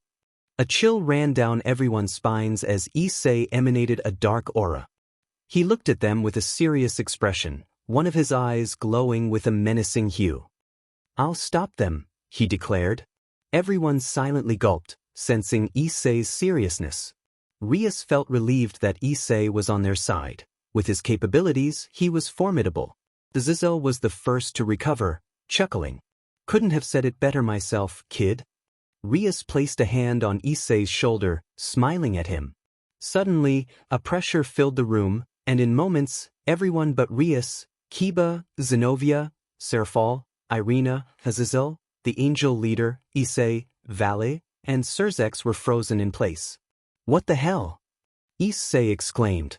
Kiba remarked, they're frozen. Azazel crossed his arms. It appears so. Fortunately, those of us with superior powers weren't affected. He looked at Issei. Seems like your power saved you, kid. Valet added, thanks to my dragon, he protected me. The heavenly group was shielded by their swords.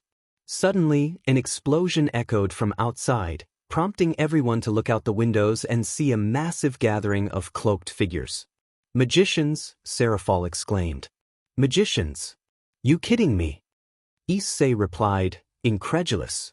Serafal pouted. They're so rude. I'm a real-life magic girl, and they're flat out ignoring me. The angel leader questioned, but what is this power?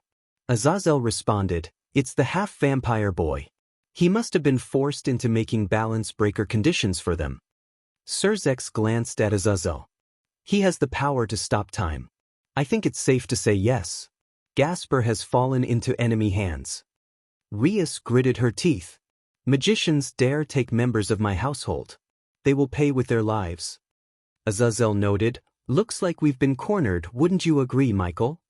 Michael nodded. Indeed, their timing, along with their use of Lady Gremory's bishop, couldn't have been more perfect. Surzex suggested, I recommend we take action soon. If they somehow found a way to make Gasper even stronger, none of us will survive. Azazel added, so we need to take care of the vampire kid and fast. Valley raised an eyebrow. Wouldn't it be easier to take out the half-vampire with the magicians? If you like, I could just do it for you. Azazel looked back at the White Dragon Emperor. Valley, try and be a little more considerate, okay? After all, we're trying to make peace here. Valley smirked. Sorry, it's hard for me to do nothing like this. Azazel chuckled. Fair enough. Why don't you go welcome those magicians? Upset their rank some. Seeing the White Dragon Emperor should help. Of course, Valley replied before jumping out the window. Summoning his wings, he flew toward the magicians. Here we go. Balance break. A bright white light engulfed Valley, blinding the magicians as he became covered in dragon armor. Vanishing dragon balance breaker. Albion announced. Issei watched from the meeting room, rolling his eyes. Show off. The magicians fired numerous attacks at Valley, but they merely bounced off him as he floated in the air with his arms crossed. Pitiful, Valley remarked, raising a hand to unleash a barrage of blue lightning that took out several magicians in an instant. Well, they're distracted, Issei said, turning to Rias. Hey, Rias. Rias looked over. What is it? I'll go and rescue Gasper from the magicians. Rias's eyes widened. You sure? I can come with you. Issei shook his head with a small smirk. I'll be back. Shadows gathered beneath Issei, gaining everyone's attention as he summoned Kaisel, who destroyed the ceiling upon being called. Standing atop the wyvern, Issei smirked and petted its head. Kaisel to the ORC. Kaisel roared in acknowledgement, spreading its wings and creating a gust of wind as they soared into the sky at blinding speed. Any magicians attempting to stop Issei were effortlessly knocked away by Kaisel. When they arrived at the old school building, Issei jumped off and landed at the front door. He turned back to the shadow wyvern. Thanks for the ride, Kaisel. He scratched the wyvern's nose, earning a purr-like sound that made him chuckle. Okay, that was adorable. As Kaisel returned to the shadows, Issei focused on the front door. He reached for the doorknob and opened it, raising an eyebrow. Did the magicians seriously not think to lock the door or put up a barrier? Issei sighed. These guys are idiots. Normally, he would be cautious since he hadn't fought a magician yet. However, after everything he had been through and being nearly at level 100, he felt confident. What level am I again? A screen appeared before him, displaying his stats. Name, Issei Hayadujab, Shadow Monarch title, Conqueror of Adversity +1 level, 95 health points /HP, 14, 501/14, 501 magic /MP, 12, 880/12, 880 fatigue, 0 strength /STR, 133 + 45 vitality /VIT, 105 + 25 agility /AGL, 105 + 45 intelligence /INT, 110 + 50 cents, 105 + 25 available points, 0 physical damage reduction, 90% + 20 passive skills unknown LV, max perseverance LV, 2 advanced dagger arts active skills sprint LV, max bloodlust LV, 2 stealth LV, 2 vital strike LV, max dagger throw LV, 2 dominanteers, touch LV, 2 level 95. When did I level up twice? I don't remember getting a notification for that, Issei thought, deciding to focus on saving Gasper from the magicians. As he entered the old school building, he quickly dodged an incoming fireball. Well, that was quick. He looked toward the source of the attack and saw several female magicians. Behind them, Gasper and Kaneko were trapped in magic circles, with Kaneko's clothes slightly torn, indicating she had been fighting to protect Gasper. Gasper, Kaneko. Issei called out. Senpai. Gasper responded. Issei glared at the magicians, his eyes glowing with a faint purple hue. If you want to live, you better let my friends go, the leader magician sneered. Friends? Foolish. She pulled out a dagger and approached Gasper. A new day had risen over the town of Kuo, the sun shining its tender rays down upon the town below. At the Hayadu household, Issei was sleeping soundly on his bed with both Yoruchi and Yamato, who were curled up either on his chest or snuggled up next to him. Unfortunately, he was awoken by the sound of an all-too-familiar noise. Beep, beep, beep. The alarm was soon silenced by a solid black metal club, which smashed not only the alarm clock but the bedside table into pieces. The owner of the weapon, Yamato, shifted back into her human form and glared at the remnants of the noisy machine. I hate that thing. Yamato muttered. Yoruchi, who had also been awakened by the noise, lifted her head and turned to Yamato. You're not the only one, Yamato. She glanced at the destroyed furniture and sighed. Did you have to destroy the bedside table? Issei isn't going to be happy about that. Yamato waved off Yoruchi's concern, knowing Issei would probably have done the same in her position. You worry too much, Issei won't be mad at me. Issei, stirred by the mix of the alarm and his familiar's chatter, decided it was time to get up before something else happened. He slowly opened his eyes, gaining the attention of Yoruichi and Yamato. "Good morning, sleepyhead. Did you sleep well?" Yoruichi asked. "Yeah, I did for the most part," Issei replied with a sigh. As Yoruichi and Yamato hopped off the bed, Issei sat up, rubbing the back of his neck and ignoring the destroyed bedside table. He needed to check on something important. It better not have been a dream. Issei thought as he got out of bed and began some morning stretches to ease the stiffness in his joints. He had to see if his mother had truly awoken from her coma. After everything he had gone through to try and wake her up, he needed to confirm it was real. After a few satisfying stretches, Issei made his way to the bedroom door, opened it, and headed downstairs. The sweet scent of bacon being cooked filled the air, filling him with hope. When he reached the kitchen, he couldn't help but smile at the sight before him. His mother was standing there in casual clothes, cooking breakfast and humming happily to herself. A tear rolled down Issei's cheek, quickly replaced by a grateful smile as he watched her. Finally, after everything he had endured, he had his mother back. His only family member. "I did it," he thought, clenching his hand into a fist and closing his eyes, smiling. Mickey, still cooking, eventually noticed her son. "Ah, look who's finally awake. I thought I was going to have to come up there and get you." Issei chuckled. "No need, mother. I'm here now, and I see you've made breakfast." Mickey smiled. "Well, hey Mickey, can I have some more bacon?" A voice interrupted. Issei fell silent, his gaze shifting to the living room table where Azazel sat, looking ready for a vacation. Mickey crossed her arms with an amused smile. "I swear, Azazel, how can you eat so much and not gain weight?" Azazel laughed, slapping the table. "Oh, that's a good one. I've never had anyone say that to me before." He wiped a small tear from his eye, still chuckling. "Well, Mickey, if you want to know why." He adjusted his sunglasses, smirking as Issei noticed one of the fallen angel's eyes shone a golden color.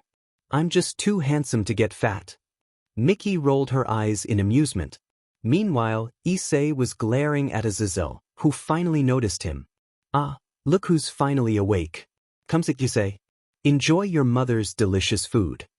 Azazel gestured to the chair across the table, a smirk on his face. Issei grunted, turning his attention to his mother. "I'm going to go do some morning exercise, save me some food." Mickey raised an eyebrow. "Exercise? You just got up." "Don't worry, Mom. I'll be fine," Issei replied, glancing over at Azazel, who was watching while eating a bacon sandwich. "Issei, you just be careful." "Mickey, all right then, sweetie."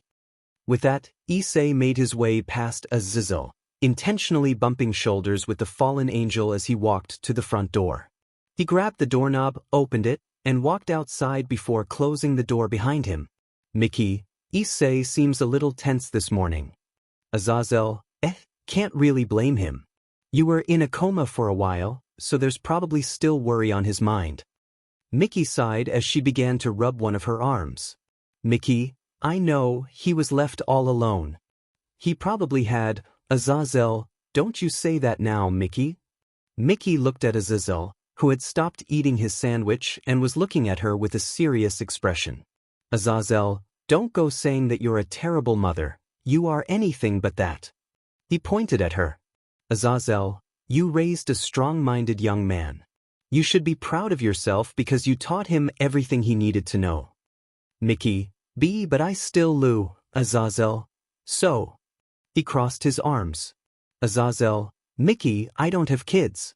But I can tell when a child is angry with their parents, so I'm serious when I say that your son." He leaned forward a little. "Azazel, does?" Mickey remained silent as Azazel waited for her to respond. It took a while before she let out a small sigh. "Mickey, I guess you're right, Azazel. I guess I'm worrying over nothing." Azazel hummed in agreement as he went back to eating his sandwich. Soon, a small teasing grin formed on Mickey's face. "Mickey, you'd make a good dad, you know that." Azazel laughed. "Azazel, nice try, Mickey. Won't work on me." Mickey pouted as her attempt to tease Azazel failed, She then walked over to the table and placed some more bacon on the plate. Mickey, don't eat it all. Issei needs to eat when he gets back. Azazel nodded as Mickey soon wandered back into the kitchen, leaving the fallen angel with his meal. As he continued, Azazel secretly glanced at the front door, a smirk growing on his face. Azazel, I get the feeling that kid and I will get along just fine, though I hope he and my old friend don't mind me getting close to Mickey. Time skip currently, Issei was jogging down the streets of Kuo with a serious expression on his face. It had been around 15 to 30 minutes since he left his home, and during that time, he had already completed all his other daily tasks. All he needed to do was finish the 10 kilometers run, and his daily quest would be completed. While jogging, Issei couldn't help but think about how close his mother was to Azazel. She told him that Azazel was simply a friend, but he couldn't shake the feeling that there might be more to it, especially since it had been a few years since his father disappeared. It surprised him that she never remarried during those years. Sure, not everyone can simply move on, but there were still small dates she could have gone on. Maybe she was too busy taking care of him and working. Regardless, he could see how happy his mother was around Azazel, and he wasn't sure how to feel about it. Yuruchi had said that Azazel wasn't a threat to his mother, but it was hard not to feel concerned when the man was tough enough to survive a dragon's attack. He decided to keep an eye on him. Luckily, he had placed a shadow on both himself and his mother before leaving the house. A regular shadow soldier wouldn't be enough, so he opted for a red orc shadow soldier to ensure their safety until he could use shadow exchange to trade places. The skill's cooldown should be over by now since it had been a couple of hours since he first used it. Issei, better make sure, just in case. He stopped jogging as a screen appeared before him, displaying his progress. Daily quest. Train to become a formidable combatant, push-ups 100/100, sit-ups 100/100, squats 100/100, run 40 tenths km. Issei blinked in surprise. He figured he would have completed his daily quest by now. However, he wasn't expecting what he was currently looking at. Issei, well, that is definitely something. Choose a reward from the list below. Reward status recovery, reward ability points +3, reward random loot box +1. Issei checked his surroundings and saw no one around, which was a good thing. Issei, well, since there's no one. He looked back at the screen. Issei, I'll take the random loot box. He held out his hand as the loot box appeared, but this one was different from the ones he had received before. Issei, what the? Normally, the box appeared with blue electricity surrounding it, but this one had red electricity. He raised an eyebrow. Issei, red electricity. Curiosity filled Issei as he wondered what he would receive from the loot box. So far, all he had gotten were dungeon keys, which he didn't mind, but a part of him wished for something a little more exciting. He opened the loot box, expecting to find another dungeon key, but upon seeing the contents inside, Issei was left a little surprised. In his hands wasn't another dungeon. Instead, it appeared to be a medallion. It was BLD red with markings reminiscent of royal insignia, featuring a trident symbol in the center. Name, Pureblood Knight's metal level of difficulty. A type, metal, proof that one is a glorious knight of the new dynasty of Mogwin that the Lord of BLD will inaugurate. Used to be granted audience with the Lord of BLD. Issei thought. Well then, this is definitely interesting. He felt mixed emotions. The medallion was similar to a dungeon key but didn't direct him to a location. It indicated he could use it immediately. He felt a twinge of disappointment, having hoped for a weapon or armor from the loot box. How hard could it be to get something like that? He didn't need it, but he was curious if the random loot box offered anything beyond dungeon keys. He decided to keep trying, expecting his inventory to fill with keys. On the bright side, more keys meant faster leveling and possibly some extra money. But could he sell them? How much would they be worth? Issei had several questions to explore later, but for now, he focused on the medallion in his hand. The item's description revealed two things: the name of a location, Mogwin Palace, and a title that Issei assumed was the boss. Lord of Bil. A part of him was curious about this Mogwin Palace, while another part hesitated. He wasn't scared. Taking on A-rank dungeons felt like one-shotting tutorial enemies, extremely easy. However, he decided against it today. His mother had just gotten out of the hospital, and he hadn't spent time with her in ages. As he thought about it, he couldn't recall the last time they had a moment together. Usually, he was off in dungeons leveling up, while his mother worked hard at home. Issei's eyes widened. Oh no. The more he thought about it, the angrier he felt at himself for neglecting her. He had fought a demon king to awaken her from her coma, only to walk away the next day while she cooked breakfast. Clenching his fists around the medallion, which faintly glowed red, he muttered, "I'm such an idiot." He gritted his teeth. I just walked out like that. He realized he should focus on reconnecting with his mother instead of hunting a boss. The Lord of BLD wouldn't go anywhere. He could confront it whenever he wanted. He could take it easy. Taking a deep breath, Issei opened his eyes. Then it's decided. He glanced at the medallion. I'm not going dungeon raiding today. Just as he was about to store the medallion in his inventory, his eyes began to glow with an eerie purple aura. Suddenly, the medallion shook, capturing his attention. It shone bright red, and the image of the trident appeared before him, startling him and triggering memories of the 2 red gates he had passed through. The only appropriate reaction came to mind. Oh shoot! Before he could finish, a bright red light engulfed him, causing Issei to vanish from the street. It all happened so quickly that he had no time to react. His vision blurred from the flash, and his ears rang painfully, leaving him stumbling around. Freaking hell, I can't see. Issei stumbled for a minute before he finally stopped. Not because his senses returned, but because he collided face-first into a solid object, tumbling backward onto the ground. Ow! He grunted in pain, rubbing the spot that had taken the brunt of the impact. Well, now I know there's a wall there, so that's good news. He let out a small sigh of annoyance. Issei sighed, I really hate the system, I really do. As he lay on the cold, stony ground, the annoying ringing sound faded away, and his blurry vision cleared, bringing a smile to his face. About time, he exclaimed as he quickly sat up. Geez, any more of that and I was gonna... Issei stopped mid-sentence, taking in his surroundings. He was left speechless at his new location. Instead of another cave, he found himself on top of a mountain, at the entrance of a massive temple-like structure reminiscent of those he had seen in library books. However, parts of the temple were engulfed in BLD red flames. Looking up, he was greeted by a appealing night sky filled with stars, illuminating the world below.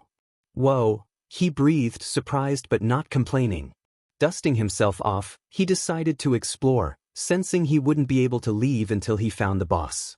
This marked the 4th time he had been dragged into a dungeon, and he wondered if there was a hidden luck stat he hadn't discovered yet. As he entered the temple, he kept his guard up, aware of the unknown enemies he might face. Inside, he noticed numerous gravestones of varying sizes. Gravestones? In a temple? Not really uncommon, but why are they different sizes? He pondered.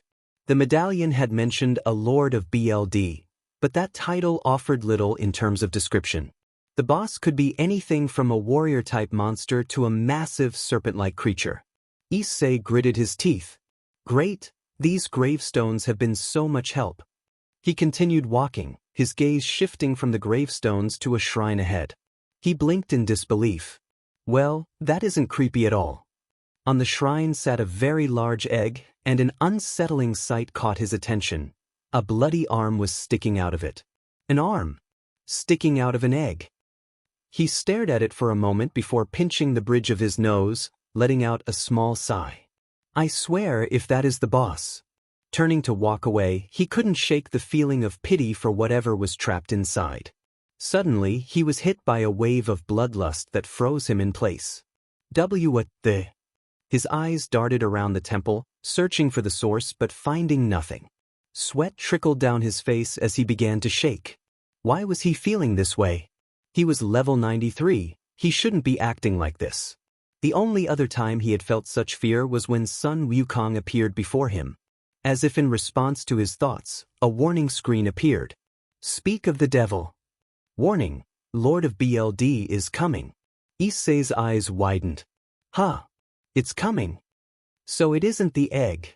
he was interrupted by a disturbing sound behind him. Turning slowly, he saw the arm that had been raised now fallen, blood dripping from the fingers. Gulping, he summoned his daggers and got into a fighting stance as more blood pooled beneath the arm. Silence enveloped the area. He couldn't hear anything. The fire, the air, not even his own breath. As he stared at the arm and the growing puddle of blood, suddenly, a large figure began to rise from the blood, and another surge of bloodlust hit him, making his eyes widen in fear. The bloodlust emanated from the figure before Issei, who sensed they were no ordinary boss monster. The figure looked down at a hand and spoke in a chilling tone. "Dearest Miquella." Issei felt a cold shiver run down his spine. The figure's voice was unnatural, devoid of life. They gently brought the hand closer, resting their forehead against it. "You must abide alone a while." After stepping back, the figure waved their hand over a puddle of blood, and Issei watched as a large black trident slowly emerged from it. The figure lifted the weapon, letting out an eerie chuckle. "Welcome, honored guest." As the figure turned to face him, Issei finally got a good look. The boss was tall, with curved horns covering much of his face, one protruding into his left eye. Dressed in a long red cloak and black robes adorned with gold ornaments, the figure proclaimed, "To the birthplace of our dynasty."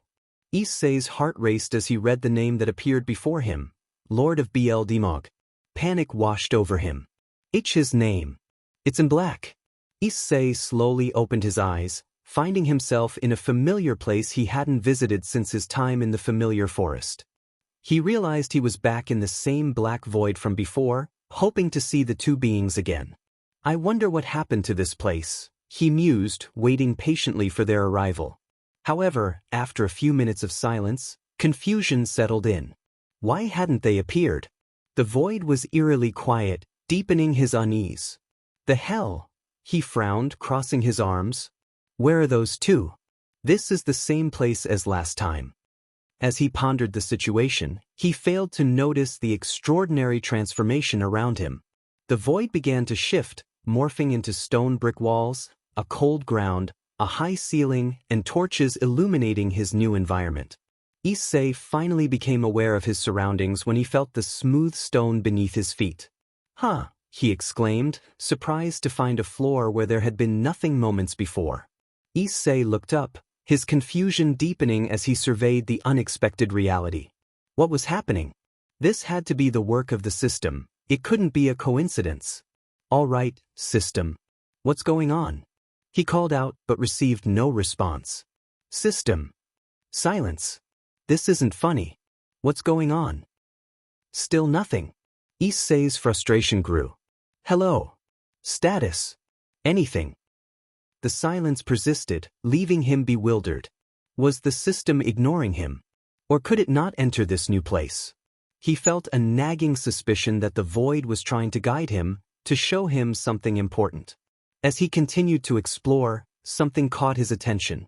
Turning toward it, his expression shifted from confusion to seriousness. He narrowed his eyes at the sight before him, a cage, but not an ordinary one. This was clearly something beyond human design. No, this cage was something else entirely. Clearly, something supernatural was at work here, from the metal it was made of to the markings that Issei could see. The size of the cage was also significant. It stretched from the floor all the way up to the very high ceiling.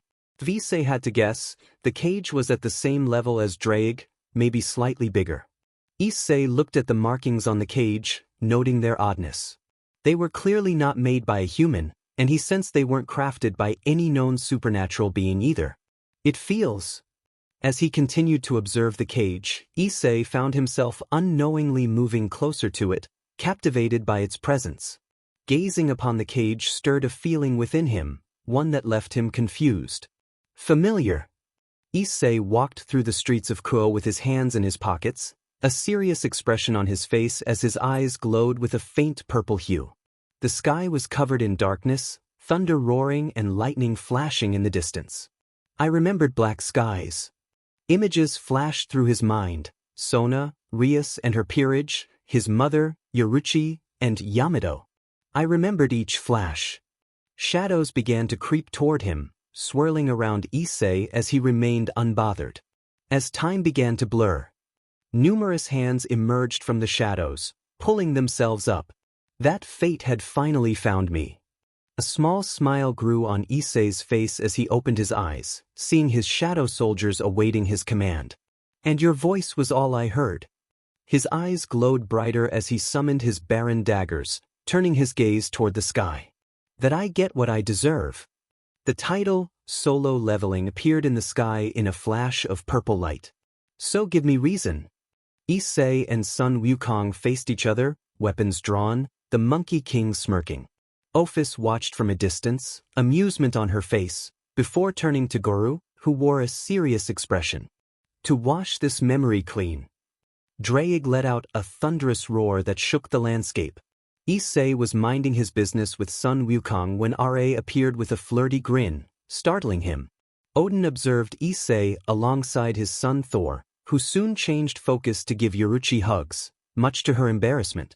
Give me reason. Loki emerged from a magic circle, his eyes glowing. To fill this hole. Draig battled against Jormungandr, slamming the serpent to the ground. Other deities appeared. Hades wore a serious expression. Set dealt with Anubis and Horus, Shiva danced with his son, and Zeus flirted while Hera glared. Let it be enough to reach the truth that lies. Issei faced off against a humanoid ant that let out a mighty roar, but he didn't flinch. Across this new divide, Issei glanced toward the readers, his eyes glowing with a menacing purple hue as he uttered the word, arise, and then everything went black. Yes, somehow this cage felt familiar to Issei, yet he could not recall ever being near something of such magnitude before. How did this cage feel familiar to him? Was it connected to the system? Or maybe to his father? As Issei pondered the possibilities, running his hand along its surface, he was jolted from his thoughts by the sound of something growling. What was that? Issei looked up at the cage, hearing the growling grow louder as it drew closer. He slowly began to back away from the structure, sensing something approaching the cage door. Something is in there. The growls intensified as a massive clawed hand emerged from the darkness, gripping one of the cage bars and causing it to shine with an illuminating blue glow. Something was trapped inside, something large. The size of the claw and the loud growls indicated it was definitely not friendly. Issei gulped as he took another step back, the growls becoming softer. He then saw a massive glowing red eye push through the darkness, locking onto him. The moment their gazes met, Issei's entire body froze. It felt as if the eye was peering into his very soul, seeing everything about him, from his past to his potential future. Issei stared back, his eyes glowing with a faint purple aura, while the creature's eyes shone a menacing crimson red. Neither dared to move from their spots. They simply stared at one another for what felt like a very long time. Before long, smoke began to escape from the cage, leading Issei to believe it exhaled from its nostrils. He watched as the eyeball closed and the massive claw slowly slithered back into the darkness. This left Issei confused, unsure of why the creature would suddenly turn away from him.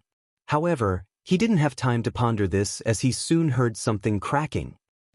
What was? Issei was cut off as the ground beneath him gave out, and he began to fall into a black abyss. This wasn't like the previous experience. He was not alone. From the darkness came numerous hands and claws reaching out, attempting to grab him as he fell. Issei's eyes shot open as he shot up from his bed, breathing slightly from the vivid experience. His mind raced, trying to comprehend what he had just seen. Whatever it was, it clearly left an impression on him, as he noticed his hand shaking. What the hell was that? He took a moment to calm his nerves, taking deep breaths before resting his head against the wall, his gaze wandering to the ceiling. Definitely not a dream, felt more like a nightmare. The image of the giant eyeball flashed in his mind. That eye. He crossed his arms. Why did it feel familiar? Ever since I obtained the system, a lot of strange things have started to feel familiar. He held up one finger. First it was the word, monarch. He put up another finger. Next was that dream with those two beings clashing. He raised a third finger. And now some big cage and a menacing-looking eyeball.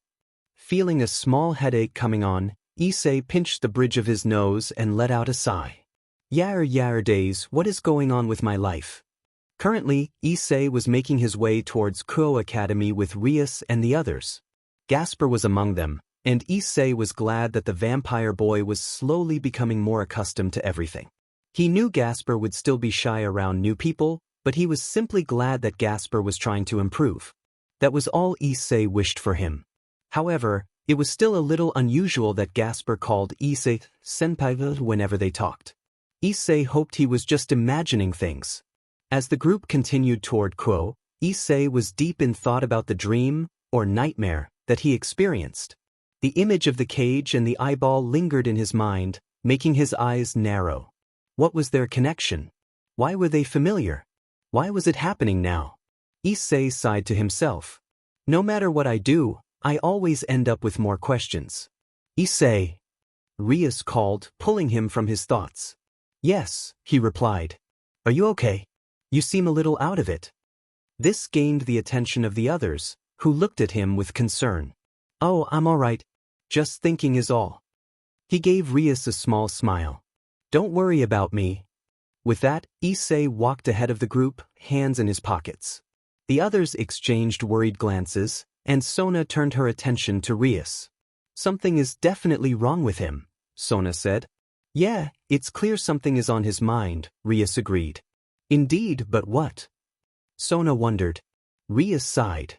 I wish I knew. So we have to find out before it gets worse, Sona insisted. If Issei wants help, then he'll ask us.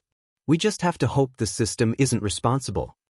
Rias replied, glancing at Issei, who was now a distance away, concern etched on her face. Unknown to Issei and the others, they were being watched by someone standing atop a building, observing Issei as he arrived at the front gate of Kuo Academy. The individual was Ophis, the Ouroboros dragon. She silently watched Issei, having been informed about the events during the three factions meeting by Valley. Ophis wished to understand Issei better, knowing that if she got too close, Draig would warn him of her presence. He certainly is something. A small smile grew on Ophis's face as she turned her head slightly, her gaze locking onto something, or rather, someone. Wouldn't you agree? Baka. Standing a couple of feet away from Ophis was none other than Goru, wearing a brown jacket over a simple black undershirt, baggy black breathes, and black boots. Goru. He stared at the infinite dragon god with a serious expression, one of his eyes glowing faintly red. Why are you stalking my son? Ophis wasn't fazed by Goru's look, she simply smiled. No reason. She looked back, seeing Issei's friends catch up to him as they entered the school. He's just interesting is all. Goru narrowed his eyes. I swear, if you even think of bringing him into your schemes. Ophis tilted her head. You'll do what? You and I both know that he will eventually meet me, whether you like it or not. Goru glared at Ophis but knew she had a point. There would come a day when Issei would come face to face with her. He hoped it wouldn't be for a while. He let out a small sigh. Just leave, Ophis. The last thing I want is a fight, and you know that. His eyes glowed slightly red, signaling his seriousness. Ophis shook her head. Very well then, Baka. I shall take my leave. She then grew serious. But don't order me around. With that, Ophis disappeared, leaving Goru alone. He sighed silently, shaking his head in annoyance before turning back to Kuo Academy. Before arriving at the building, he had been observing his wife to ensure she wasn't suffering any aftereffects from her coma. However, while he was focused, he sensed something powerful and familiar approaching Kuo Academy. It wasn't Ophis, it was something much more powerful, and unfortunately for Goru, he knew the source. It was Issei, Goru thought, so they had their first meeting already. He clenched his hand into a fist, visibly shaking with frustration. Do you mean it? I thought I had more time until they met. He narrowed his eyes. It won't be long before they sense it too. Once they do, they'll come for Issei. With that, Goru turned and started to walk away as a crimson-red portal appeared before him, a serious expression on his face. The one who waits. Issei was sitting on one of the couches in the occult research club with Rias and her peerage. Sona unfortunately wasn't with them since she had to attend to her duties as student council president. They had arrived at the club room just 5 minutes ago, meaning they still had a little time before heading to their first class, which gave Rias enough time to announce her upcoming trip to the underworld. Issei was surprised. It hadn't been long since the peace treaty between the three factions had been signed, and already Rias was heading off somewhere else. He couldn't help but wonder what the underworld looked like. He had only seen a glimpse of it during his visit to the Phoenix household, and he had been too focused on freeing Rias from her forced marriage to take a moment to appreciate the scenery. Rias nodded. Indeed I am, but I won't be alone. Ha! Everyone's coming with me. All servants must come with their answer. All servants. Issei realized he would be missing out on this adventure since he wasn't part of Rias's peerage. This sudden realization hit him, but he thought maybe he could ask Rias to bring him back a souvenir. Well, I wish you guys luck. Just remember to bring me back a souvenir. Rias giggled, which confused Issei. Rias. Why are you giggling? Because why would I need to bring back a souvenir? Because I'm not gonna be able to come with you all. She smiled at him. Issei, you're coming with us too. Issei blinked in disbelief. After a moment, his eyes widened. What? Rias giggled again at his expression. Of course, he said, what makes you think you cannot? But you said that all servants must go with their envies. I'm not part of your peerage. Rias shook her head with an amused smile. Silly Issei. You're our friend, there's no way we would leave you behind. She turned to the rest of her peerage. Right, everyone? Akino giggled. Of course not. She looked at Issei and gave him a tender smile. You have done so much for us, Issei. You helped save Rias from her marriage.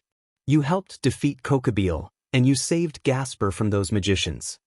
Gasper, who was sitting on Issei's lap, much to Kaniko's annoyance, looked up at Issei and smiled. She's right, senpai. We would never leave you alone, you're the best person we could have ever met. The vampire boy hugged Issei, taking the young man by surprise as he looked down at Gasper. You guys. A small smile crawled onto Issei's face. Thanks. He hugged Gasper back, who snuggled into Issei's chest, which, for some reason, didn't sit right with the girls in the room. They felt their eyes twitch a little as they began to secretly glare at the young vampire boy, who could feel their glares but simply didn't care. Kiba, who was watching all of this, couldn't help but sweat drop a little, slowly backing away from the girls as he didn't feel like facing their wrath. Issei walked through the streets of Kuo with his hands in his pockets, a serious expression on his face as his eyes glowed with a faint purple hue. The sky was covered in darkness as thunder roared and lightning flashed in the distance. Shadows began to creep out and make their way toward Issei. He closed his eyes as several images flashed through his mind. Sona, Rias and her peerage, his mother, Yoruchi, and Yamato.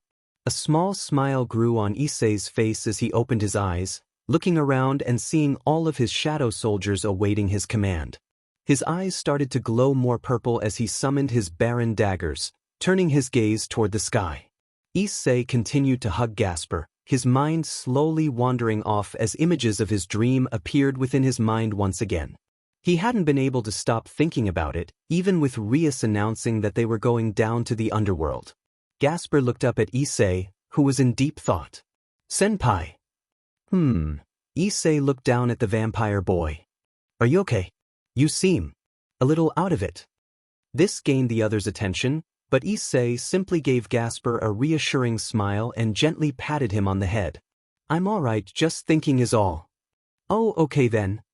Rias looked at Issei with a worried expression. There was definitely something wrong with him. She wanted to know what it was, but she felt like she could already guess what the answer would be if she asked him. She would have to keep an eye on him while they were in the underworld. Issei looked over at Rias. So, when are we leaving? We're heading off tomorrow, which is good since it's the start of summer. Issei blinked in surprise. It was already summer. He thought it wouldn't arrive for another month, but it seemed he was wrong. Had it truly been that long since he obtained the system? It didn't feel that long, but then again, that's probably because he spent so much time in the dungeons. Wow, it's already summer. Rias nodded. Indeed it is, Time sure flies by quickly. Issei chuckled. That it does, that it does. He soon glanced over at the table, more specifically Rias's chair, as his eyes started to glow with a faint purple hue. Issei, so are you gonna show yourself, or are you gonna hide, Azazel? This caught everyone's attention as a chuckle echoed through the room. The chair turned around, revealing Azazel with his arms resting behind his head and his feet on the desk. Azazel, man, that's the second time you sensed me. I even put effort into hiding, you're good. Rias stood up, surprised. Rias, when did you get in here? Azazel smirked. Azazel, listen, Gremory. If Issei was the only one who detected me, even after I made an attempt to hide my presence, then you still need a lot of training. Rias glared at the fallen angel, who remained unfazed. Rias, why are you here, Azazel? Azazel, oh, no reason. Just here to tell you lot something. Issei raised an eyebrow, crossing his arms. Issei, and what's that? Azazel smiled. Azazel, I'm coming with you to the underworld. This surprised Rias and her peerage, especially since the leader of the fallen angels was entering devil territory. Peace treaty or not, it was unexpected. Issei narrowed his eyes, sensing there was more to Azazel's presence. Rias, why? Azazel, simple, now that there is peace between the three factions, we can use our resources for a bigger threat, but we're gonna need help. He smiled. Which is why there's gonna be a party in the underworld, one of which will hopefully bring in support from other supernatural beings like the yokai, the Norse, and maybe the Greeks. Issei wanted to question Azazel further, but the mention of the Greeks made him think of two individuals. The first was Artemis. It had been a while since they last met, and he wondered what she had been up to. The other was Hades, who he hadn't heard from since the incident with the fake Cerberus. Issei was concerned that the Greek god of the underworld might still harbor negative feelings toward him. He had been mentally preparing for their eventual meeting, especially since he missed the god party he attended with Sun Wukong. Issei crossed his arms. Issei, maybe I should ask Yoruchi and Yamato if they want to come along.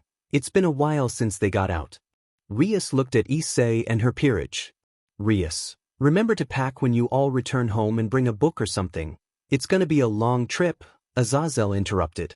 Azazel, oh, one more thing before I forget. He looked at Issei. Yo, Hayudu. Issei glanced over. Issei, what? Azazel grinned. Azazel, I'm gonna take your mother out to dinner tonight. That cool? Silence filled the occult research club room as Rias and her peerage's eyes widened.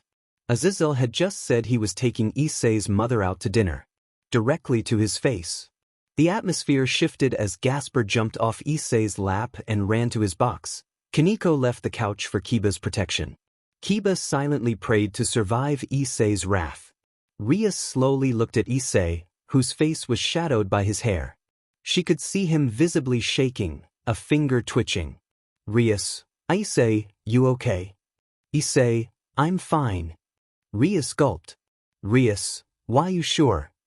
Issei, yes, Rias. He looked up, staring directly at Azazel, gritting his teeth as one eye glowed with a menacing aura that sent shivers down everyone's spine, including Azazel. Issei, I'm perfectly fine. Cerzex, did you really have to aggravate him like that? Currently, Azazel was in the underworld, sitting in an office with Cerzex and his queen, Graphia. He had just informed them about the conference party happening in the underworld and mentioned telling Issei about taking his mother out to dinner, which led to Issei trying to confront him. Azazel shrugged. Azazel, how was I supposed to know that the kid would be that upset? Graphia, because you were talking about his mother. Azazel cupped his chin, thinking for a moment, then smirked. Azazel, nah, that can't be it. Graphia's eye twitched as Cerzex felt a chill run down his spine, signaling it was time to change the subject before Graphia decided to take action against Azazel. Cerzex, moving on, I take it that they don't know about the ambush. Azazel shook his head. Azazel, besides your little sister, not one of them knows. He sighed. It's gonna be difficult to gauge their power as long as Issei is with them. Surzex nodded in agreement. Surzex, indeed, with his power, they would be able to defeat him without much issue. Azazel, that's also not taking Drake into consideration. If he pulled him out, then it would be a one-sided slaughter. Surzex nodded. Grafia, so what do you expect we do? How could we get Hayudu off the train before the ambush? Azazel smirked. Azazel, oh, don't you worry. I know someone that can help. Grafia's eye twitched at his words, but she chose to ignore them. Grafia, and who would that be? Azazel, oh, just someone who's been needing a new chair as of late. Surzek's eyes widened as all the color faded from his face. Surzex, no, you can't be serious. Azazel grew a smug look. Azazel, oh, I am. Surzex, you're insane. Grafia looked at Surzex with a confused expression. Grafia, Surzex, who is he talking about? Surzex, let's just say that it's someone who creeps people out more than Seraphal's personality. Azazel chuckled as he stood up from his chair. Azazel, well, I'm gonna give her a call. You get everything else ready. Surzex sighed but nodded, while Grafia was still confused about who they were talking about. The leader of the fallen angels made his way out of Surzek's office as he summoned a magic circle and placed it close to his ear. Azazel, hope she isn't doing anything unusual. After a minute of waiting, he soon got a response. Magic circle, hello. Azazel, hey, Big R. Azazel heard a sigh of annoyance.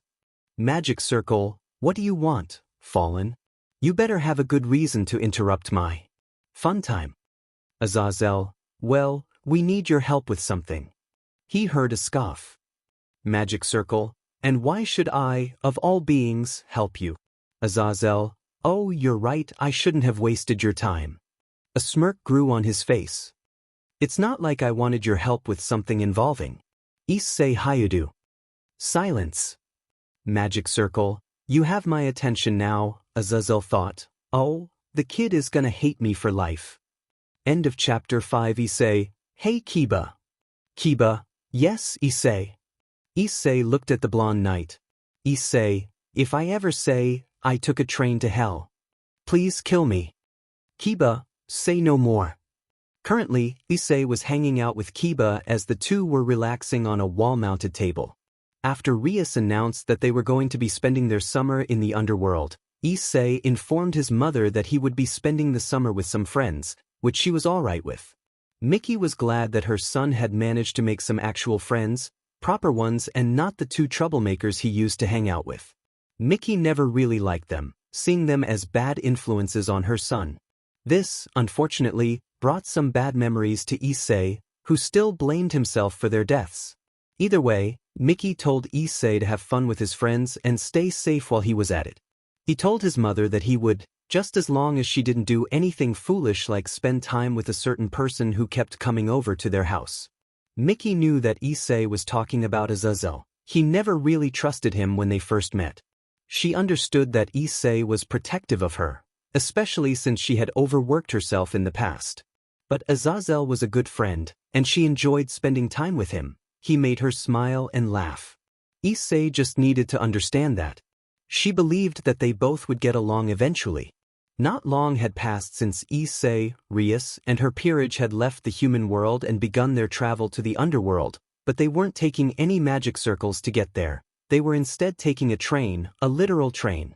Issei couldn't recall the name of the train, probably something along the lines of the Gremory Express.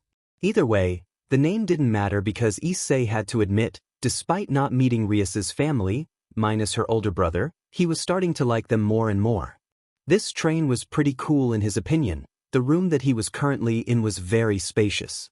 In fact, there was so much room that Issei figured it could be compared to a small house. Of course, most of the space was taken up by tables, chairs, and potted plants, but the fact still stood. The train was cool, and Issei was definitely going to use it the next time he decided to travel to the underworld.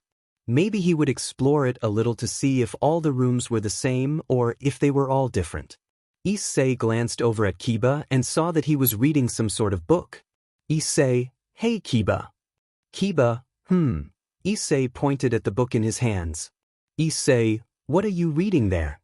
Kiba simply shrugged. Kiba, not sure, but it seems interesting.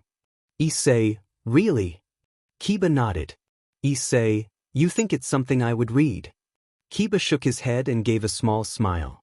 Kiba, no, it would probably be too boring for you. Issei, I see.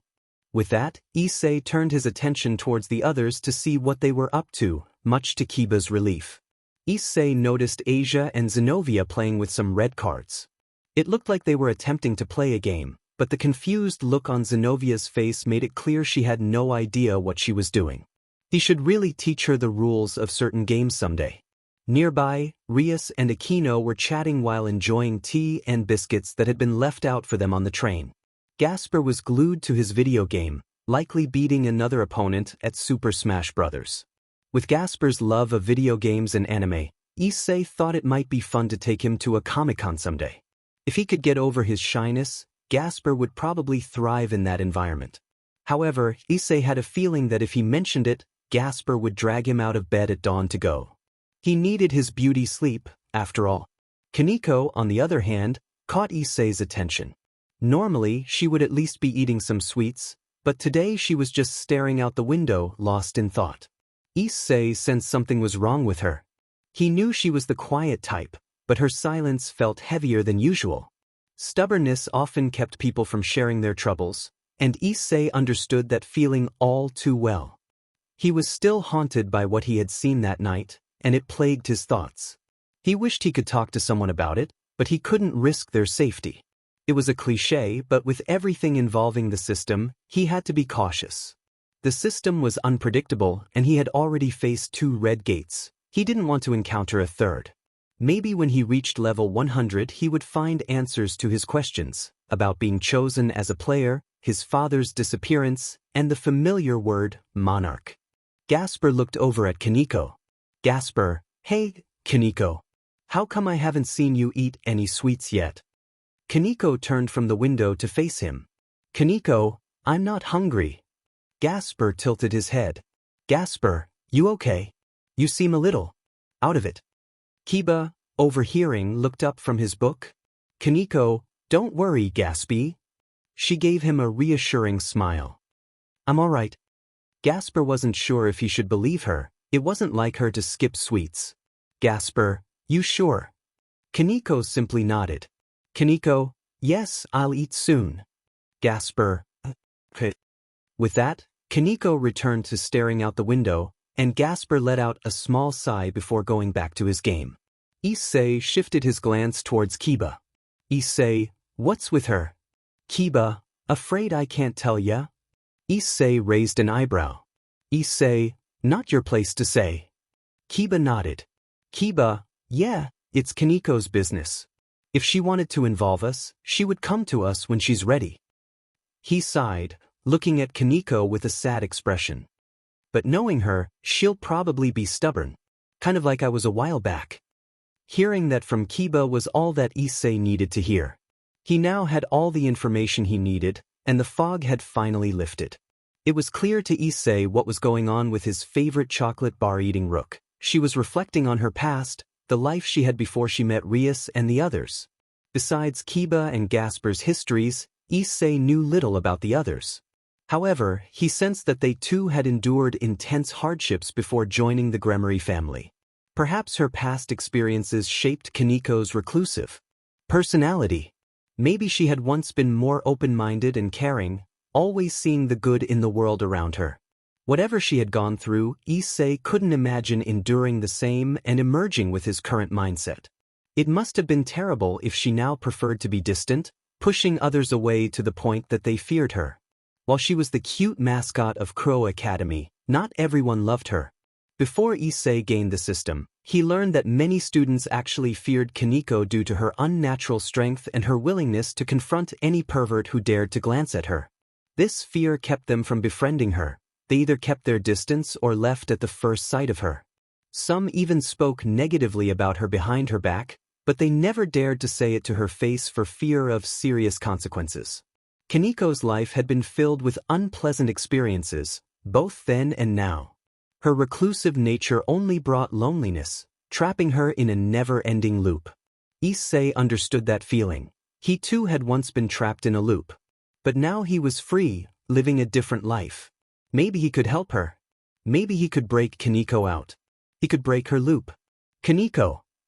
Issei clenched his hand into a fist. I'll break you out of your loop, I promise you. Issei walked through the streets of Kuo with his hands in his pockets, a serious expression on his face as his eyes glowed with a faint purple hue. The sky was dark, thunder roaring and lightning flashing in the distance. I remembered black skies. Images flashed through his mind: Sona, Rias and her peerage, his mother, Yoruchi, and Yamato. I remembered each flash. Shadows began to creep toward him. As time began to blur, the shadows swirled around Issei, who stood unbothered. Like a startling sign, numerous hands rose from the shadows, pulling themselves up. That fate had finally found me. A small smile grew on Issei's face as he opened his eyes, seeing his shadow soldiers awaiting his command. And your voice was all I heard.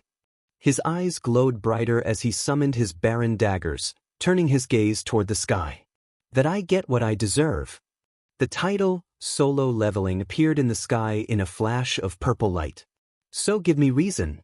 Issei and Sun Wukong stood against one another, weapons drawn. To prove me wrong. Ophis watched from a distance, a small smile of amusement on her face before she turned to Goro, who held a serious expression. To wash this memory clean. Draig let out a thunderous roar that shook the landscape. Let the floods cross. Issei was focused on Sun Wukong when Ra appeared with a flirty grin, startling him. The distance in your eyes. Odin observed Issei with Thor beside him, then turned to give Yoruchi hugs, much to her embarrassment. Give me reason. Loki appeared from a magic circle with a grin. To fill this hole. Draig battled against Jormungandr, grabbing the serpent's neck and slamming it to the ground. Connect this space between. Other deities appeared. Hades looked serious, Set dealt with Anubis and Horus, Shiva danced with his son, and Zeus flirted while Hera glared. Let it be enough to reach the truth that lies. Issei faced off against a humanoid ant that roared at him, but he didn't flinch. Across this new divide. Issei glanced toward the readers, his eyes glowing menacingly as he uttered the word, "Arise," and then everything went black. Suddenly, an announcement came on the train's intercom. We will soon arrive at the Citri Domain terminal. Hearing this gained Issei's attention as he raised an eyebrow. Citri Domain, is it talking about Sona? Yo Hayudu. Issei perked up at the familiar voice and turned to see Saji, Sona, and Tsubaki entering the room. Saji, Sona, and Tsubaki. He was surprised by their sudden appearance, especially since Sona was the heiress to the Citri family and Azazel had mentioned a party happening. That part wasn't what surprised Issei. What surprised him was the fact that they too were taking the Gremory Express to the underworld. Originally, he thought that Sona would have wanted to use a magic circle to teleport to the Citri Domain as quickly as possible. However, it seems that Issei was greatly mistaken. They didn't decide to use a teleportation circle and opted for the same method of transport as him. Whether the two peerages using the same method was pure coincidence or planned was unknown to Issei. But he knew Sona, and after the incident at the Kuo pool, she probably planned this to get one up on Rias and Aquino. If that was the case, then there was most likely going to be a scuffle between the three girls, which meant more problems for Issei. He was starting to feel like a HRM protagonist from an anime. Issei stood up from his chair and started to make his way over to the trio, much to Kiba's relief, as he could once again go back to being a background character. Saji waved at Issei. What up, man? How have you been? Yamato glanced over at Yoruchi, who was sitting in Issei's chair with her arms crossed and her feet on the desk. Should we meet up with Issei in the underworld? Yoruchi let out a small sigh. She had a feeling that Yamato would ask such a question. Issei had departed for the underworld with Gremory and her peerage a solid half-hour ago, meaning they should either be at or have passed the Citri Domain by now. He did ask if they wished to come along, but Yoruchi refused, saying she would stay behind and keep an eye on the house while Issei enjoyed his time in the underworld. Yamato stayed as well, though Yoruchi guessed it was to convince her to actually go to the party. She didn't want to go, not because she disliked the underworld. It was actually a pretty quiet place, especially noted for its forests and mountains.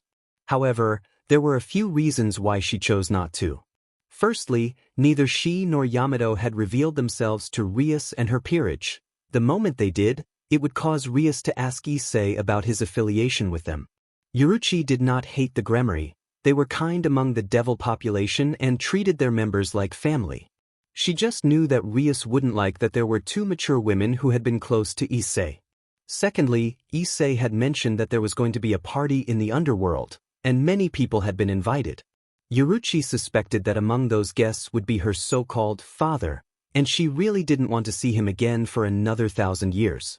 He may have walked away last time, but that was only because she stood up to him. She was trying to keep Issei safe. He may have faced powerful opponents, but her father would act without hesitation. Lastly, if Yoruchi did go to the party, there would likely be some young and arrogant devil from a noble house trying to hit on her. The son of the Phoenix household was a prime example, and there was a chance for even younger and more arrogant ones to appear. Though this hadn't happened to her before, Yoruchi knew she hadn't attended many parties in the past. The only one she could recall was the God Party, which didn't turn out well. Either way, Yoruchi honestly didn't want to go to the party in the underworld, even though Issei had invited her. Yoruchi. Silence. Yoruchi. Silence. Yoruchi. Silence again. Oh, for the love of... Yoruchi. Yoruchi perked up.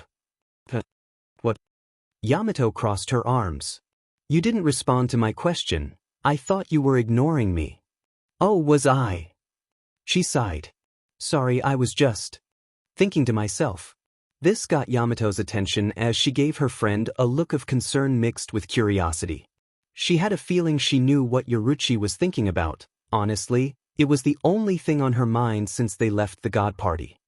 Let me guess. About what he said. Yoruchi slowly nodded her head. Yoruchi, don't listen to... I know. I should listen to what he says, but... Yoruchi closed her eyes as her father's words echoed in her mind. Flashback, she died because she was weak and pathetic. Flashback and her mother. Pathetic. It was ridiculous. He, of all people, should know how powerful she was when she was alive. After all, Yoruchi's mother was the only person who could calm Thor down from his random rages whenever he fought enemies. So to hear him call her weak and pathetic like that, if he wasn't a god, she would have torn him apart and fed him to the Midgard serpent. Yoruchi clenched her hand into a fist. That bstrd. I hate him. Meanwhile, in Asgard, Thor sat in a room, his trusty hammer in front of him, silently staring at a blank wall. There was no emotion in the god of thunder's eyes. No happiness, no sadness, no anger. Ever since the incident at the God Party, Thor hadn't left the room. He had only been sitting there, lost in thought. Many had tried to coax him out, some with feasts, others claiming there was an emergency or a battle outside. But all attempts had failed. Some sought Odin for assistance, but the All-Father simply replied, leaving Thor alone is something he needs to work out on his own. Since then, no one had bothered him, leaving the mighty god of thunder to his own thoughts. What were those thoughts? Simple, he was thinking of someone special. If you were here, you'd definitely be scolding me. He slowly closed his eyes. Not for calling you weak, but for abandoning her. Thor tightened his grip on the handle of his hammer. For leaving her when she needed me most. After a moment, his grip loosened as he reached for something on his person. You must be very disappointed in me, aren't you? He pulled out a photo, opening his eyes to gaze at it with a hint of sadness. This was no ordinary photograph. It captured a day that would forever play on loop in Thor's mind. It was his happiest day, the day his beloved wife held their child in her gentle arms. Callie! Issei walked through the streets of Kuo, hands in his pockets and a serious expression on his face as his eyes glowed with a faint purple hue. The sky was dark, thunder roaring and lightning flashing in the distance. I remembered black skies. As he made his way toward the center of Kuo, shadows began to creep out, swirling around him. As time began to blur, The shadows danced around Issei, who remained unbothered. Like a startling sign, numerous hands rose from the shadows, pulling themselves up. That fate had finally found me. A small smile grew on Issei's face as he opened his eyes, seeing all of his shadow soldiers awaiting his command. And your voice was all I heard. His eyes glowed brighter as he summoned his barren daggers, turning his gaze toward the sky. That I get what I deserve. The title, Solo Leveling, appeared in the sky in a flash of purple light. So give me reason. Issei and Sun Wukong stood against one another, weapons drawn, the Monkey King smirking. To prove me wrong. Ophis watched Issei from a distance, a small smile of amusement on her face before she turned to greet Goru, who held a serious expression. To wash this memory clean. Draig let out a thunderous roar that shook the landscape. Let the floods cross. Issei was focused on his duel with Sun Wukong when Ra appeared with a flirty grin, startling him. Odin observed Issei with his son Thor beside him, who immediately changed focus to give Yoruichi affectionate hugs, much to her embarrassment. Give me reason. Loki appeared from a magic circle, grinning with glowing eyes. To fill this hole. Draig battled against Jormungandr, grabbing the serpent's neck and slamming it to the ground. Connect this space between. Other deities appeared. Hades wore a serious expression. Set dealt with Anubis and Horus, Shiva danced with his son, and Zeus flirted while Hera glared. Let it be enough to reach the truth that lies. Issei faced off against a humanoid ant that roared in his face, but he didn't flinch. Across this new divide. He glanced toward the readers, his eyes glowing with a menacing purple hue as he uttered the word, arise, and then everything went black. Issei let out a small sigh. Anyone else getting a little bit bored? He was sitting on a couch with a Nintendo Switch in hand, playing Super Smash Bros. With Gasper.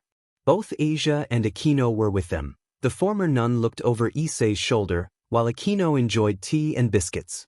Sona and her peerage had just departed from the Gremory Express, which continued on its journey for what felt like an eternity to Issei, though it had only been an hour or two. He was starting to feel bored. If he had known the trip would take this long, he might have opted to fly instead. To pass the time, Issei read books, snacked, and chatted with his friends, including Kiba, who seemed unusually withdrawn. Eventually, Issei decided to engage in his daily quest, which he completed quickly due to his familiarity with it. He noticed the girls and Gasper trying to watch him, though they weren't very stealthy about it. Issei's latest distraction was playing Super Smash Bros. Against Gasper, who was impressively skilled at video games. Issei wondered how Gasper would fare with more challenging games like Dark Souls or Elden Ring. Gasper's quick button presses gave him the upper hand, leading to another victory over Issei. Another win. Gasper sighed, looking at Issei. Senpai, at least try to win. Issei chuckled.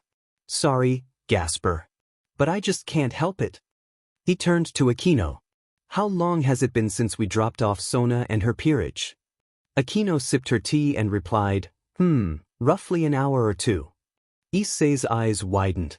An hour or two. Aquino nodded with a smile. That just shows you how big the underworld really is. Geez, if I had known that, I would have flown there myself, Issei said, shaking his head as he returned to the game, resigned to wait a bit longer.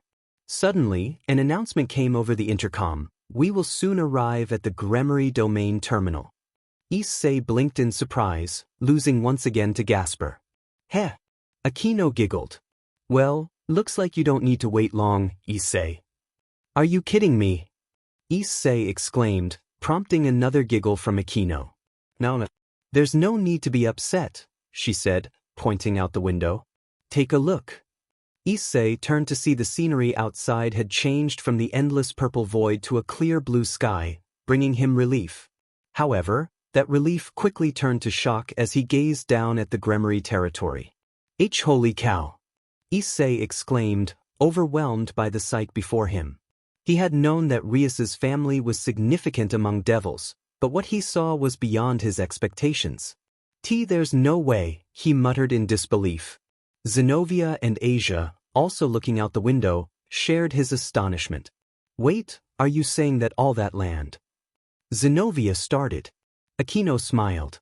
Yep, it all belongs to the House of Gremory. Issei looked at her, eyes wide. It's enormous. He paused, sensing that someone might make a joke about his exclamation.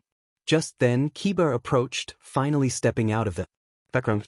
Kiba, if you were to compare it to Japan, they own roughly the size of its main island.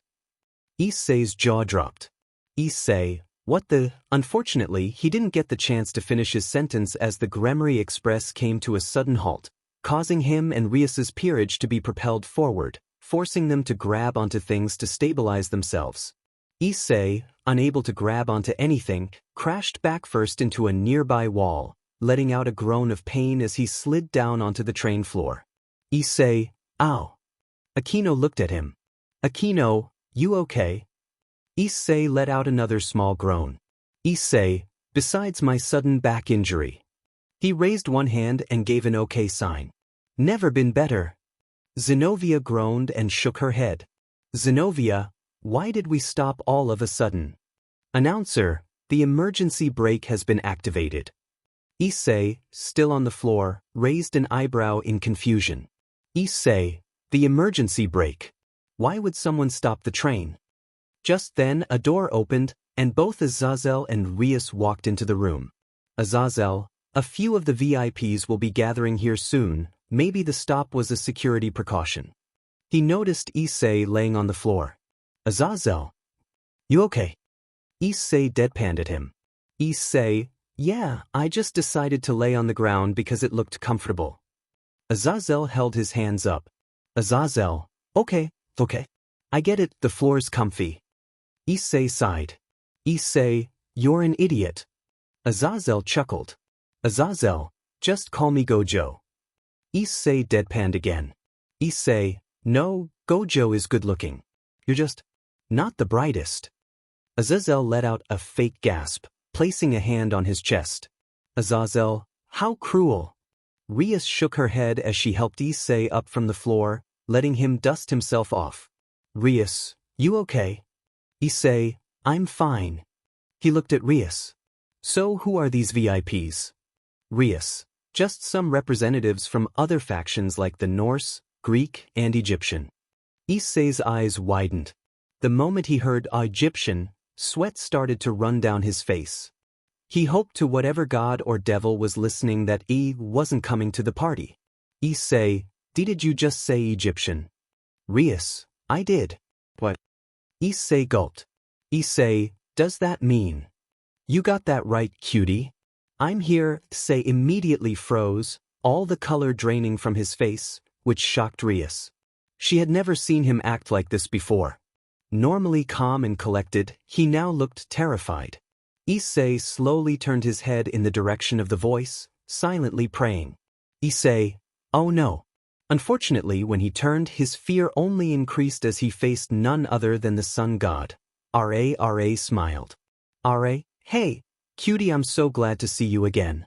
She leaned forward, getting right up in Issei's face. Ra, so have you considered my offer? Silence. Rias, Issei. Silence. Rias, Issei. Silence. Rias, Issei. Silence. Rias, Issei. Silence. Azazel, DMN, the atmosphere is thick. Should I break this you, Issei, OHNO? Everyone, except Ra and Azazel, was taken aback by Issei's sudden outburst. He didn't give anyone a chance to respond as he ran toward a nearby window and jumped through it, breaking the glass. Issei, I'm out. The moment he was outside, Issei quickly summoned Kaisel and took off flying toward the Gremory domain as fast as he could. Back on the train, Rias and her peerage blinked, stunned into silence, unsure of what to say after witnessing whatever that was. Azazel, well. He scratched the back of his head. That just happened. Ra nodded. Ra, agreed, I was not expecting that. A small smirk grew on her face. Anyways.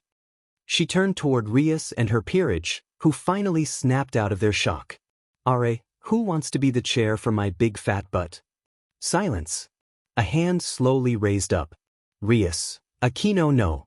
Aquino, Akino, yes. Ra smirked. Ra, come here, pretty girl. Kiba, so, are we going to talk about the elephant in the room? Azazel looked at Kiba. Azazel, elephant. What elephant? Kiba deadpanned at the leader of the fallen angels. He could tell Azazel was messing with him, which only made Kiba more frustrated. Kiba, that Issei just jumped through the window or? He pointed. Whatever that is. Everyone turned their gaze toward what Kiba was pointing at and immediately regretted it. The sun god of the Egyptian pantheon, Ra, was sitting on a chair. Unfortunately for everyone in the room, this was no ordinary chair. It was the reason Issei decided to abandon the Gremory Express. Below Ra was Akino, the queen piece in Rias's peerage, who had volunteered to be the goddess's chair because, well, why not? Kiba, I feel like we should be discussing one of those two things because. He shivered, trying not to look over at Ra and Akino. Kiba, it's kinda creeping me out. Ra couldn't help but let out a small giggle. Ra, I don't see what the problem here is, she glanced back at Akino. Ra, you're having fun, aren't you, cutie? Akino, Ra giggled again, causing the others in the room to sweat drop at what was happening. They should be surprised, but then again, they weren't really because this was Akino being herself, which was already a complicated situation. Azazel looked at Kiba.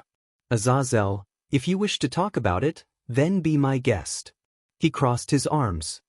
But fair warning, you won't like the answer that you receive. Kiba stared at the leader of the fallen, his gaze shifting briefly to Ra and Akino before returning to Azazel. He then stood up. Kiba, no thanks, I like my sanity. Azazel, yeah, that's what I thought. With that, Kiba walked to the back of the room and huddled in the corner, silently hoping that whatever was happening would be over soon. Meanwhile, Rias couldn't help but pinch the bridge of her nose and let out a small sigh of annoyance and embarrassment. Rias, ignoring all that.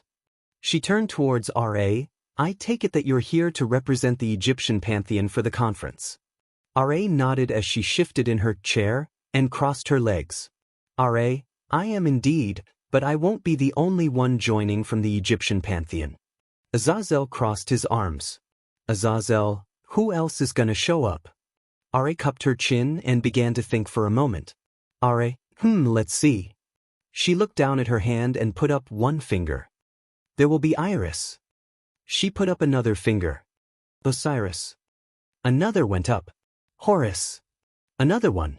Anubis, mainly because he wished to talk to the other deities of the dead about something. This got Azazel's attention as he raised an eyebrow. Azazel, really? You know what they're gonna talk about? Ra shrugged her shoulders. Ra, no clue. All that Anubis said was that it was. She raised her hands and began to do air quotes. Very important or something along those lines. She crossed her arms. I don't really care. I'm just here for the party. The sun goddess soon grew a small smirk. Ra, and to mess with a certain someone, Azazel, is this certain someone the same one that jumped out the window? Ra simply smiled as she rested her head on her clenched hand. Ra, maybe, Azazel shook his head as Ra received cold glares from everyone in Rias's peerage except for Kiba, who was busy rethinking his life choices, and Akino, who was being a chair. Ra, by the way. She looked at the leader of the fallen. Didn't you say that you had a surprise for this little group? This gained Rias's peerage attention as they all, minus Akino, looked at Azazel. Gasper, surprise. What surprise? Zenobia, yes, I too want to know. Azazel blinked. Azazel, oh yeah, I did. To Ra, thanks for reminding me. I totally forgot about it after Issei jumped out the window. Issei, that's your cue to start talking. Azazel. The moment Issei finished speaking, confusion filled the air for a moment as the group wasn't sure what he was talking about. However, all that changed when a familiar chuckle was heard, which got the attention of Rias's peerage. They turned towards the source and saw both Azazel and Rias standing on a nearby cliff. The sight of the duo caused the group, minus Issei, to widen their eyes in a mixture of shock and surprise. Asia, it's Rias. Gasper, Azazel is with her too. Akino looked at Issei. Akino, you knew that they were up there, Issei? Issei nodded. Issei, I sensed both of them the moment I arrived here to back you guys up. Kiba looked over at him. Kiba, so they were watching us face that dragon. What? Issei, let's ask them. With that, Issei turned his attention back to Rias, who stood next to the governor of the fallen with her arms crossed. Her expression was one of relief that none of her peerage members were fatally harmed during the battle. In fact, she made a mental note to thank Issei for showing up when he did. Meanwhile, Azazel had his hands in his pockets, unbothered by being called out by the brown-haired boy as he looked down at Issei with an amused smirk. He knew that getting rid of Issei would only last for a short PRD since he would calm down after getting as far away from RA as he could, although Azazel expected to have a little more time before he showed up. Issei, so, you gonna start talking, you old crow? Azazel blinked. Azazel, oh yeah, he wants answers. A small smile soon began to crawl onto the leader of the fallen angel's face. Azazel, I must say, Issei, you definitely know how to make an entrance. I was not expecting you to throw out Drake. Issei crossed his arms. Issei pointed at the purple dragon, which lay on its back, letting out a small groan as steam rose from its scaly body. Seems appropriate since you thought it was a good idea to bring that. He turned to Rias. I'm guessing you didn't approve of this, Rias? Rias nodded. Yes, I didn't like this idea.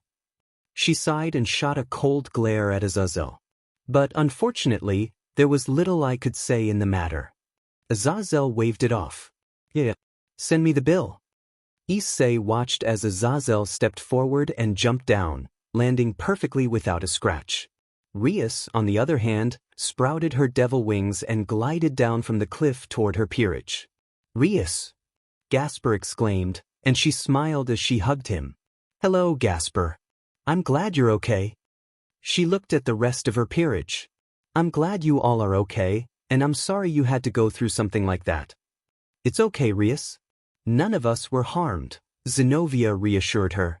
Kaneko deadpanned at Zenobia. Excuse me. Zenobia blinked. Oh, frick. She scratched her head. Sorry, Kaneko. I forgot you got launched into the wall by the dragon. Speaking of which, Issei turned to Azazel with a serious expression.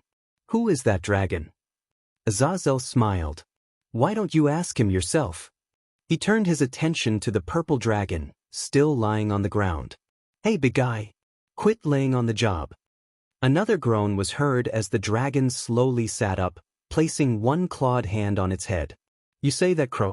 Yet, you're the one who does nothing but sit around all day, the dragon replied. Azazel feigned hurt. Now that's just rude. How can you say such a thing? Issei chuckled to himself, thinking, okay, this dragon is on my good side now. The dragon shook its head and looked up at Drake, who loomed over him. I had heard the rumors, but I didn't think they were true. A smile grew on the dragon's face. It's good to see you again, Drake. Issei walked through the streets of Kuo, hands in pockets, a serious expression on his face as his eyes glowed with a faint purple hue. The sky was dark, thunder roared, and lightning flashed in the distance. Images flashed through his mind, Sona, Rias and her peerage, his mother, Yoruchi, and Yamato. Shadows began to creep toward him, swirling and dancing around him as he remained still. Numerous hands rose from the shadows, pulling themselves up. A small smile grew on Issei's face as he opened his eyes, seeing his shadow soldiers awaiting his command. His eyes glowed more purple as he summoned his barren daggers, turning his gaze toward the sky. The title, Solo Leveling, appeared in a flash of purple light. Give me reason. Issei and Sun Wukong stood against one another, weapons drawn, the Monkey King smirking. Ophis watched from a distance, amused, before turning to Goru, who wore a serious expression. To wash this memory clean. Drake let out a thunderous roar that shook the landscape. Issei was focused on Sun Wukong when RA appeared with a flirty grin, startling him. Odin observed Issei with Thor beside him, then changed to give Yoruchi hugs, much to her embarrassment. Give me reason. Loki appeared from a magic circle, grinning. Draig battled Jormungandr, slamming the serpent to the ground. Other deities appeared. Hades was serious, Set dealt with Anubis and Horus, Shiva danced with his son, and Zeus flirted while Hera glared. Issei faced off against a humanoid ant that roared in his face, but he didn't flinch. Let it be enough to reach the truth that lies. Issei glanced toward the readers, his eyes glowing with a menacing purple hue as he uttered the word, "Arise," and then everything went black. Hearing the dragon say, "It's good to see you again, Draig," caught Issei's attention. The purple dragon knew Draig. It wasn't surprising, Draig had to be famous among dragons, especially since he and his rival were powerful in their prime. However, Issei got the feeling that Draig and the purple dragon knew each other personally. They probably were friends in the past. Draig let out a chuckle. "And it's good to see you again too, Tannin." He held out one of his claws, and Tannin reached up to grab onto it, allowing Draig to lift him to his feet. Once that was done, Issei took the chance to see the two dragons side by side and was impressed. Draig was obviously much taller than Tannin, whose height reached roughly to the base of Draig's neck. "Draig, you know this dragon?" Issei asked. Draig turned towards the brown-haired boy and nodded. "Indeed I do, my liege. He is an old friend from when I was alive." Tannin raised an eyebrow in confusion at Draig's words but held off from asking for now. Thunder and lightning echoed throughout the depths of the underworld, a loud roar that resonated in the air, followed closely by flashes of light traveling across the sky and through the dark gray clouds above. However, concern over the storm was not important at the moment because something far larger was unfolding, something beyond anyone's comprehension. Far from any devil civilization like the Citri or Gremry domains, an enormous mountain range stood tall over the underworld, stretching for miles as far as the eye could see. This mountain belonged to Tannin, one of the 5 dragon kings, a gift from his emsu, Mephistopheles, after he became a devil. Tannin was given this territory to research how to artificially grow dragon apples, essential for a certain race of dragons, and to train a younger generation of dragons since he wished to retire from the raiding games he had attended. However, the mountain range itself wasn't the issue at hand. The real concern lay within the beings residing in the mountain. To add more intrigue, the current Lucifer had no idea they were even in the underworld. Hidden away from prying eyes, a massive and seemingly ancient structure stood in the middle of the mountain range, possibly thousands to millions of years old. Made of stone, it resembled pillars forming a circle, similar to an ancient landmark in the human world called Stonehenge. There were 9 pillars in total, with the largest one at the center, while the remaining 8 were smaller and formed a circle around it. What was this structure? Where did it come from? How long had it been there? Many questions surrounded the mystery of the ancient structure, but they would have to wait, as 7 unique dragons stood atop 7 of the 8 pillars, their presence unknown even to the current Lucifer. These dragons were unlike any ordinary dragons that chose to live in the underworld. The smallest of them, roughly the size of a 1 or possibly 2-story building, had a wyvern-like appearance with pure white scales and gray highlights throughout its wings, chest, and tail. It had numerous spikes running down its back and eagle-like feet with 5 sharp talons. The next dragon also resembled a wyvern, but with smaller wings and a more muscular body. Its scales were a mixture of brown and orange, with a lighter underbelly and rock-like spikes jutting from its chest. The head featured a dark gray lower jaw and a large pair of bull-like horns. The third dragon was another wyvern, seemingly female, with light blue scales and darker blue accents on its arms and wings. Its belly was lighter, adorned with light blue V-shaped lines, and it had crystal-like spikes along its back and wingtips. Dark blue fur covered its front limbs, and it had frill-like appendages on its head. The next dragon was once again female, resembling a typical dragon with 4 legs and a pair of wings on its back. The scales were a appealing golden color with light blue trims scattered in various positions, particularly on the chest area. Like the previous dragon, this golden creature had a frill-like appendage on its head, and its face resembled that of an eagle. The next dragon was similar but male, with a much darker tone. Its scales were gray with black highlights, adorned with sharp black spines on its elbows, neck, and the tips of its wings, forming a crown-like mantle on its head. The second largest dragon among the 7 had the appearance of a typical Japanese dragon, featuring a long body covered in gray scales with a white underbelly. Light blue crystal-like spikes ran from its head down to its tail. The final dragon, the largest of the group, stood bipedal, much like Tannin. Its dark purple scales contrasted with a lighter underbelly, and dark gray rock-like spikes adorned its body from elbows to knees. This dragon possessed a club-like tail shaped like a vase, with violet energy flowing through the cracks in its scales. These 7 unique creatures of ancient origin stood tall on their respective pillars, radiating a mysterious aura that slightly warped the air around them. They were clearly no ordinary dragons. Each one was unique, yet they shared a common bond related to the structure upon which they stood. All 7 had their eyes closed, heads tilted down slightly. Were they sleeping, meditating, or listening to something beyond mortal comprehension? As the dragons continued their silent vigil, the one resembling a Japanese dragon began to stir. It lifted its head, revealing stunning blue eyes as they opened to the world. The Song of Fire has awakened. Issei walked through the streets of Kuo with his hands in his pockets, a serious expression on his face and his eyes glowing with a faint purple hue. The sky was covered in darkness, thunder roaring and lightning flashing in the distance. I remembered black skies, he thought, making his way toward the center of Kuo. Images flashed through his mind: Sona, Rias and her peerage, his mother, Yoruchi, and Yamato. I remembered each flash.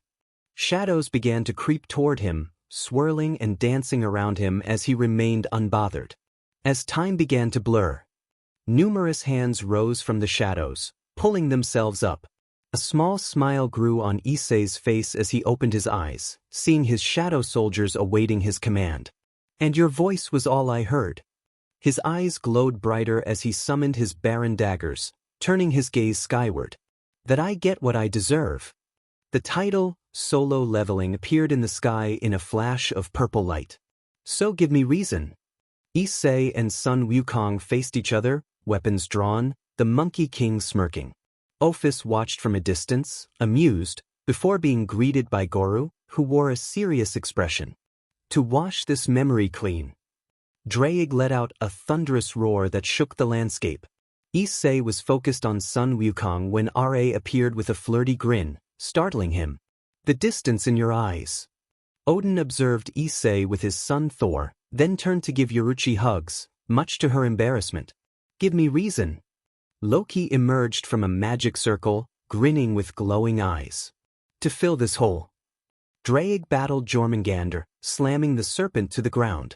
Other deities appeared. Hades wore a serious expression, Set dealt with Anubis and Horus, Shiva danced with his son, and Zeus flirted while Hera glared. Let it be enough to reach the truth that lies. Issei faced off against a humanoid ant that roared at him, but he didn't flinch. Across this new divide, he glanced toward the readers, his eyes glowing with a menacing purple hue as he uttered the word, "Arise," and then everything went black. Upon hearing those words, the other dragons began to stir, opening their eyes. Like the Japanese dragon, they shone with their respective colors: red, blue, green, purple, and gold. It was a mesmerizing sight to behold, even if they were powerful creatures. The largest dragon among them slowly turned its head towards the Japanese one. "Awakened?" the purple dragon asked. The Japanese dragon nodded. "Yes, Viceroy. I have sensed it. He has returned to us." The blue dragon heard this and let out a small snarl, slamming one of her claws onto the pillar she was on, causing some destruction. "That is impossible, Indrak. There hasn't been a sign in over a millennium." Indrak, the Japanese dragon, turned his head towards the blue dragon. "Lyric, you of all should know that I do not lie, especially when it concerns one of our own." Lyric fell silent at Indrak's words because he was, in fact, correct. His species, the Ionic dragons, was bound to speak only the truth. Yet she still refused to believe him, especially since she would have known if he had actually returned. "Even so, Indrak, if these were the truth, then why hasn't he appeared in the dream? Why can we still not hear his voice?" "That is unclear. Either he refuses to speak to the thunder, or he is trapped within the flesh illusion." Lyric let out a small sigh. Of course. She looked down, not allowing her fellow dragons to see a gentle smile growing on her face. He always did have a fascination with the life around him. Life. This gained the other dragons' attention as they turned towards the voice, which belonged to the black dragon with a crown-like mantle of spikes. Mere concepts that only fools get attached to, he declared, spreading his wings to reveal 3 crimson-red eyes that shot open, releasing a powerful shockwave throughout the landscape. What has been born must be destroyed. What is destroyed will be born and die and be born again. He began to cackle, a sound filled with malice that sent shivers down the spines of those who heard it, except for his fellow dragons. They were used to this sort of reaction from the black dragon, known as Vodrak, who represented chaos in their world. They weren't worried about him trying to harm them, as all 7 dragons were equal in power, with only 4 being more skilled than the rest. Now, Vodrak, there's no need for such action. Vodrak turned his head to the right and stared at the golden dragon beside him, who had an eagle-like head. Bloodshed is what we must strive to have the least of, she said with a smile. We can find the answers we seek without the need for violence. Vodrak let out a low snarl of annoyance. Must you ruin my fun, Auric? All I'm saying is that there is no need for violence, my dear. We are part of a horde much greater than any dragon can imagine. Vodrak merely snorted as the 3 crimson-red eyes on his wings soon shut themselves. Whatever. Auric shook her head at his attitude, making a mental note to find a way to temper the Chaos Dragon's tendencies. Now then. She turned towards Indrak. How should we proceed with this information, Indrak? The answer to your question is clear, Auric. Should it not? Issei growled. Investigation, Indrak confirmed. Yes, we must go and investigate the matter and bring our brother back to the thunder. The other dragons let off various growls of agreement for the plan, although Lyrics were the quietest among them as her gaze shifted away from her fellow dragons and off towards the distance, as if trying to see something that wasn't there. Have you truly returned from the madness? To us. To the thunder. To me. Meanwhile, with Issei, he looked over at Gasper, who was only wearing a towel. Gasper was sitting in a hot spring with Kiba, who was relaxing by himself. Gasper, you sure that you're all right? Issei asked. Gasper, very embarrassed about the idea of exposing himself, held onto his pink towel tightly, looking away from Issei with a crimson blush on his face. I'm fine, senpai. And no need to worry about me. Gasper replied. Issei raised an eyebrow. Gasper, you may not have taken damage during the fight with Tannen, but that doesn't mean you shouldn't wash yourself. It's okay, I can just wait until you're done. No, that won't do. Issei stood up, wearing only a towel wrapped around his waist, making his way over to Gasper, whose eyes widened at the sight of Issei's muscular upper body. The mere sight of Issei's body caused Gasper to have a small nosebleed as he struggled to remain standing, not wanting to pass out from the stunning sight before him. Before long, Issei stood before Gasper and looked down at the vampire boy, whose gaze was too focused on him. There's no need to be scared, Gasper, Issei said with a gentle smile. No one is gonna judge you here. He glanced back at Kiba and Zizel. Right. Kiba gave a reassuring smile and nodded. He wasn't the type to judge, and he knew it would take time for Gasper to gain confidence.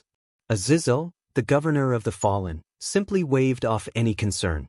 I don't really care, he said with a smirk. Though if you add a bottle or 3 of sake, then this hot spring would be absolute paradise. Issei merely deadpanned at Azazel, thinking, this dude is really trying to be like Gojo from JG. He shook his head before turning back to Gasper. See, Gasper. You don't need to be scared about taking a bath with us. Gasper blushed slightly. It's not that I'm scared. Oh, it's not. Then what is it? Gasper looked away, embarrassed. Issei noticed the blush but chose to ignore it, deciding it was best not to dwell on it. Its cause. Issei, are you harassing Gasper? Issei turned his head in the direction of the voice and was greeted by Akino, who was looking down at him from the female hot springs. He could tell she was not dressed, but that wasn't what troubled him. He was confused about how Rias and the other girls had gotten up there. Issei was observant, a skill he had honed during his dungeon runs and time in the penalty zone. He was sure he hadn't seen a staircase leading up, and he would have heard the girls if they had flown up. Plus, he didn't sense any magic circles being used. So, how did they manage to get up there? He looked up at Aquino and gave her a deadpan expression.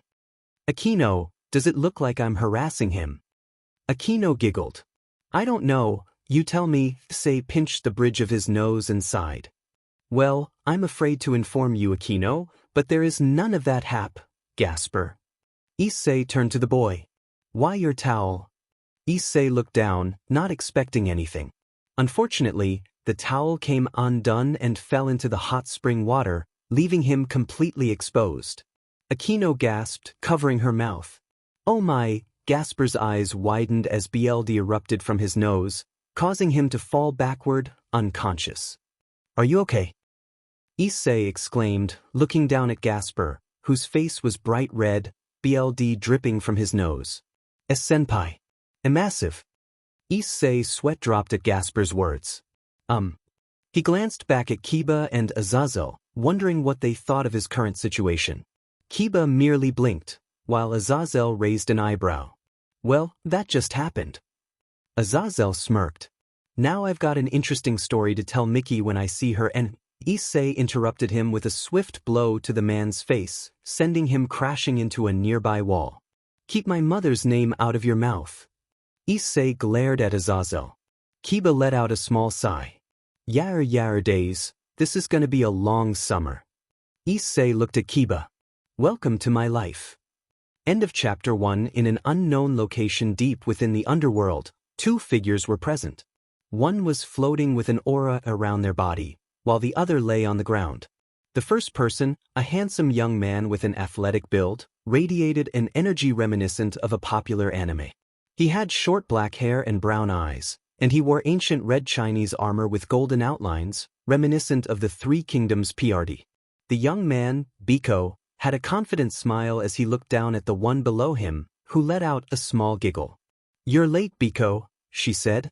The appealing young woman, Kuroka, had a voluptuous figure, long black hair with split bangs, and hazel gold eyes with cat-like pupils. She sported black cat-like ears and wore a black kimono with a yellow obi, adorned with golden beads and an ornately detailed headband. The kimono had a red interior and was open at the shoulders. I've gotten so bored from lounging around here, Kuroka remarked. Biko chuckled in response. Oh, I am deeply sorry, Kuroka. I should have turned up sooner before you woke up from your little catnap. He shrugged. I simply got a little delayed when confirming things with Valley. Kuroka tilted her head as she looked up at him. Biko floated down slowly before landing in front of her, but in an unexpected turn of events, Kuroka was now the one looking down at him, lounging atop a large boulder she had found while waiting. You sure that's the case, or were you merely off trying to impress another woman? She teased. Biko placed a hand on his chest in mock offense. Why, I never. How dare you say such a thing? He gave her a playful glare while smirking. Who do you take me for? A mere scoundrel. Kuroka rolled her eyes. Oh, scoundrel is too kind for an idiot like you. Hey now, words hurt, you know, he replied, crossing his arms. You don't hear me calling you such names now, do you? I was merely joking with you, Kuroka said, a small smile growing on her face. You like hearing jokes, don't you, monkey boy? Biko went silent for a moment, then turned away with a sigh. Yeah, I guess you're right, babe. Also, speaking of Valley. He glanced at her. We should go see him. You know how cantankerous he can get if he has to wait too long. That's true, Biko, Kuroka giggled as she sat up. Valley is one thing, but I don't really care about Loki. Now, you shouldn't say such things, Kuroka, Biko smiled.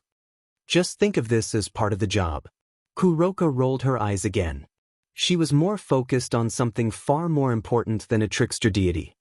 There's only one thing I care about, and that's getting my little sister back. You of all people should know this, Biko. Biko sighed, scratching the back of his head. Yeah, I guess you have a point there. I know you'll wait for me, Chiron. Kuroka said softly. Oh, by the way, there's something else I was told and had to give you. This piqued Kuroka's curiosity. And what may that be? She asked. Well, there's a chance that we'll run into the human from Kuo who was at the Three Factions Summit meeting, Biko replied, crossing his arms. This wasn't Valley who told me, but the dragon inside of those wings of his. Really now? Kuroka's interest grew. She had heard tales of the human who bested the heir of the Phoenix household and faced Kokabeel. While defeating Riser Phoenix wasn't particularly impressive, Kokabeel was another story.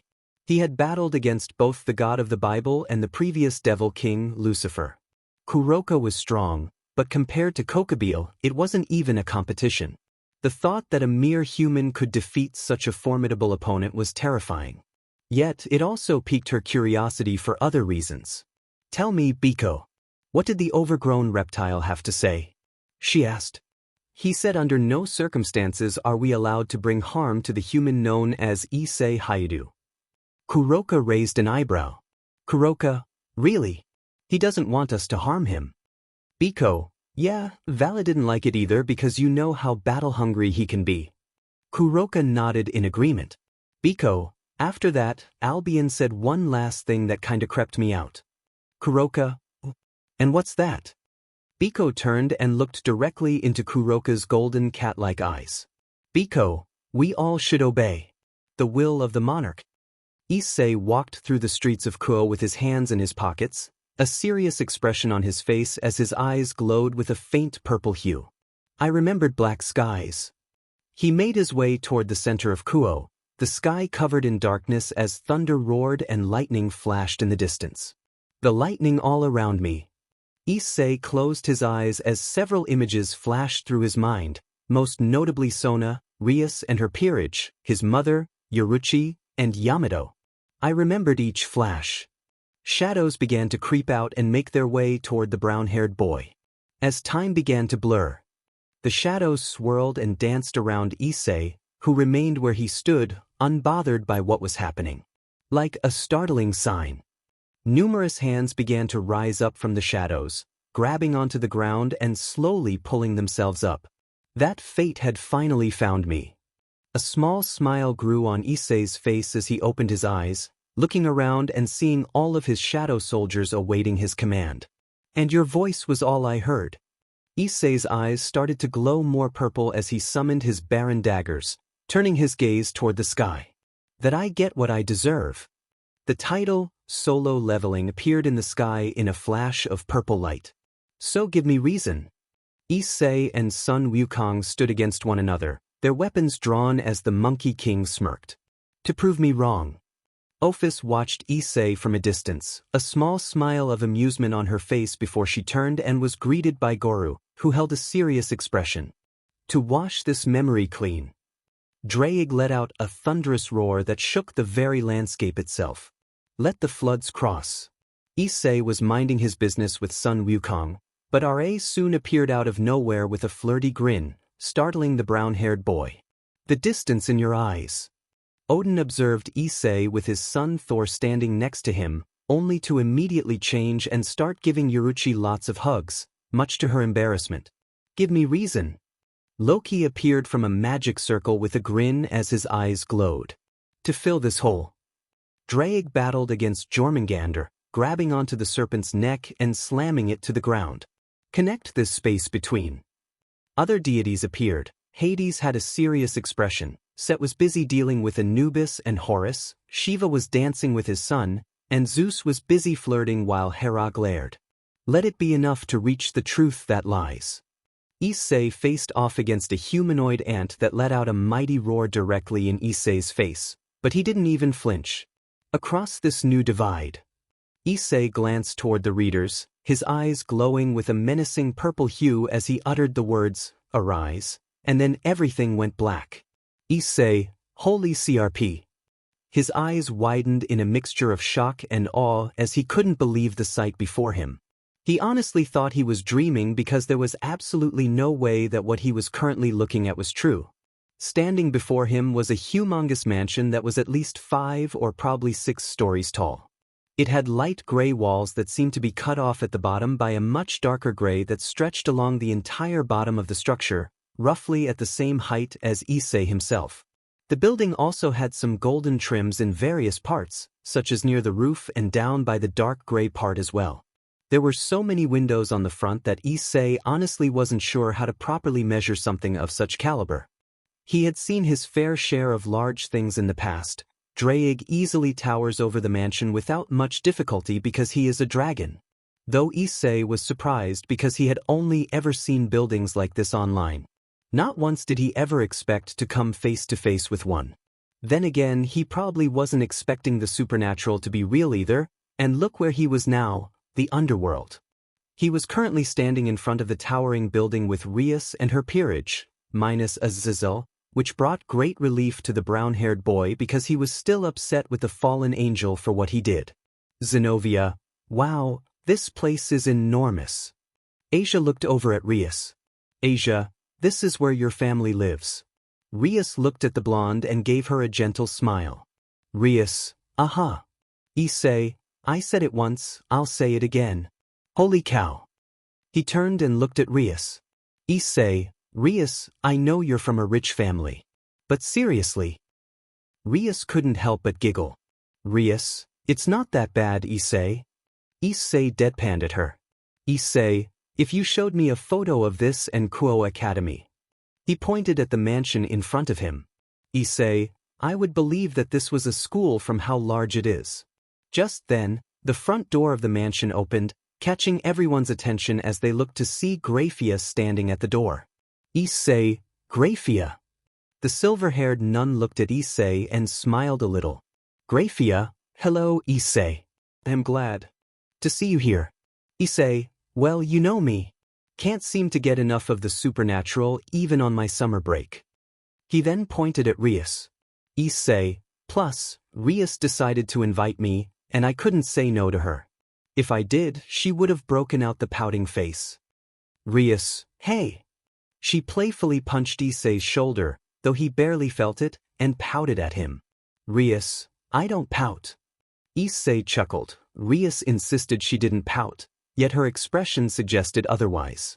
Issei, sure you don't, Rias? Rias's peerage and Graphia couldn't help but laugh at the sight of the heiress of the Gremory house interacting with Issei. Graphia, well, as entertaining as that was. She looked at Rias and bowed slightly. Welcome home, my lady. We have been awaiting your return. She gestured to the open front door. You may follow me inside. Rias nodded, and she and her peerage began to make their way into the mansion, with Issei following closely behind. As he passed through the front door, he was greeted by a surprising sight. To his left stood a line of butlers, each one different from the last, bowing as Issei, Rias, and her peerage walked down the path. To his right were numerous maids, each unique, with a couple being taller than the rest. Issei hadn't expected such service, but it made sense. Graphia couldn't manage everything in such a large building alone. Asia, Issei, I'm really nervous. Issei, can't blame you, I wasn't expecting things to be such a big deal. He glanced at Aquino. Are things normally like this when Rias comes back to the underworld for summer break? Aquino smiled at Issei. Aquino, no, not normally, but then again, that's probably because she never invited someone as special as you before. Issei rolled his eyes playfully. He understood, his abilities and feats, like facing Sun Wukong and battling Thor, set him apart. Issei thought to himself, wait a minute, how did Azazel know about my encounter with Thor? Was he spying on me? Note to self, get a restraining order against Azazel when I get the chance. Suddenly, a voice called out, Rias, Rias? You're finally home. Issei turned to see a young man running down the hallway toward Rias. The boy, around Gasper's age, had short crimson-red hair and blue eyes. He hugged Rias with a big smile, leaving Issei a bit confused. Issei thought, red hair. Rias didn't mention any other siblings. Rias, I've missed you, Millicass. She smiled. You've gotten big since the last time I saw you. I almost can't recognize you. Issei, Rias, who is the kid? You never said you had any other siblings. Rias turned to Issei. Rias, you're right, Millicass is the son of my brother, Surzex. Issei was surprised. He hadn't expected Surzex to have a child. Asia, wait, does that mean he's your nephew? Rias nodded. Rias, indeed he is. She turned to Milikas. Now, Milikas, be a good boy and introduce yourself to everyone. Milikas, okay. He stepped away from Rias, hands together, smiling. My name is Milikas Gremery. It's a pleasure to meet you. Asia smiled. Asia, so cute. Zenobia, devilish looks and good manners. Talk about Prince Charming. Issei chuckled and turned to Kiba. Issei, hear that, Kiba? It looks like someone is trying to steal your title of Prince Charming. Kiba smiled, shaking his head. Kiba, it's not really a title of mine. You of all people should have that. Issei, tell that to the girls at Kuo. I may not do what I used to, but I still feel their glares every now and again. Kiba gave Issei a reassuring smile. Kiba, give it time, I'm sure they'll all eventually come around to the new you. Issei sighed. Geez, that sounds lovely. Truthfully, Issei didn't want to be popular with the girls at Kuo Academy. It was already chaotic with Rias and Sona invading his bedroom every night, fighting over who got to sleep with him. The last thing he wanted was more girls showing up unexpectedly. He was lucky that neither Scathach nor Chisato had done that, especially since they enjoyed bickering when Issei needed a fake parent for Parent-Teacher Day. He wondered where they could be. Had they gone somewhere, or would they show up at the summit as well? Either way, Issei felt he would run into them again eventually. It was only a matter of time before fate threw a curveball into his plans. Issei turned back to face Milikas, curious about Graphia's silence. To his surprise, Milikas stood right in front of him, catching him off guard. Either he was getting rusty at sensing those around him, or people were mysteriously sneaking up on him. Milikas exclaimed, "It's you.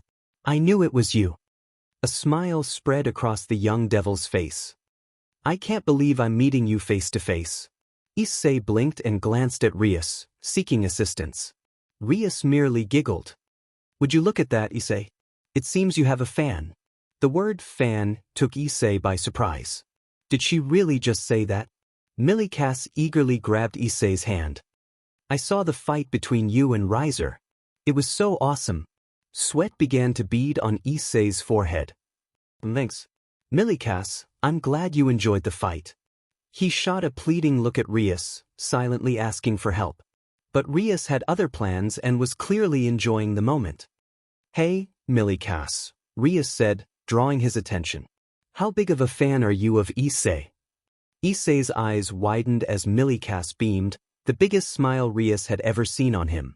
Milikas launched into a detailed explanation of why he admired Issei, mentioning everything from his fight with Riser to his glowing eyes during battle. Issei listened, feeling a mix of shock and betrayal, thinking, Rias, how could you? Rias noticed Issei's expression and gave him a smug look. That's what you get for saying I pout. Her peerage couldn't help but laugh at the scene. They knew Rias was getting back at Issei for something he had said earlier. Just then, a voice interrupted them. Ahem. Everyone turned to see Graphia standing at the end of the hallway near a double door. Please follow me. Milikas smiled brightly, recalling who awaited them inside. As Graphia opened the door, Milikas dashed into the room. Rias and her friends are here, he announced. Such poor behavior, came another voice. Issei's curiosity piqued as he entered the room with Rias and the others.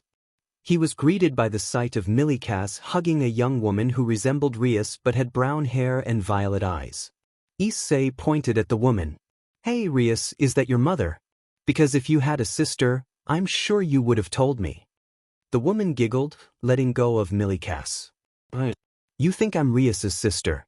I'm afraid I'm far too old for that. Issei blinked. Old? You look the same age as my mom. Your mother must have an excellent skincare routine, Issei, she replied, catching his attention. You know my name. Of course I do, she smiled. Why would I not know the name of the handsome young man who saved my daughter numerous times? Issei paused, realizing what she had just said. Did you just call me? Mother, don't just say things so randomly. Rias interjected, her face flushed. Her mother giggled. Come now, Rias. No need to be upset, I'm only teasing. She then turned to Issei and bowed slightly. Nice to meet you, I'm Rias' mother, Venelana Gremry. Please treat me well from now on, Hayate Isseiken. Issei blinked, momentarily speechless. He stammered. Mother! Rias exclaimed, embarrassed. Venelana chuckled. Now then, you've all had such a long day. I think it's time we sat down and had some dinner. She glanced at Grafia. Don't you agree, Grafia?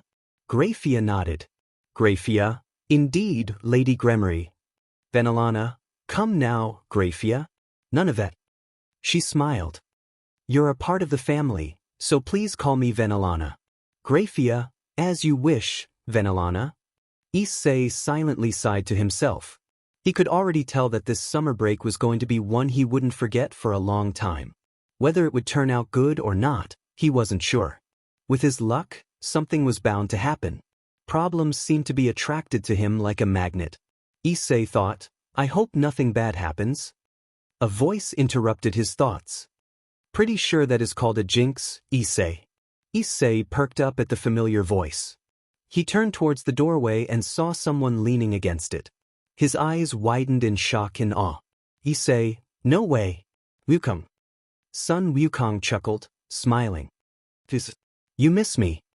Issei stared at the Monkey King in silence, surprised to see him at the Gremry household. It had been quite some time since they last met. The last time they interacted was when Wukong teleported himself, Issei, and Rias to Kuo Academy. That was also when Rias took him to the familiar forest, leading to him acquiring Yamato. Issei recalled another time he met Wukong at a god party, where the Monkey King attended with his group from the journey to the west. He wondered what had happened to the dragon that transformed into a horse after their journey. Issei, Wukong, you son of a. Rias, her peerage, Venelana, Grafia, and Millikas watched with confused expressions as Issei and Sun Wukong approached each other. They knew the two were rivals since Wukong declared it after Issei freed Rias from having to marry Riser. Sun Wukong smirked. What's the matter? The CIA got you pushing too many pencils. Rias realized what was happening between the two. At first confused, she now understood they were quoting a scene from a movie. Rias sighed. You know, if you're gonna quote a movie, next time, do it with the accent so it doesn't sound like you're about to fight. Both Issei and Wukong looked at Rias, then back at each other, and finally began to chuckle. Issei, should have figured you would have figured it out, Rias. Sun Wukong, I agree. For an anime fan, you sure know your movies. Rias's eye twitched as she glared at Wukong. I am not a fan. Sun Wukong, yes you are. Rias, no I'm not. Issei shook his head, knowing Wukong was just teasing Rias. The big grin on Wukong's face was enough evidence of that. Venelana, well now, as much as it is to see my daughter getting embarrassed for her poor taste in literature. Rias, hey. Venelana giggled a little as she turned her attention to Sun Wukong. Venelana, I must say that it is a surprise to see you here, Lord Wukong. She bowed slightly to the Monkey King. I welcome you on behalf of the Gremry clan to our home. Sun Wukong, please, Lady Venelana. I may be a king, but there is no need for you to bow your head. Issei turned to Wukong. Issei, so what are you doing here, Wukong? Sun Wukong, I heard about the party/summit that was going to be happening in the underworld and decided to attend it like some of the other pantheons.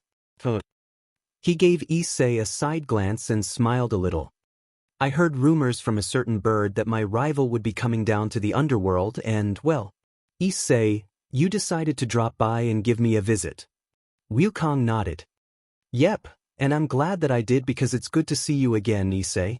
Issei grew a small smile. It's good to see you too, Wukong. Sun Wukong, now then. He turned his attention back to Venelana. You said something about dinner. Venelana giggled. We would be more than glad to have you attend dinner with us, Lord Wukong. She looked over at Grafia. Grafia, tell the maids, butlers, and chefs that we will be having one more guest at the table. Grafia nodded and bowed in acknowledgement. As you command, Lady Venelana. Venelana soon looked over at her daughter.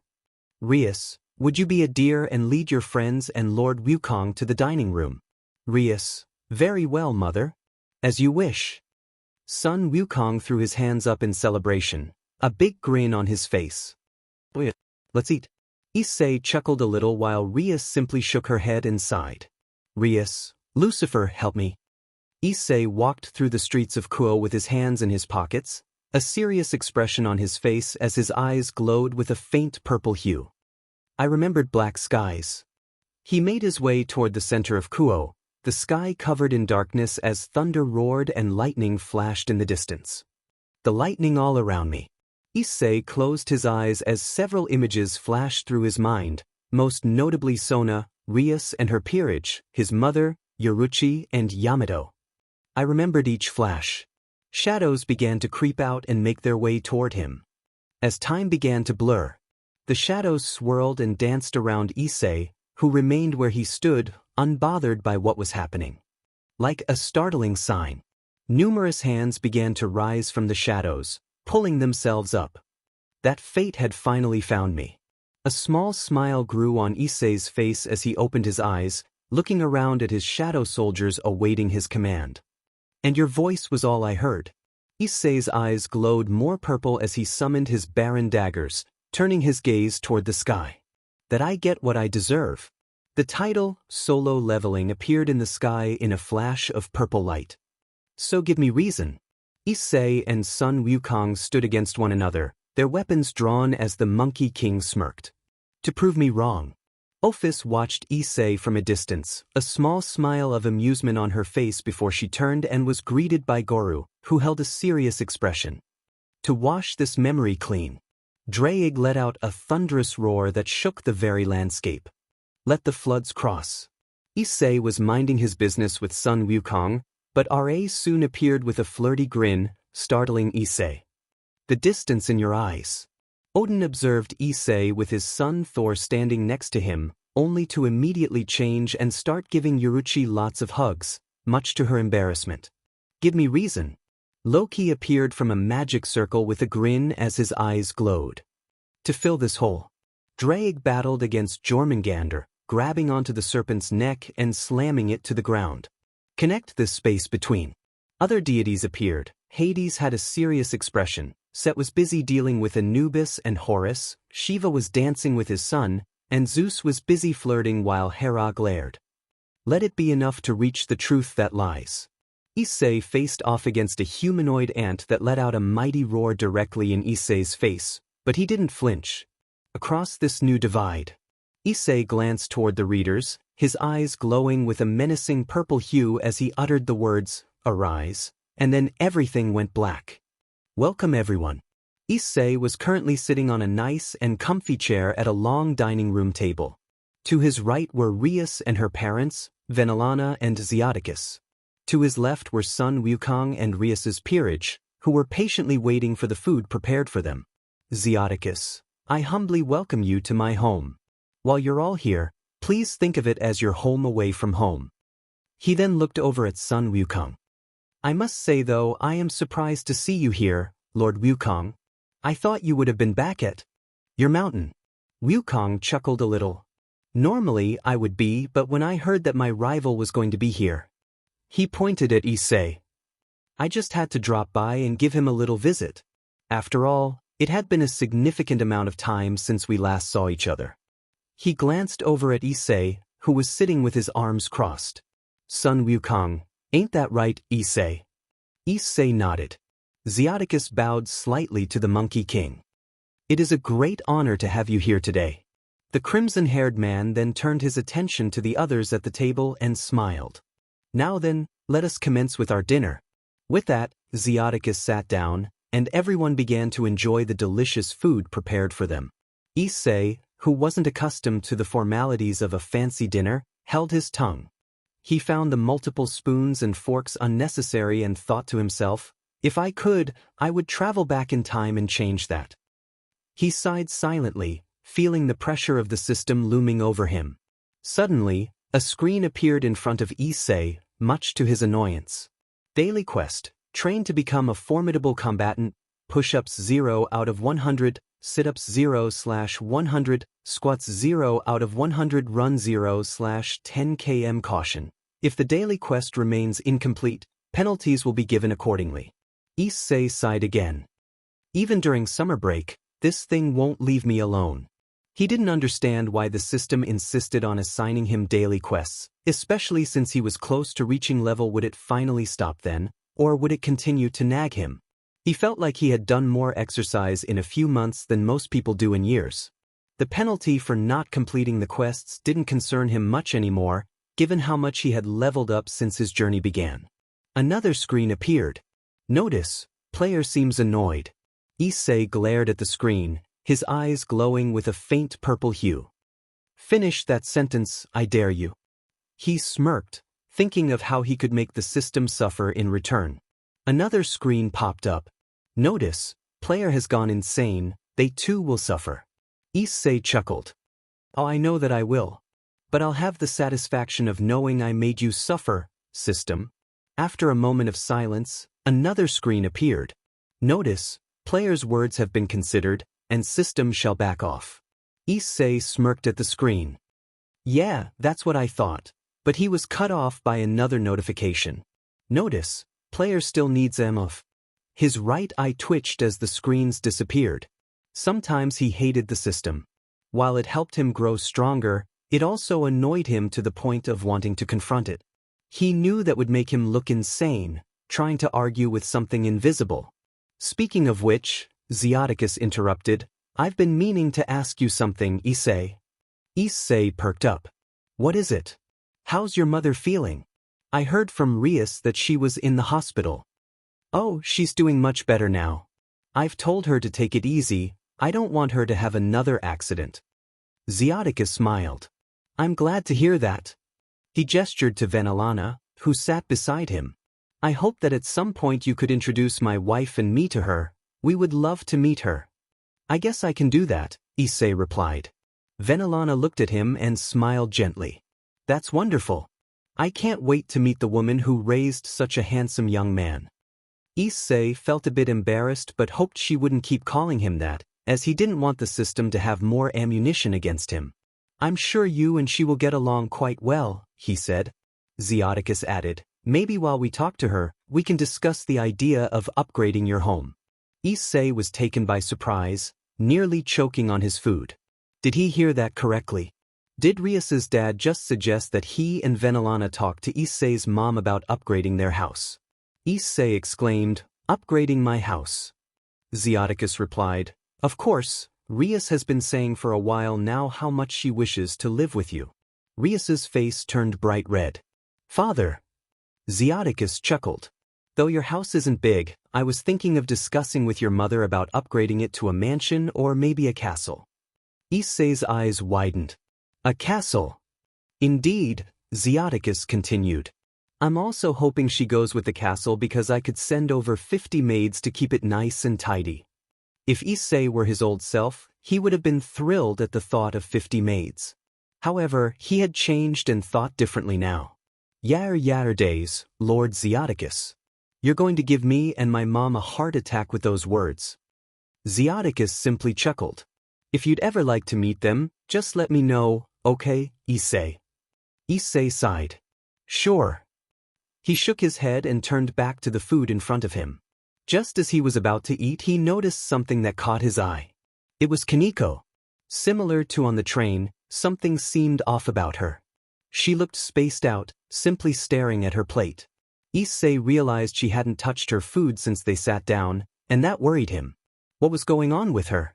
Why was she acting this way? After the battle against Tannen where she had injured herself, she wasn't acting like her usual self. Issei felt a sense of déjà vu.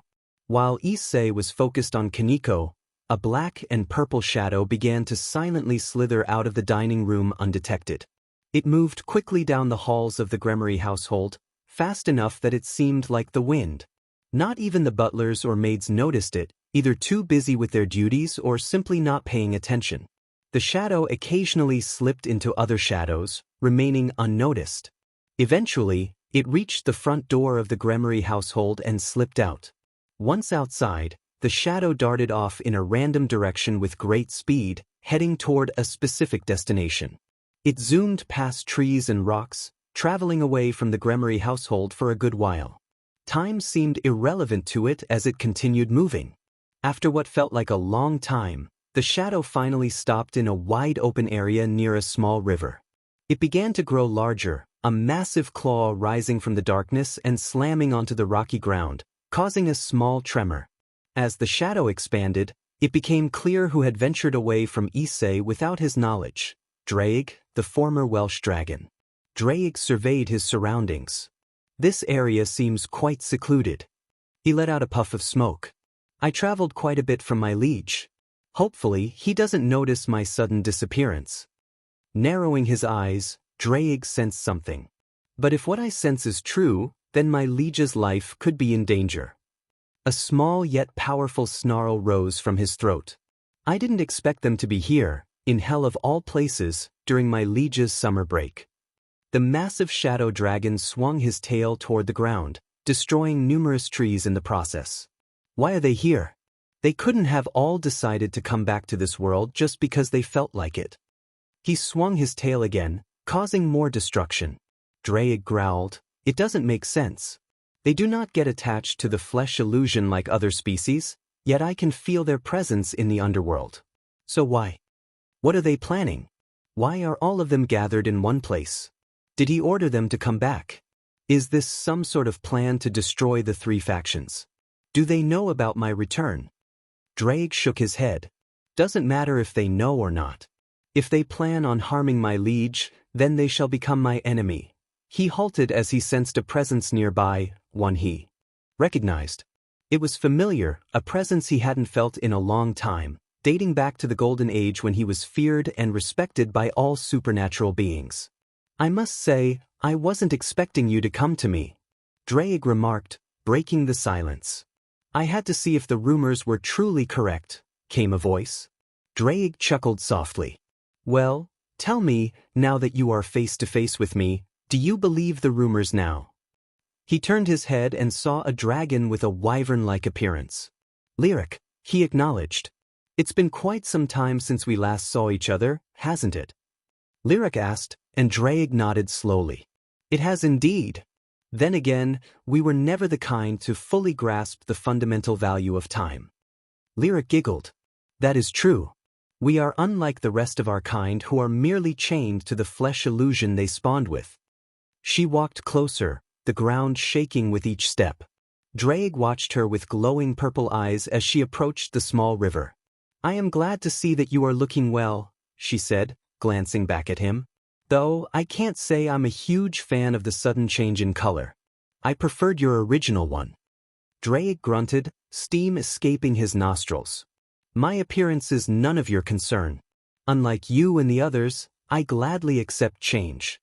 "You have a point," Lyric replied, looking down at the river, her reflection illuminated by a gorgeous light blue hue. "You always did have an attachment to the flesh illusion rather than the dream." Draig stared at the glow in her eyes, missing that light. "Yeah, I did and still do. So tell me, why are you here, Lyric?" Now, Draig, don't you remember our agreement?" she said, turning her head. "When we're alone, you may refer to me by the false name." Draig remained silent, locking his purple eyes onto her blue ones. "Lyric, it was never a false name to me." After a moment of silence, he sighed. "Well then, tell me why you are here." "Tiamat." Issei sighed, reflecting on the dinner he had just endured. That was definitely one of the most interesting dinners I've ever had. He glanced around the room where he, Rias, and her peerage had been led after dinner. Grafia and a few maids had prepared guest bedrooms for them in the large mansion. Issei had mentally prepared himself for the size of the rooms, but he was still left speechless when he saw his own. It was enormous, spacious enough to be considered a small house. "This bedroom is so huge, it's making me start to feel a little inadequate," he admitted. "I really shouldn't be surprised. Rias comes from a rich family, so it only makes sense." He felt a twinge of jealousy toward Rias and her family status. Being born into wealth and power must be both a blessing and a curse, especially since she almost had to marry someone who clearly didn't understand the meaning of no. Issei was glad to have helped her, but he couldn't shake the feeling of envy. He and his mother had struggled with money, and she had worked long hours, often coming home exhausted. Sure, Issei had managed to earn some money by exploring the dungeons, but that was only enough for the shop system. He was pretty sure that if he took all the gold he had to a bank, they would likely not believe him and send him away. He honestly didn't know. He hadn't tried going to a bank yet. Was there even a bank in Kuo? There had to be one. Otherwise, where would people get their money? Why was he even worried about that at the moment? Issei sighed. Issei, the summer just started, and yet I can tell that it's gonna be anything but knock. Issei perked up, his eyes moving from the ceiling to the bedroom door, confusion slowly appearing on his face. He wondered who it could be. Maybe Rias, her brother, her father, or perhaps Sun Wukong wanted to have a quick chat with him about something. Issei, come in. After saying those words, Issei noticed the heads of both Asia and Zenobia peeking around the corner. The presence of the former church members brought even more confusion to the brown-haired boy. Did they need something from him? Zenobia, hey. Asia, we aren't bothering you, are we, Issei? Issei raised an eyebrow. Issei, no. You're not at all. Do you need something? The two girls nodded. Issei, I see. Issei sat up in the massive bed and looked at the two. Issei, okay, what do you both need? Unfortunately for Issei, he would soon come to regret saying those words. A couple of seconds later, Issei found himself lying back down on the bed, staring at the ceiling with a deadpan expression. Issei, you have got to be kidding me. Both Zenobia and Asia were now lying in bed with him, the blue-haired girl on his right while Asia clung to his shoulder on his left. He let out a small sigh. Issei, are you both serious? Asia, I'm sorry, I can't sleep in such a large room by myself. Issei glanced over at Zenobia. Issei, let me guess, it's the same for you. Zenobia nodded. Zenobia, life was simple in the church. Having this much luxury makes us feel uncomfortable. One of Issei's eyes twitched a little at Zenovia's words. Issei, you uncomfortable. How do you think I feel right now? Zenobia, so Asia and I decided to come and spend the night with you. She then looked at Issei. Zenobia, you're okay with that, right, Issei? Issei didn't respond immediately. He just lay there, mentally letting out a sigh of annoyance. He shouldn't be surprised at this point. He knew it was going to happen eventually. Yet, for some reason, this kept happening to him. To think he originally wanted to be the HRM king. Ever since he obtained the system, which seemed to be trying to get him one for some reason, he had changed his mind. Issei had more important things to worry about, like the strange dreams he kept having, the word monarch sounding familiar, who created the system, and why his father disappeared one day. He was sure he was getting closer to the answers he sought. So, for now, he wouldn't stress over what was currently happening.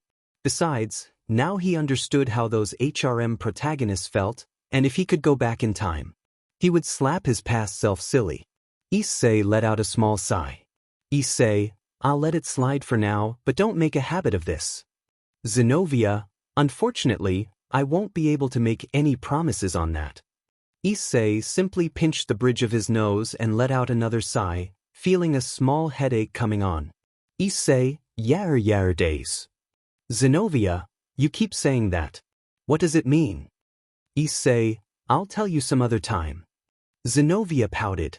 Zenobia, I want to know now. Issei, later.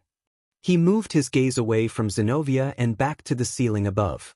Although he could already tell he was going to have another problem on his hands, Zenovia's questions about things she clearly wasn't familiar with. He honestly felt bad for her because there were so many great things to experience.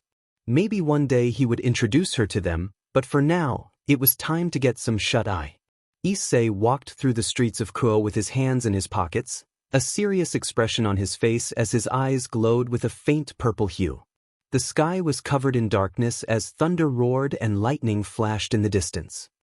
I remembered black skies. Issei made his way toward the center of Kuo, closing his eyes as several images flashed through his mind, most notably Sona, Rias and her peerage, his mother, Yoruchi and Yamato.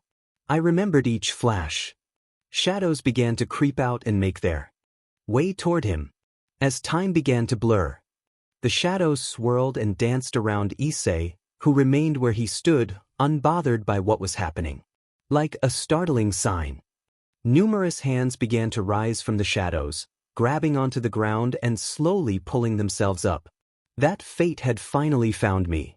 A small smile grew on Issei's face as he opened his eyes, looking around and seeing all of his shadow soldiers awaiting his command. And your voice was all I heard. Issei's eyes glowed brighter as he summoned his barren daggers, turning his gaze toward the sky. That I get what I deserve. The title, Solo Leveling, appeared in the sky in a flash of purple light. So give me reason. Issei and Sun Wukong stood against one another, their weapons drawn as the Monkey King smirked. To prove me wrong.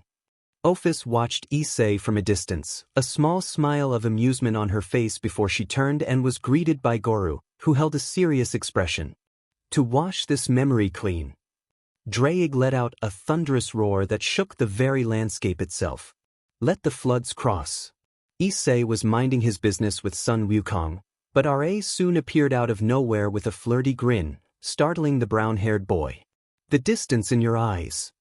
Odin observed Issei with his son Thor standing next to him, only to immediately change and start giving Yoruchi lots of hugs, much to her embarrassment. Give me reason. Loki appeared from a magic circle with a grin as his eyes glowed. To fill this hole. Draig battled against Jormungandr, grabbing onto the serpent's neck and slamming it to the ground. Connect this space between. Other deities appeared. Hades had a serious expression. Set was busy dealing with Anubis and Horus, Shiva was dancing with his son, and Zeus was busy flirting while Hera glared. Let it be enough to reach the truth that lies. Issei faced off against a humanoid ant that let out a mighty roar directly in Issei's face, but he didn't even flinch. Across this new divide.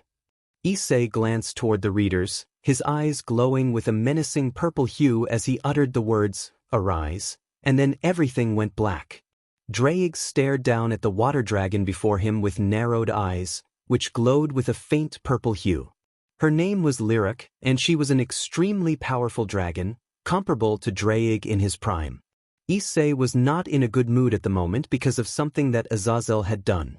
The governor of the fallen angels had been on Issei's bad side long before they properly met, especially after his mother mentioned meeting him.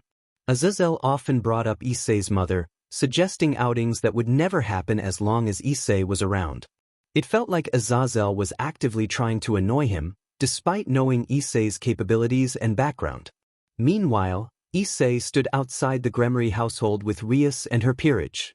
Kiba and Kaneko were wearing gym outfits, while Rias and the rest of her peerage were in their Kuo Academy school uniforms.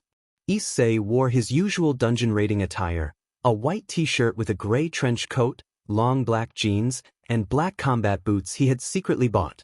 They were outside because Azazel had decided to wake them up early in the morning in various messy ways, including using an air horn and dumping water on them, which had led to a chaotic chase. Azazel stood in front of Issei, Rias, and her peerage with his typical grin, though he sported a black eye and was missing a tooth. Actually, there is indeed a good reason why I did that. Though a bit of our time has been sadly lost after I was assaulted by a certain someone, he said, earning a deadpan look from Issei, who responded with a dismissive gesture. Anyways. Azazel clapped his hands together and smirked. I've got a 20-day training regime that's gonna WHP you lot into shape. Issei raised an eyebrow in confusion. They were supposed to be on summer break, having come to the underworld because Rias's family invited them down for the season.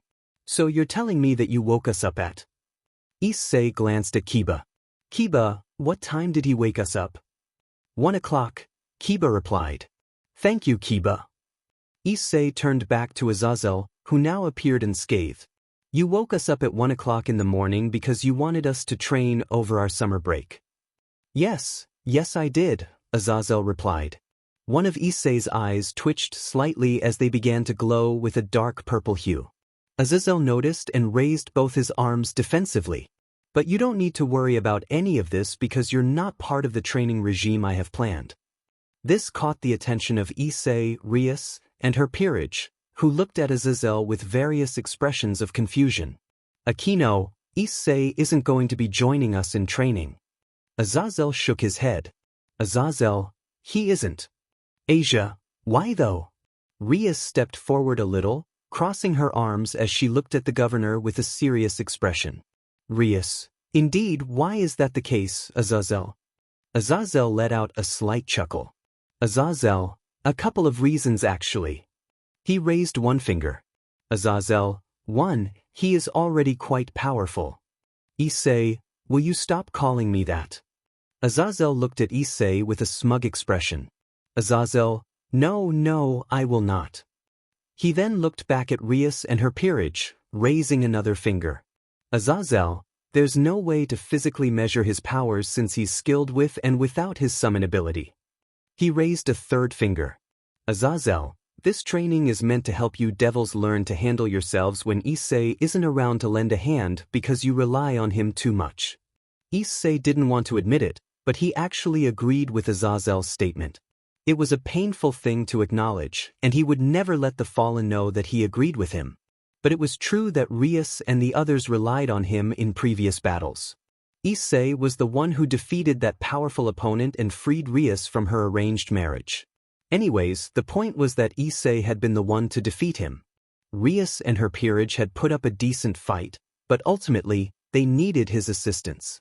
There was also the battle against Kokabeel at Kuo Academy.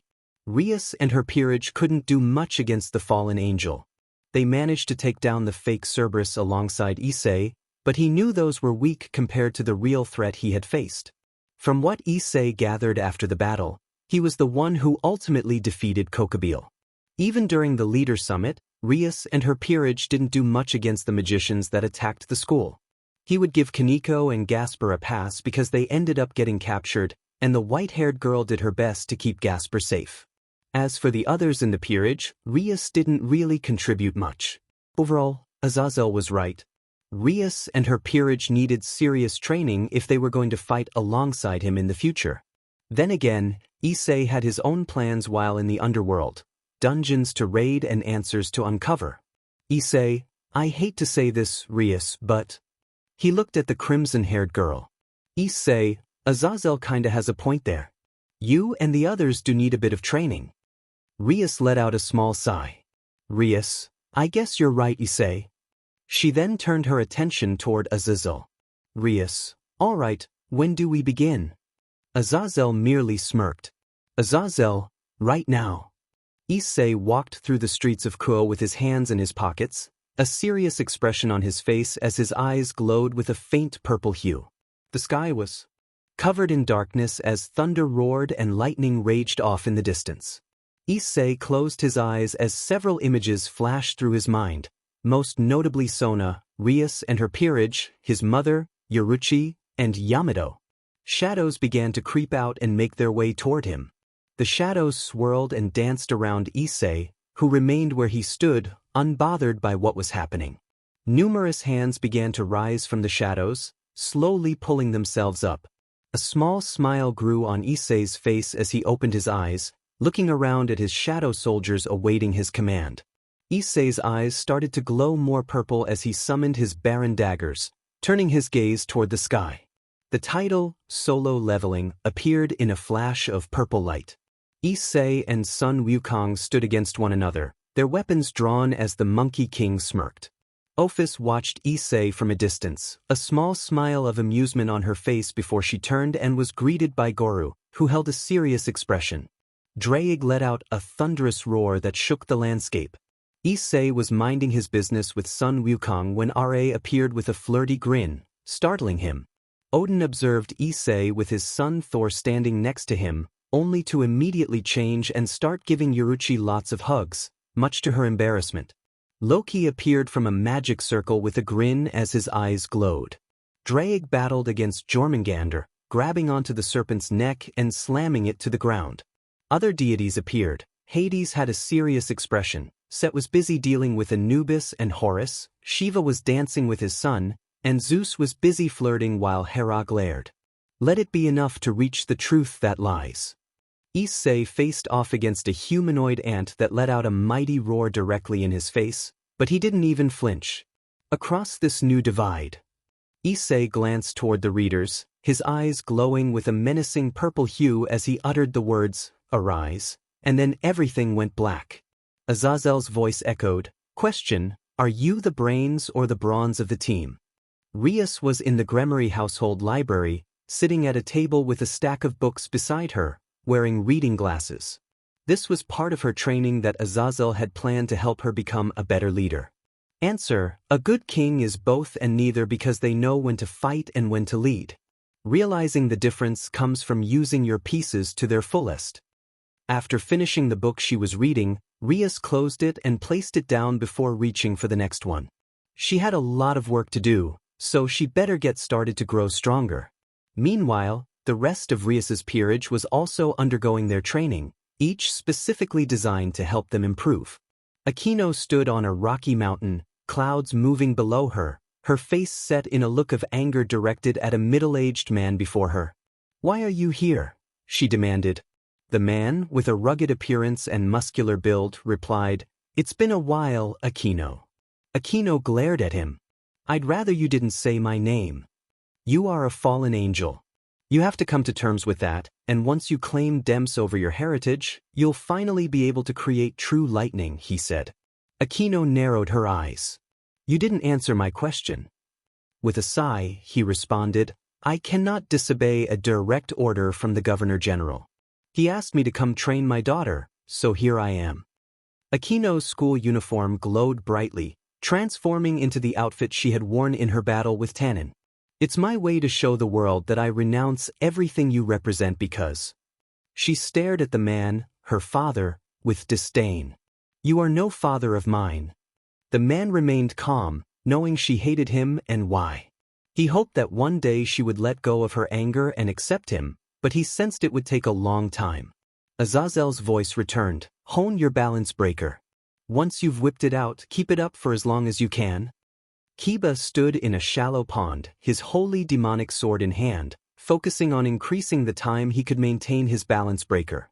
His body was still, eyes closed, breathing steadily, until he heard footsteps approaching.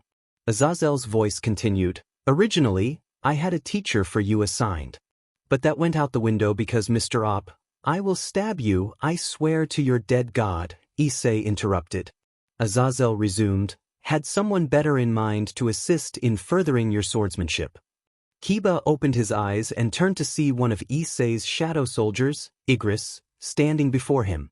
The Shadow Knight's eerie presence made Kiba nervous. He had witnessed Igris' abilities before, and now he was to train him. Kiba bowed slightly. "Thank you for agreeing to train me, Sir Igris." Igris said nothing, instead pulling out his massive great sword and pointing it at Kiba. Understanding the challenge, Kiba got into a combat stance, gripping his blade tightly. "Right, I'll give it my all." With that, Kiba launched himself toward Igris with blazing speed, and his training officially began. Next was Zenobia, whose training focused on something different. "Holy Sword, Durandal," she called out, splitting a tree down the middle. Breathing slightly, she realized why Azazel had her perform this task. As Zenobia held the blade, she felt it shake, forcing her to grip the weapon's handle with both hands. Durandal was incredibly powerful, rivaled only by the legendary holy sword, Excalibur. However, that power made Durandal difficult to wield. Azazel voiceover, "That sacred blade of yours is very fickle in whom it chooses as its wielder." Zenobia gritted her teeth as she let out a battle cry, launching herself at a nearby tree and chopping it down in one swift motion. As the tree came crashing down, she began to breathe heavily, sweat rolling down her forehead. Azazel voiceover, "Taming it is a sheer matter of will." Next was Gasper, whose training regime was different from everyone else's due to his powerful sacred gear. With Issei's assistance, the little vampire boy had learned to control it well against the magicians during a rescue. However, Gasper still had to work on his shy and skittish nature around those who weren't his friends. Currently, he was in one of the small towns within the Gremory domain, watching the demonic civilians go about their day from a hidden alleyway. He did not like a single second of it. Azazel voiceover, I'd call you a gentle giant if you weren't so small and jittery. Get a grip. Gasper was doing his best not to hide away in the box he had brought for when things became overwhelming. Luckily, some people seemed unaware of his presence.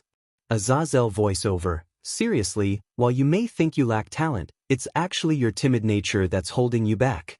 But there's a simple fix for that. Go out where people can see you. That is the first step. Things were going well until someone noticed Gasper, causing him to retreat into his box. Gasper, I'd rather die than take the first step. Suddenly, he noticed something inside the box and tilted his head.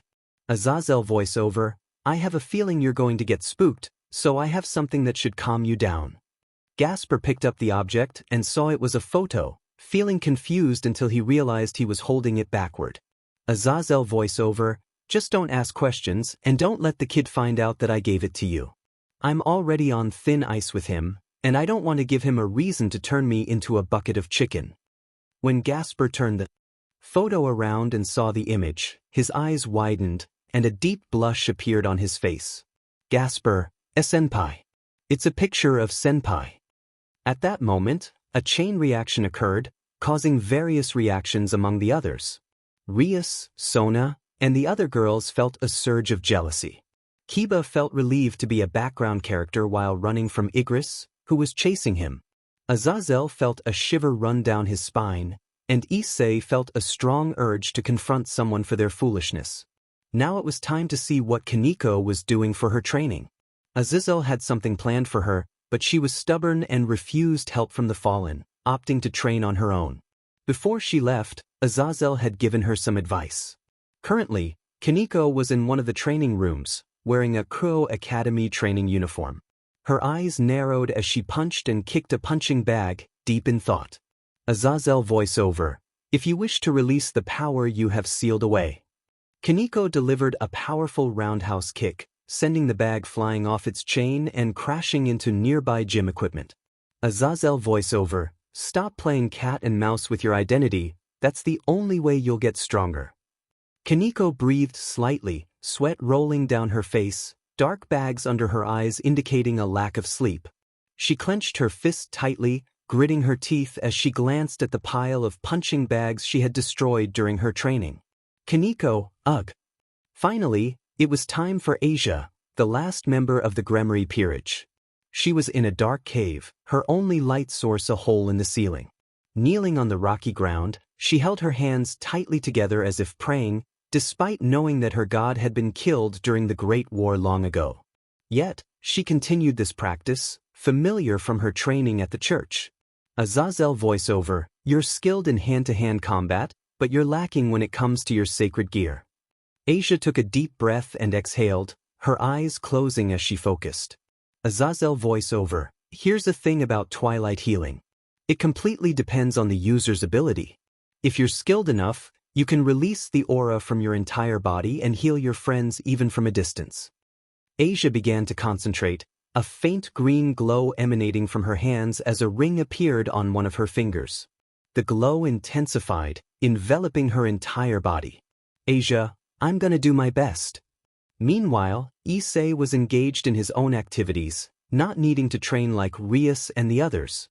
He had been completing his daily quest, prompted by the system since he was awakened by Azazel. Issei felt compelled to tackle a dungeon, as it had been a while since his last adventure in the Demon King Castle dungeon. After finishing his daily quest, he opened a gift box and was thrilled to find a dungeon key inside. Issei, well, now I have 20 days until Rias and the others finish their training. Standing in front of the Gremory household, Issei held the key, which looked ordinary. A screen popped up before him, displaying, item, lizard swamp key level of difficulty, a type, key. Issei mused, swamp. Lizard. He guessed that he would be entering a swamp filled with monstrous lizards. He chuckled at the thought, wondering what else he might encounter, perhaps a talking humanoid ant. Issei knew he shouldn't tempt fate, He could very well run into something like that. If he did, it might make a strong addition to his army of shadows, depending on its strength. However, he wouldn't be able to use Igris, who would be busy training Kiba, more like tossing him around like a toy. Issei, poor Kiba, he's gonna be hurting for a while. With a small sigh, he reassured himself, I'm sure he'll forgive me at some point. But anyway. A serious expression crossed his face as he focused on the key in his hand, his eyes glowing with determination. Issei, time to hunt. Issei, well, this is definitely a change in scenery. His calm and stoic expression reflected his curiosity as he surveyed his new surroundings. It had only been a minute since he entered the dungeon, and he could already tell this one was different from the previous ones. Most dungeons had led him to large cave systems, but this one resembled a fantasy swamp, reminiscent of a D&D campaign. The sky was dark and cloudy, tinged with a faint green hue, giving the dungeon an eerie vibe. A thick layer of fog obscured visibility, and the twisted, leafless trees added to the unsettling atmosphere. The nearby water was green and likely filled with dangers. Issei, well, appearance aside, there doesn't seem to be much about this place. Suddenly, a screen popped up next to him, capturing his attention. Issei blinked in surprise at the familiar screen that appeared before him. You cannot leave this dungeon unless you defeat the boss or use a teleportation stone, it read. Wow, this is certainly a surprise, Issei said, crossing his arms. He paused, cupping his chin as he tried to recall the last time he had seen that screen. The system had shown him many notifications since he obtained it, often to annoy him. He remembered the last time he encountered this particular screen. It was during his first dungeon, where he fought a giant snake and earned his first dagger as a reward. That was quite some time ago, he mused. He had fond memories of that dagger. It had been crucial when he was starting out with the system. Its 2 status effects had saved him on numerous occasions, even if they didn't always work as intended. He wondered if he still had it. It should still be in his possession, especially since he had paired it with the Night Killer dagger during a job quest. There was no way he would sell something so valuable. But why hadn't he used it lately? He knew it was weaker than his current weapons, but since he was at level 100, its effects should still be effective against enemies. Maybe it was his inner gamer preventing him from using a weapon deemed weaker. After all, he had defeated Cerberus with that dagger, even if it had been a close call. Maybe I should go back and use that dagger, he contemplated, crossing his arms again. Sure, it won't kill things as fast, but those status effects will definitely come in handy. As Issei pondered the dagger, he was unaware that he wasn't alone. Something was moving through the murky swamp water toward him. A dark blue webbed sail with deep orange webbing began to rise from the water, approaching him quickly. What was that dagger called again? Issei wondered aloud, oblivious to the danger closing in. I know it started with an R, he continued, his thoughts drifting. Suddenly, a warning screen popped up. Warning, danger is approaching the player. Issei didn't notice as he gazed up at the dark sky, still lost in thought. I think it was Zuku, he said, shaking his head. That doesn't sound right. I know it had "r" in its name. He shivered slightly, recalling a woman whose name gave him the creeps. Meanwhile, the sail swam faster, closing the distance rapidly. Another warning appeared. Warning, danger is drawing closer to player. Issei remained unaware, focused on his thoughts. That doesn't sound right, he muttered. Just then, another warning flashed. Warning, player will die if he doesn't pull his head out of danger. Before the system could finish its warning, the creature leaped from the water, claws and jaws poised to strike. Issei, still facing away, instinctively raised his right hand and pointed a finger at the creature. In an unexpected turn of events, the creature halted its attack, backing away from him. System, Issei said, glancing at the last warning screen. You really gotta learn to shut up. He received no response from the system, likely stunned by his sudden save. It didn't matter to Issei. He couldn't have a conversation with it anyway. If he could, he would demand answers to the questions that had been plaguing him for weeks. Ignoring the system's silence for now, Issei slowly turned his attention towards the creature that had just attempted to attack him. A small smirk grew on the young man's face as he moved his finger in a nahum motion. Issei, naughty naughty. The creature, which had backed away from Issei, stood tall, easily over 8 feet when on its hind legs. It resembled a smaller version of a dragon, with dark blue scales and patches of black or gray covering its body, from its head down to its tail. Its underbelly was a lighter shade, almost beige in some areas. The creature's head was sharp, adorned with various horns, and it appeared semi-aquatic, sporting a sail-like fin on its back and orange webbing between its claws. Low-grade blue lizardman Issei raised an eyebrow at the creature's name. The color of the name didn't matter. What caught his attention was that this monster was merely a low-grade one, indicating that higher-tier monsters awaited him deeper in the dungeon. Issei chuckled softly. Issei, just like the demon castle. The blue lizard man growled at him, but Issei merely smirked in response. Issei, well then. He summoned both of Baron's daggers, pointing one at the monster. Issei, shall we begin? The lizard man let out a loud roar and charged at Issei, who stood his ground as his eyes began to glow with a faint purple hue. Issei walked through the streets of Kuo with his hands in his pockets, a serious expression on his face as his eyes glowed faintly purple. The sky was dark, thunder rumbling and lightning flashing in the distance. I remembered black skies. He made his way toward the center of Kuo, closing his eyes as images flashed through his mind. Sona, Rias and her peerage, his mother, Yoruchi, and Yamato. I remembered each flash. Shadows began to creep toward him, swirling and dancing around Issei, who remained unbothered. Like a startling sign. Numerous hands rose from the shadows, pulling themselves up. That fate had finally found me. A small smile grew on Issei's face as he opened his eyes, seeing all of his shadow soldiers awaiting his command. And your voice was all I heard. His eyes glowed brighter as he summoned his Baron daggers, turning his gaze skyward. That I get what I deserve. The title, Solo Leveling, appeared in a flash of purple light. So give me reason.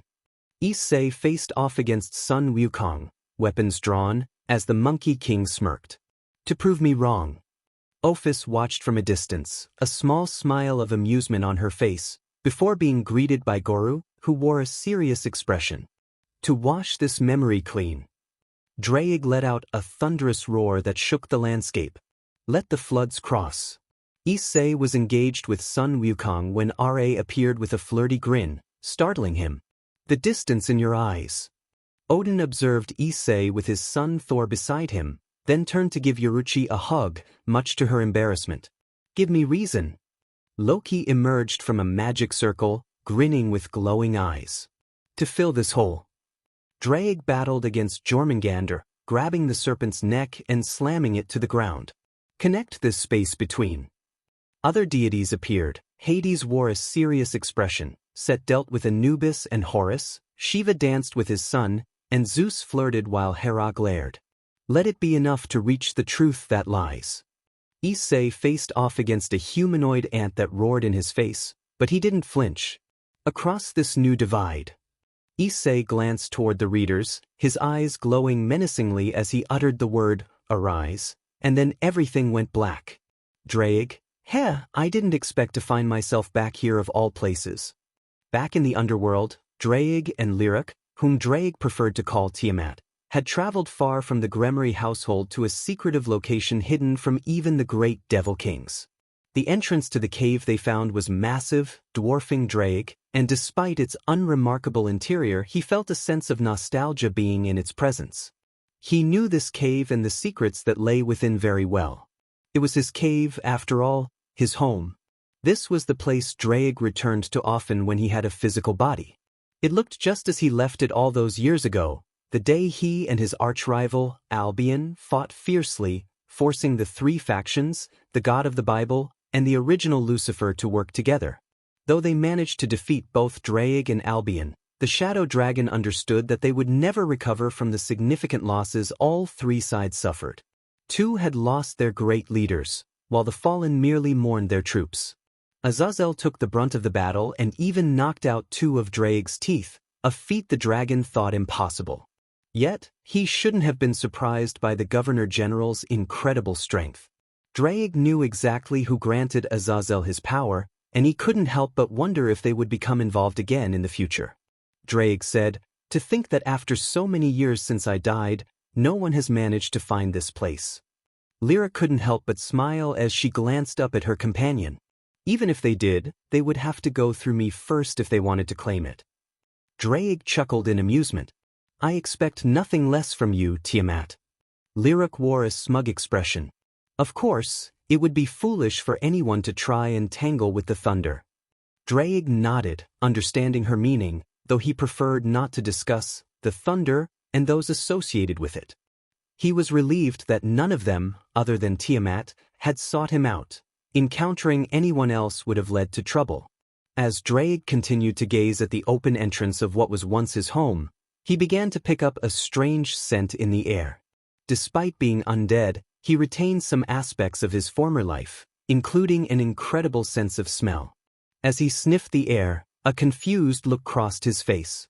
The scent was peculiar, familiar yet unfamiliar at the same time. It made no sense, but it was the best way for Draig to describe it. He considered asking Tiamat, who seemed unbothered by the scent, indicating she must know its source. "Tiamat," he called. Lyric glanced over at him. "Yes, Draig. What is it?" "I'm picking up a strange scent from my cave." He narrowed his eyes. "It feels familiar in some way, but I'm not sure why." He looked down at Lyric. "Do you know what it is?" The surprised look that grew on her face caught his attention. He had known her since the creation of the thunder, and aside from her reaction to his comment about her false name, this was the first time he had seen the Mother of Water surprised. Dragons were prideful creatures, and it was rare for one, especially a powerful one like Lyric, to show surprise. Each member of the thunder was formidable, making the strength of the great dragon kings seem like mere hatchlings. Draig had flames that could reduce gods to ash, while Lyric controlled all forms of water. It felt strange to see his old friend so taken aback. Why was she surprised? Did she think he wouldn't notice the scent? "You know about it, don't you?" Draig pressed. Lyric immediately looked away. "I do not know what you are talking about." "Draig, I can tell that you're lying to me." Lyric fell silent, avoiding eye contact with him. "I didn't think he would notice. I thought I had more time." She let out a small sigh. "I guess I have no choice now." Turning her head back to Draig, she admitted, "You are correct, Slyrdrig. I do know what you speak of and have for a very long time." "I see. Do you mind telling me what it is?" Lyric shook her head. "No, telling you won't be necessary." Draig raised an eyebrow in confusion. "What do you mean, not necessary, Tiamat?" "Because it's better if you meet the source." As Lyric stared into Draig's glowing purple eyes, she noticed something in the corner of her vision and turned to look. "Lyric, and you won't need to wait either. They're here." Confused by Lyric's words, Draig followed her gaze and turned his head in the same direction, greeted by the sight of an unfamiliar visitor. The visitor was an adolescent wyvern that appeared mature for her age. She seemed to be female, with dark blue scales and a lighter underbelly, similar to Lyric. Her winged arms were adorned with matching fur that extended to the tip of her tail. On her head was what looked like hair, either silver or white. What caught Draig's eye were the strangely familiar green highlights throughout the wyvern's body. Draig thought, that color. Oneself was not expecting to see thou here. So that was her name. Draig found he liked the sound of it. Oroth lowered her head slightly to Lyric. "Oroth, I apologize for the sudden visit. It's just that I sense some." She noticed Draig's presence and paused, locking eyes with the former Welsh dragon. They stared at each other in silence, sensing a familiarity that neither could quite place. "Oroth, you seem familiar." "Draig, so do you, that green color on you." Lyric let out a small sigh. Lyric, oneself never thought that this moment would occur. Both Draig and Oroth turned their attention to Lyric. "Draig, what moment?" Oroth, "Yes, mother. What are you talking about?" Draig raised an eyebrow. Did Oroth just call Lyric mother? He knew her title was Mother of Water, but she didn't consider the other similar dragons her children. Lyric sighed. Lyric, Oroth, this dragon is Draig Wygotch, or how he was previously known, the father of fire, Slyrek. She looked Oroth in the eyes, a mix of sadness and relief in her expression. Lyric, he's your father. Both Draig and Oroth's eyes widened. Meanwhile, at the Gremory Manor, all seemed well. Sun Wukong sat outside on a beach chair, enjoying a peach he had borrowed from the Jade Emperor. As he ate, he turned his head in a random direction, a smug look on his face. Sun Wukong. Well, looks like old Draig just got the surprise of the century. I don't think anything can top that plot twist. Just as he was about to take another bite, he heard a small chuckle, causing him to perk up. So you're here too, Monkey King? I guess this day wasn't so bad after all. Wukong shifted his gaze toward the source of the voice. Sun Wukong, what do I owe the pleasure of your unexpected visit? Sir. End of chapter.